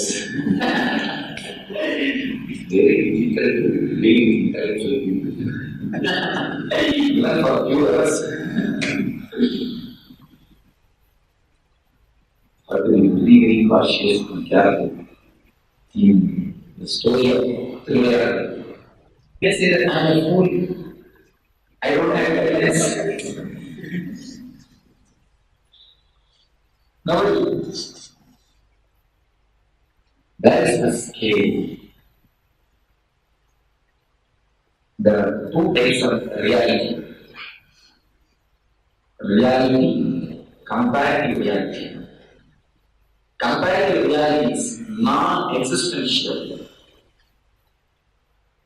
But our whole life is completely tortured, bothered, disturbed. We live in hell just because of this comparative reality. Just because of this non-existential phenomenon, ghost-like phenomenon, Maya, as you say, Yama iti Maya, it is not there. That is so much suffering.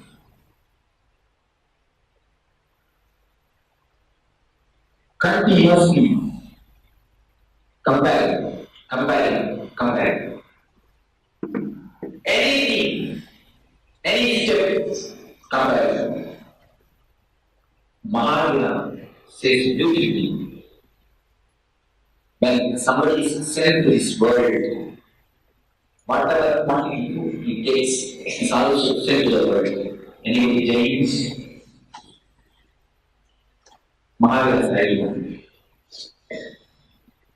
Not only your food is sent, I say, when you come to this world, you bring enough energy, karma, capacity to work out and to live your life perfectly.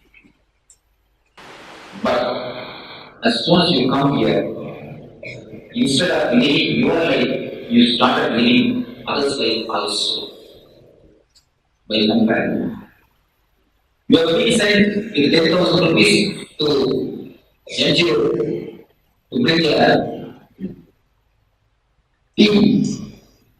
After you go there, you meet a friend who purchases a refrigerator. It's a 15,000. Either you switch over to a refrigerator or you purchase both. Refrigerator and tea. Then the remaining money,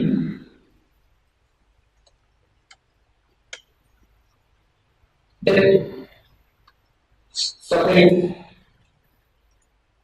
God is really gracious. Many people come and ask me, if God is full of love and grace, why so much of suffering in the world?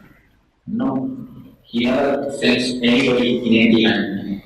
He sends what we can manage along with you.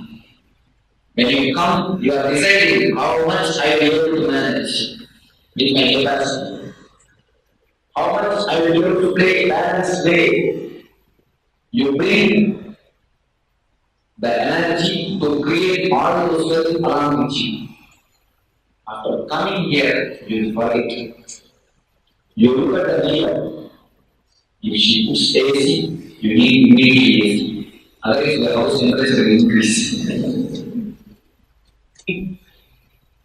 Everything is there. For green, nothing is there. Just like that. So, what is the way to come out? We understand comparison, jealousy creates so much of a problem. Just think, all your problem, almost all your problem is centered on comparison. Continuously torturing yourself. You are torturing yourself with the thing which is not existing. If it is reality, you can do something reality. It's not reality. Then what can you do about it? You yourself say, you are not rich man. You yourself say, you are not good. You yourself say that you don't have any pain. And you yourself again say that I am not rich, I am not a poor man. See the mental game. Mind is just playing a trick with you. You are continuously cheated by your mind. And rose bush, Paramashivoham. Never try to become somebody else. If you are looking at finding out your own inner creativity, inner potentials, finding out your own tune, your own tone, your core. If you have found your core, if you find your own core, your own way of life and live, you will not be compared to others. Comparison and jealousy exist because you don't know who you are. You don't know what is your life. That is why you are just continuously comparing with others' life. If you know something as your life, you will not start comparing with others' life. Tree, another tree is the same. No? Everything is unique. Why you go for a tree? Even one tree, no two branches are same. If you look deep, no two leaves are same. Everything in existence is as unique as it is. Nothing can be compared. But man is the only animal uprooted from existence. We are continuously comparing. We have lost connection with existence. If you are rooted in existence, in the God, in the nature, you will not feel that you are uprooted. You will know that what is the core of your life, what is the uniqueness of your life. You will not be comparing yourself with others. You will not be living for the sake of others. You will be living your own life. You will be living your own life. So now we enter with the technique to find out your own self, to be rooted with existence, to have tune with our being, to discover the core of our being. Clean. Shuddhi means clean. Vishuddhi, beyond clean. It means it is already clean.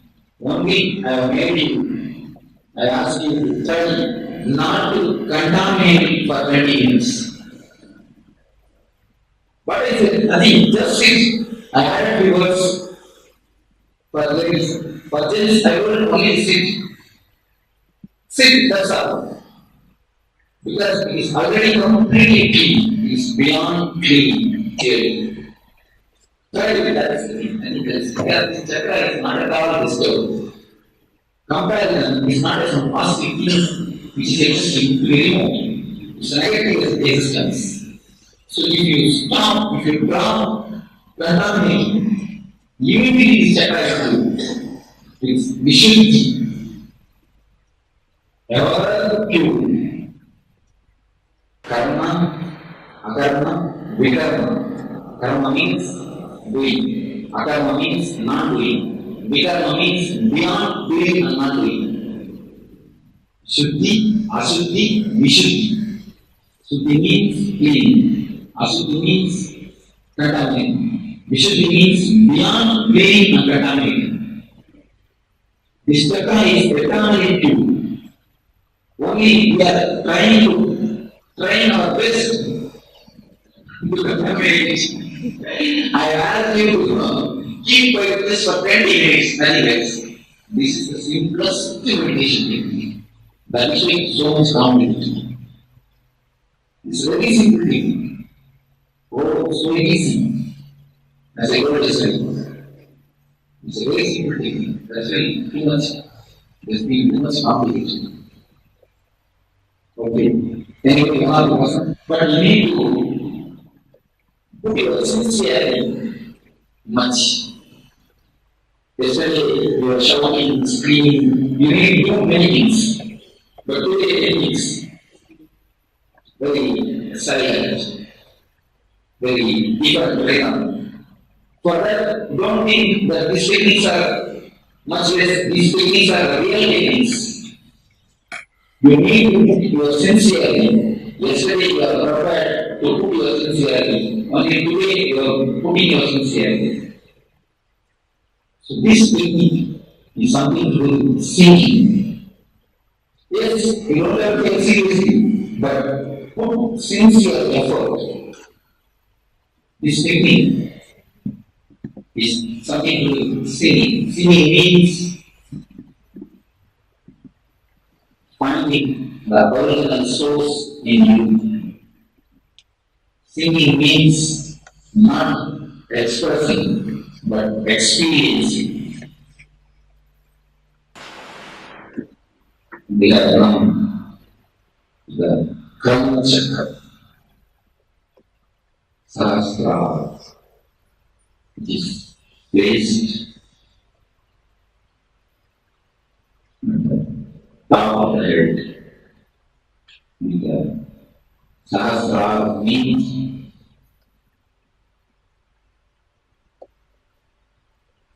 thousands of countless. It is not exactly thousand. It is not many, but 1,000. Countless is the figures are ladies, the R, E, which is countless. They just want to express the infinity. So they are using the word Sahasrara.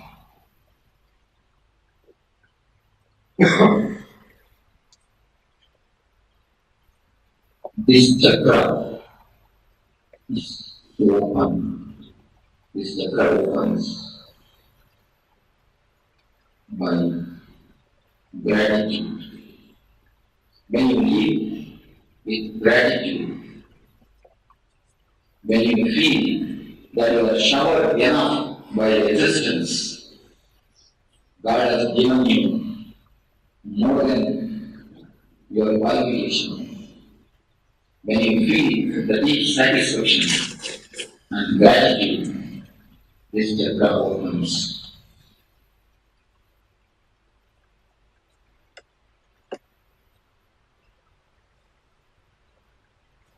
But what life? There are many ways of life.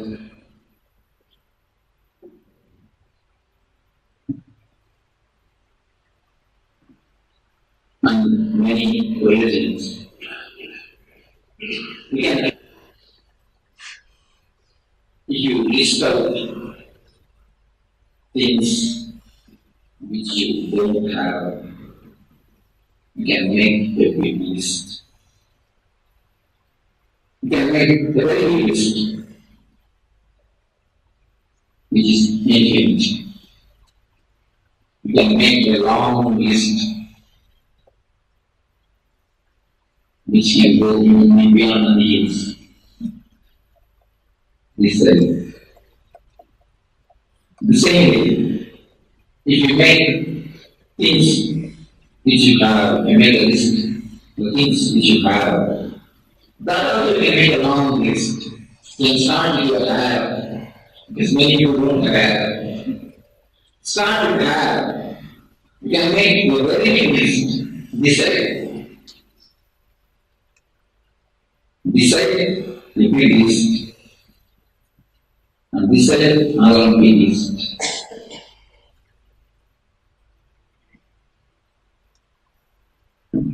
Even if you remember, try your best to find it. Have only this key, that's enough. Application. Only this key is enough. This key can open all the 7 centers. If you are blissful, if you are with Nityananda, you will not have any imagination, expectation about others. You will be completely yourself. Moladara and Roman by his master key. Into the chakras, you are not getting the keys, but this key is a master key which can open all the chakras. Even the Anya Chakravaja's key can open energy. It can open. If you don't take seriously, you will not have a problem, but you will not be having something positive. This key, please be very clear. The Anya Chakra's key also, master key. To open, to solve the problems of all the chakras, to clean it, but the Sahasrara key will energize it. So it's an ultimate master key, master for master key. It's an ultimate master key. If you are blissful, not only you will not have any expectation, you will be solving the problem of Moladara, you will see a new energy, you will be living, you will be enjoying the life. You will have something positive also. So, Moladara will go by the same key. If you live in this, where is the person of death here? If you have the deep contentment, where is the person of your death? When he comes, come let us go. Whether you will go first or I will go first. Have you got a place and your buffalo? You don't have, you can go by our car. Leave your buffalo here, I will give the lift. You can give lift to your mom. If you have the contentment of living, satisfaction, bliss. So that Nityananda can open Swanishthan also. What is the very word Nityananda can simply dissolve for it. It can open mind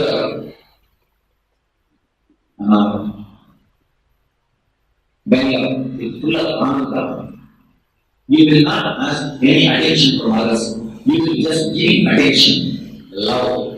You will be radiating love. You will not be taking, you will be giving. Now, two birds are standing in front of each other and asking for wedding. Please give some attention. Please give some attention. Instead of that, you will be in a position of giving.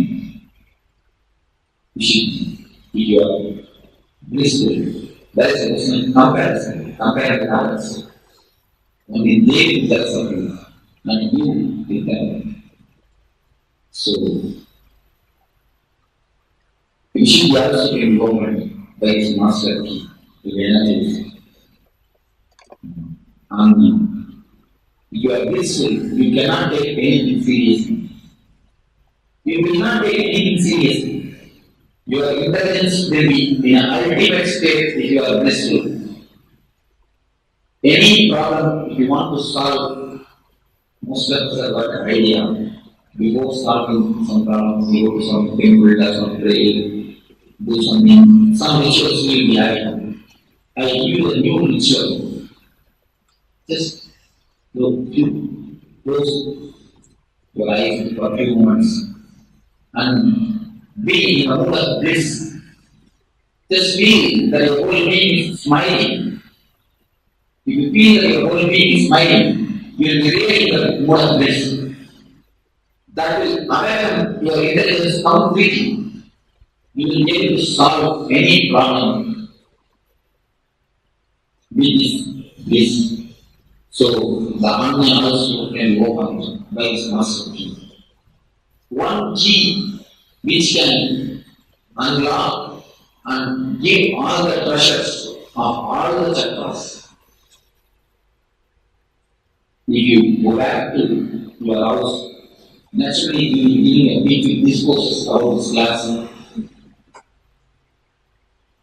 Carry this key with you and share it all. You will give gist of this class. No, it means you are not really enjoying the class.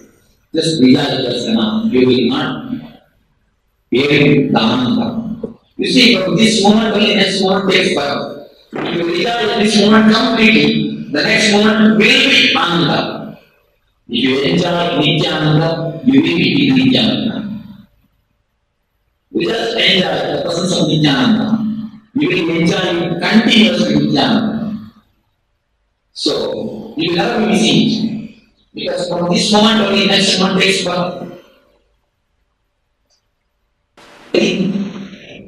Was given to us by the great masters of the world. What more they were given? They were given for our Nityananda. To be Nityananda. So now we have to pay our gratitude to them. First, we have to pay gratitude to them that they have taught us to pay gratitude. Next, let us pay gratitude to the whole existence. Even this flower pot has contributed to our joy. It has contributed something for our joy for these 2 days. Every day has contributed something or other. So we will pay our gratitude, our love to all of them.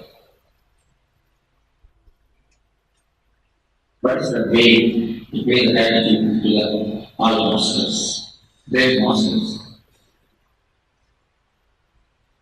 What they wanted us to be with Nityananda. So let us enjoy, celebrate. That is the way to pay the gratitude.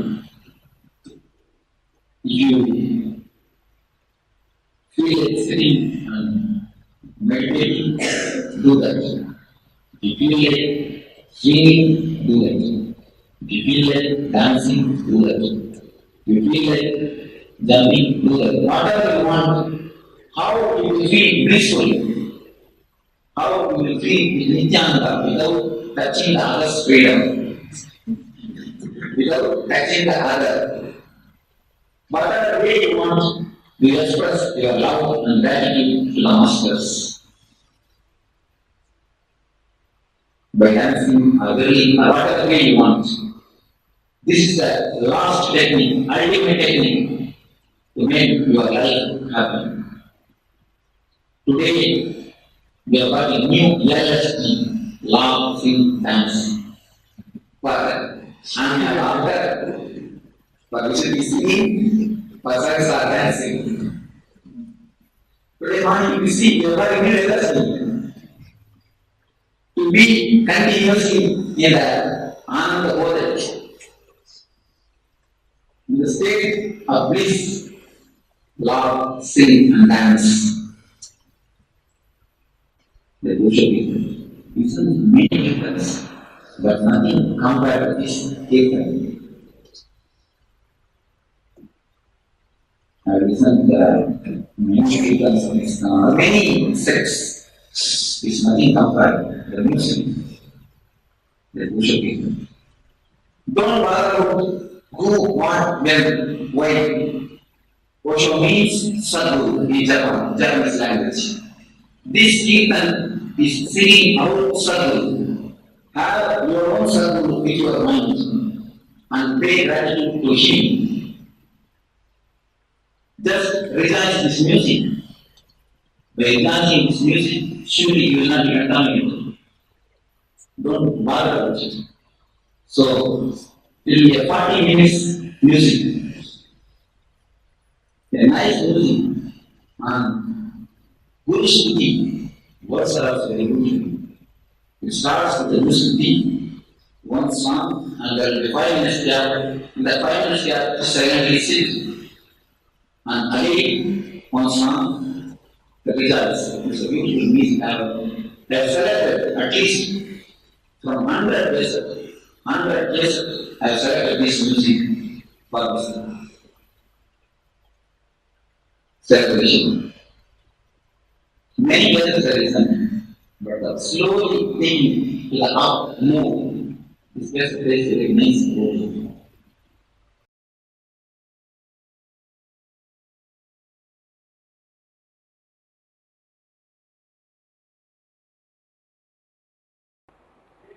Next chakra is Agnya. Agnya. Agnya. Agnya. in Bengali, Bangla pronunciation. What I know, because I read in Bengali. So, Agnya, Bangla pronunciation. Huh?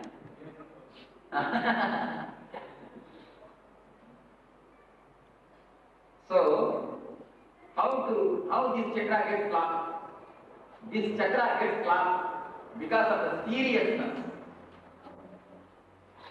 And how to open this chakra? What I did just now, do it always. Just laugh. Laughter is the key to open this chakra. Have you observed? All of you are writing seriously. Laugh this chakra. Have you observed? Whenever you think seriously, this place gets simply some changes happen. Either this way or this way. But this place will be having a change. Whenever you think seriously, you get a headache. And there are few people who only gives headache, never gets. And there are few people, that is exception. But generally, whenever you think seriously anything, whenever you take anything seriously, whenever you analyze anything seriously, you get a headache. You get this Anya Chakra situated in the eyebrows. That is what is called Varanasi. Varanasi means not that it is new to Uttar Pradesh. Many people used to tell that if you die in Varanasi, you will get mukti. I don't think it's a logic. Simply, whomsoever dies in the Varanasi, you will get mukti. What is the logic? Then why for tapasya? Then let us all go and live in Varanasi. And one day after we die, then we will get mukti. That cannot be the logic. Varanasi means the place between the Varana and Nasa, between the eyebrows and nose, Anya Chakra. If you die in Varanasi, you will be enlightened. Please be very clear. If you die in Varanasi, you will be enlightened. Not if you die in UP Varanasi.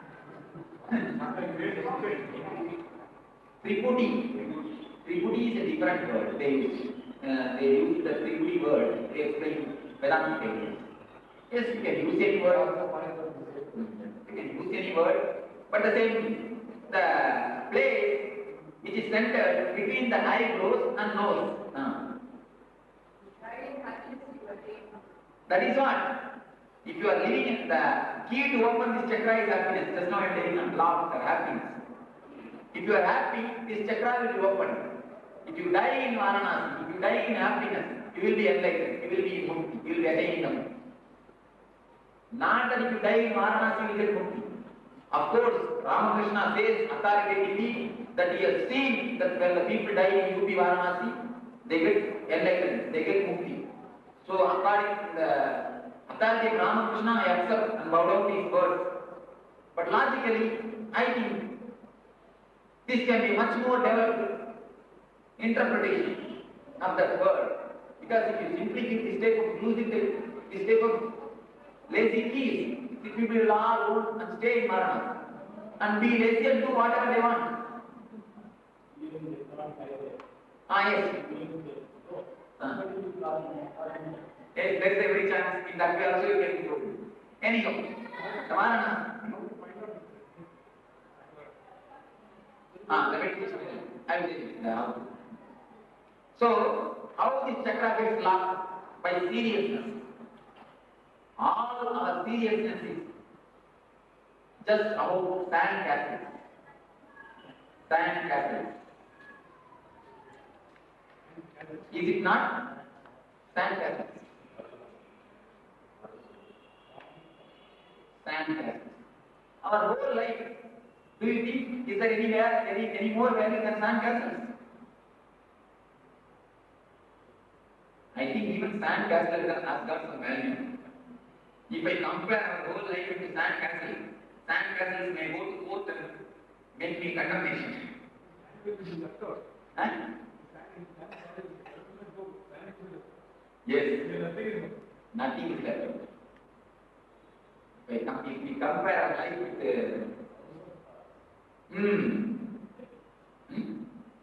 what?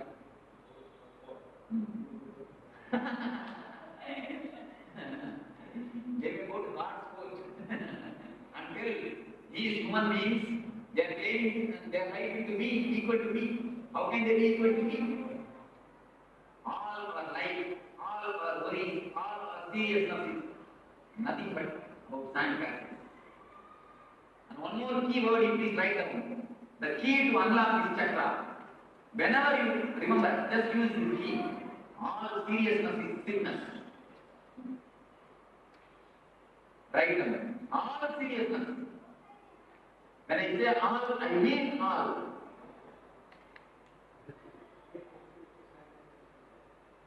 All our life, we are working, we are dreaming, we are seriously thinking, doing so many things. What for? Finally, where we end?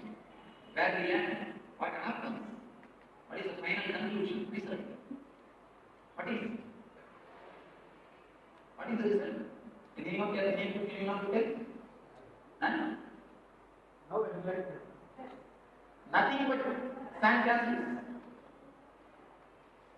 All our life, finally we would acquire two sandcastles.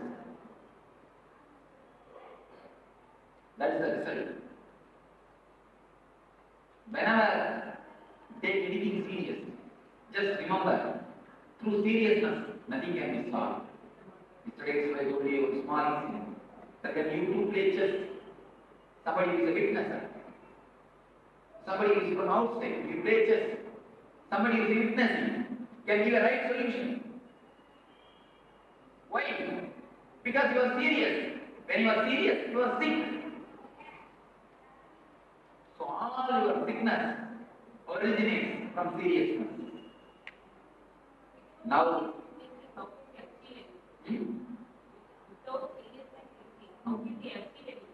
man who thinks seriously, he never achieves. Man who thinks sincerely only achieves. There is a big difference between seriousness and sincerity.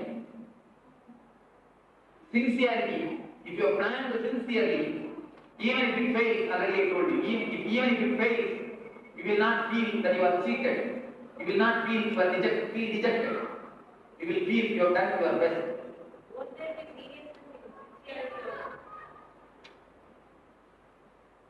I say from my experience, seriousness never gets associated with sincerity. Seriousness always gets associated with worries. Worry and planning, there are two things. Psychological planning and real planning, there are two things. If you plan something very clearly, you have to plan for tomorrow, what you have to do. In reality, what you have to do, where you have to go, everything you have to plan. Planning. There is nothing wrong. Chronological plan. According to the chronological dates, you will be planning.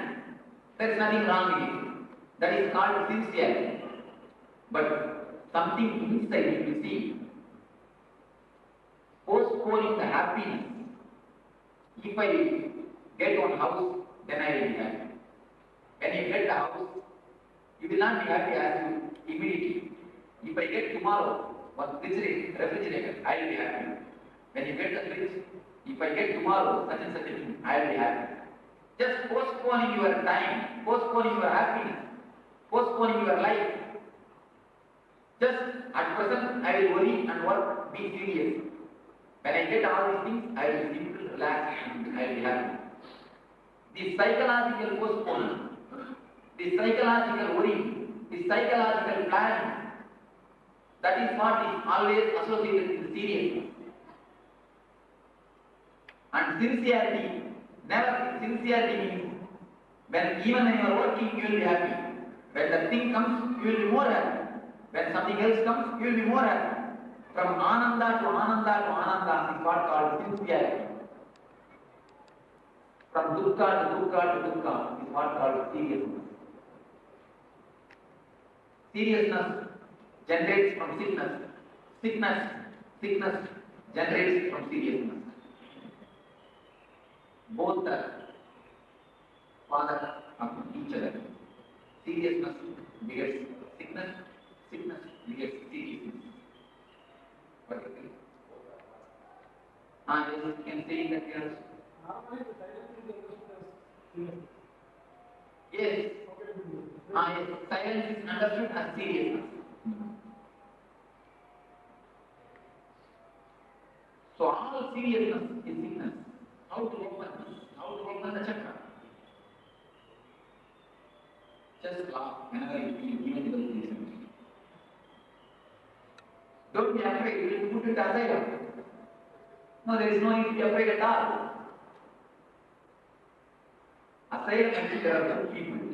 Then in society.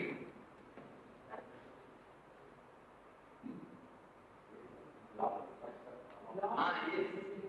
The laughing, taking the things lightly, taking the things happily, will open this chakra. Whenever you remember, just be in a blissful mood. You can bring yourself. Uttare atmanam atmanam avashadaye. You have to bring yourself up by yourself only. Nobody else can do it. Gita says, you have to bring yourself up. It is you to decide whether I will become enemy of myself or whether I will become friend of myself. Gita says, Uttare atmanam atmanam avashadaye. When your consciousness is alert, any problem you can directly look into the problem. Any man who comes and sees can directly look into his problem and give the solution. When he comes and sits in front of you, you will see whether he has come to make a business or cheat. If this consciousness is completely collected and if you are always living in a light mood, you will see the people who are living in a light mood, they always get successful in their life. Serious people never succeed in their life. Even though they may make some money, but they don't feel that they are living their life. They don't feel the fulfillment. They may have fulfilled their house with furniture, but they will not be fulfilling their life with the inner furnitures. So furnish the inner house.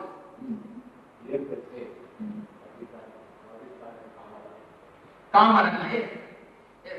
Maya, Gagana. When you open the third eye, the Maya simply gets burnt. Maya means smart. All of Maya is nothing but sex, nothing but Kama. Yes. So you will become Shiva. When you live in a laughing, light mood, you will become Shiva. How to become Shiva? Just laugh. You see what simple keys.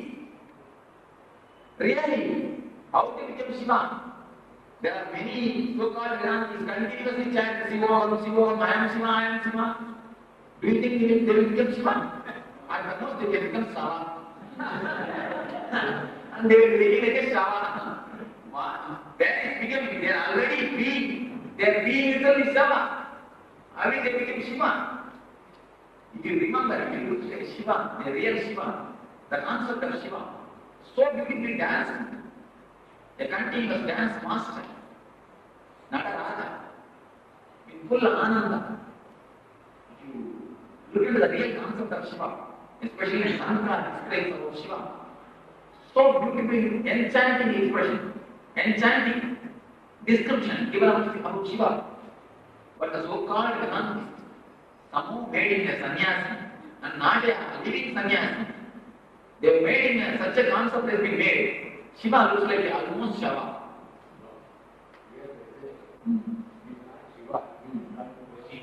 Yes. So many things. So many things they say.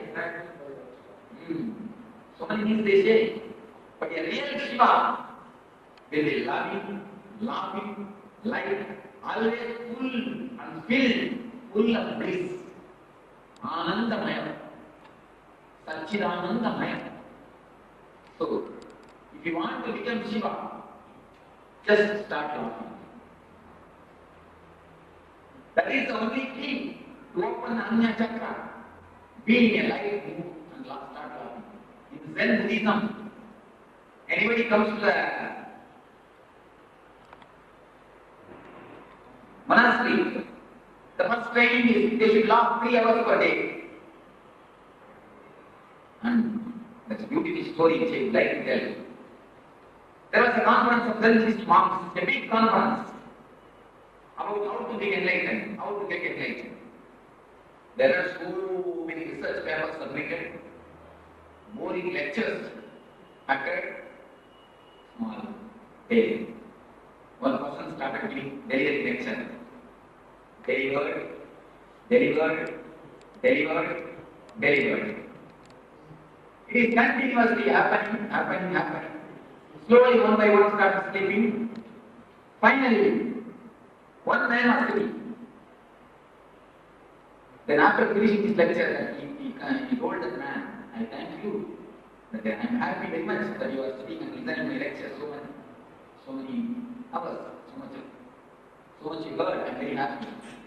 That person told, no, I am mic person, I want my mic back. I am the one of the mic. I want my mic back. Please give that mic. Here you go. So somehow, after that, the person apologizes, the speaker apologizes the man. Apologizes the man who heard. Sorry, I did not bring my watch. I forgot to bring my watch. I do not know how time passed. That's why I am not able to stop the lecture. Then the person told us, and one of the mic told, yes, you have not brought the watch, it's all right. But the calendar was there now. But there was calendar in the hand. I told you, if you have looked at the calendar, so continuously these types of sermons were going on in the conference. So, when all the sermon has finished, people are almost bored, tired. Then one Zen monk entered the hall. He is an enlightened man. Today was his discourse, his time. He came and started simply laughing without any reason. Simply started laughing. When the Zen people laugh, they really laugh. They don't laugh like a gentleman. All our laughter is gentlemanly laughter. More than 2 inches, we don't open the mouth. Do we open the mouth more than 3 inches? We never laugh, we only smile. Because ego. If we laugh, we will lose the ego. We will have to keep our personality outside. The child which is inside, the simple person is inside, the innocent man who is inside will come out. We will show you our real face. We don't want to do that. Somebody will exploit.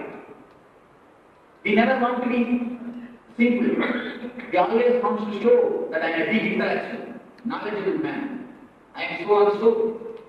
We cannot drop that post. We cannot drop our tail. Even though we have dropped our tail physically, we cannot drop the tail psychologically. The tail says M-A-B-A, B-A-B-A, so and so, one of the in the shop. The tail cannot be dropped. The ego cannot be dropped. That is why we are not able to laugh. But when a real enlightened person laughs, you will see a real child is laughing. You will see as if he is flowering, not that only his mouth laughs. His whole being will be laughing. His whole body will be laughing. It is recorded in Ramakrishna's life. When he laughs, he will roll on the bed and laugh. He will not laugh simply, he will roll on the bed. Just remember, 50-year-old man rolling on the bed and laughing. How will you look? Ramakrishna's laughter is recorded. He will roll on the bed and laugh. So when the Zen monk really laughed, the laughter was so infectious, people started laughing. The whole group started laughing.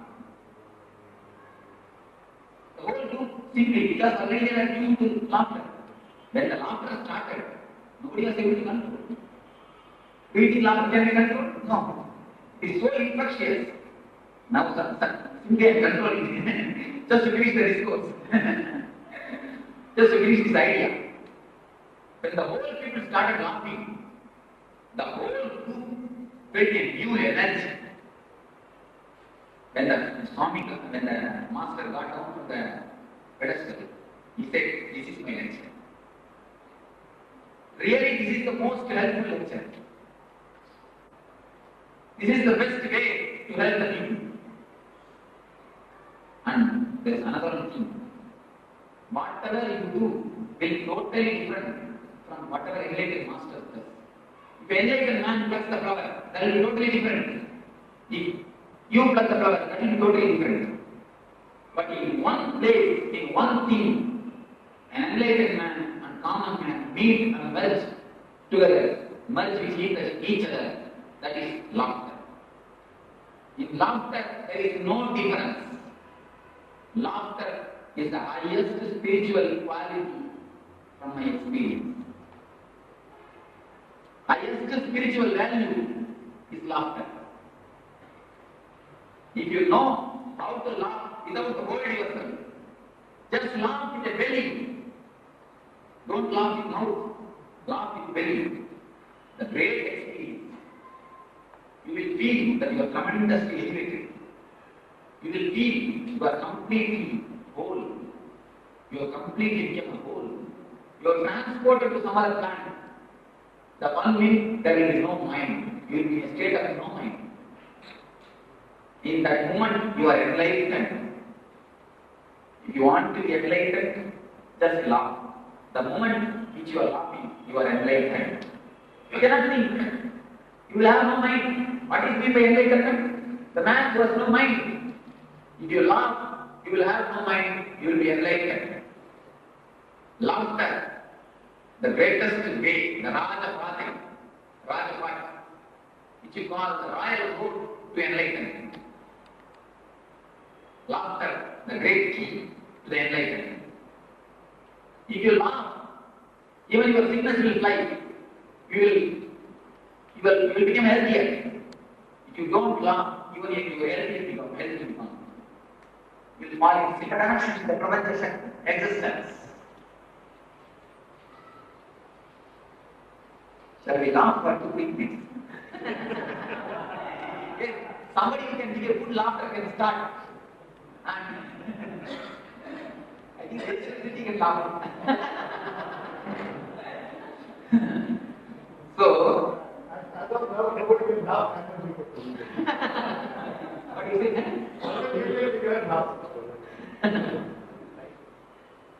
So, that's around there. Just remember in Ashakta to allow them to live peacefully. You will not laugh. Okay, in your house you try. In your house, ask you go and try. Laugh. There are laughing clubs in Bangalore. I have an idea to create laughter clubs. When we come to the Bangalore, we will create laughter clubs in our ashram.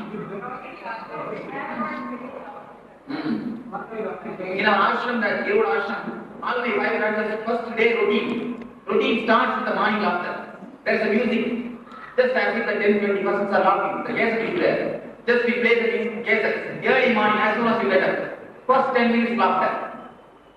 It will be practiced. Within few days you will get accustomed. When you start with laughter, your whole day will be full of energy. You will be completely healed. The great key for healing is laughter. So now we will go for a meditation.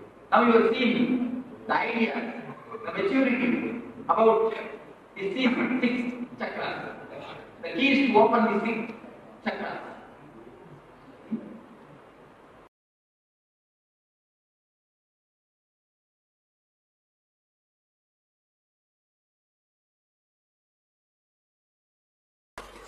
In one word,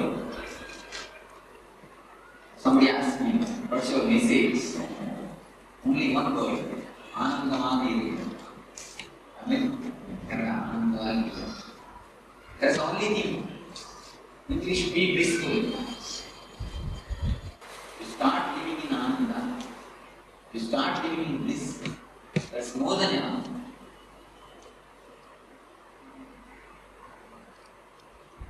Nothing else is needed. There is anything more brilliant, nothing else. We do everything just for the sake of bliss.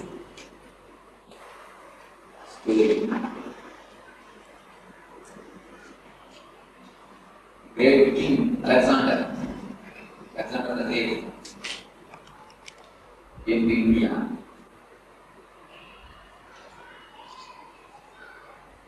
And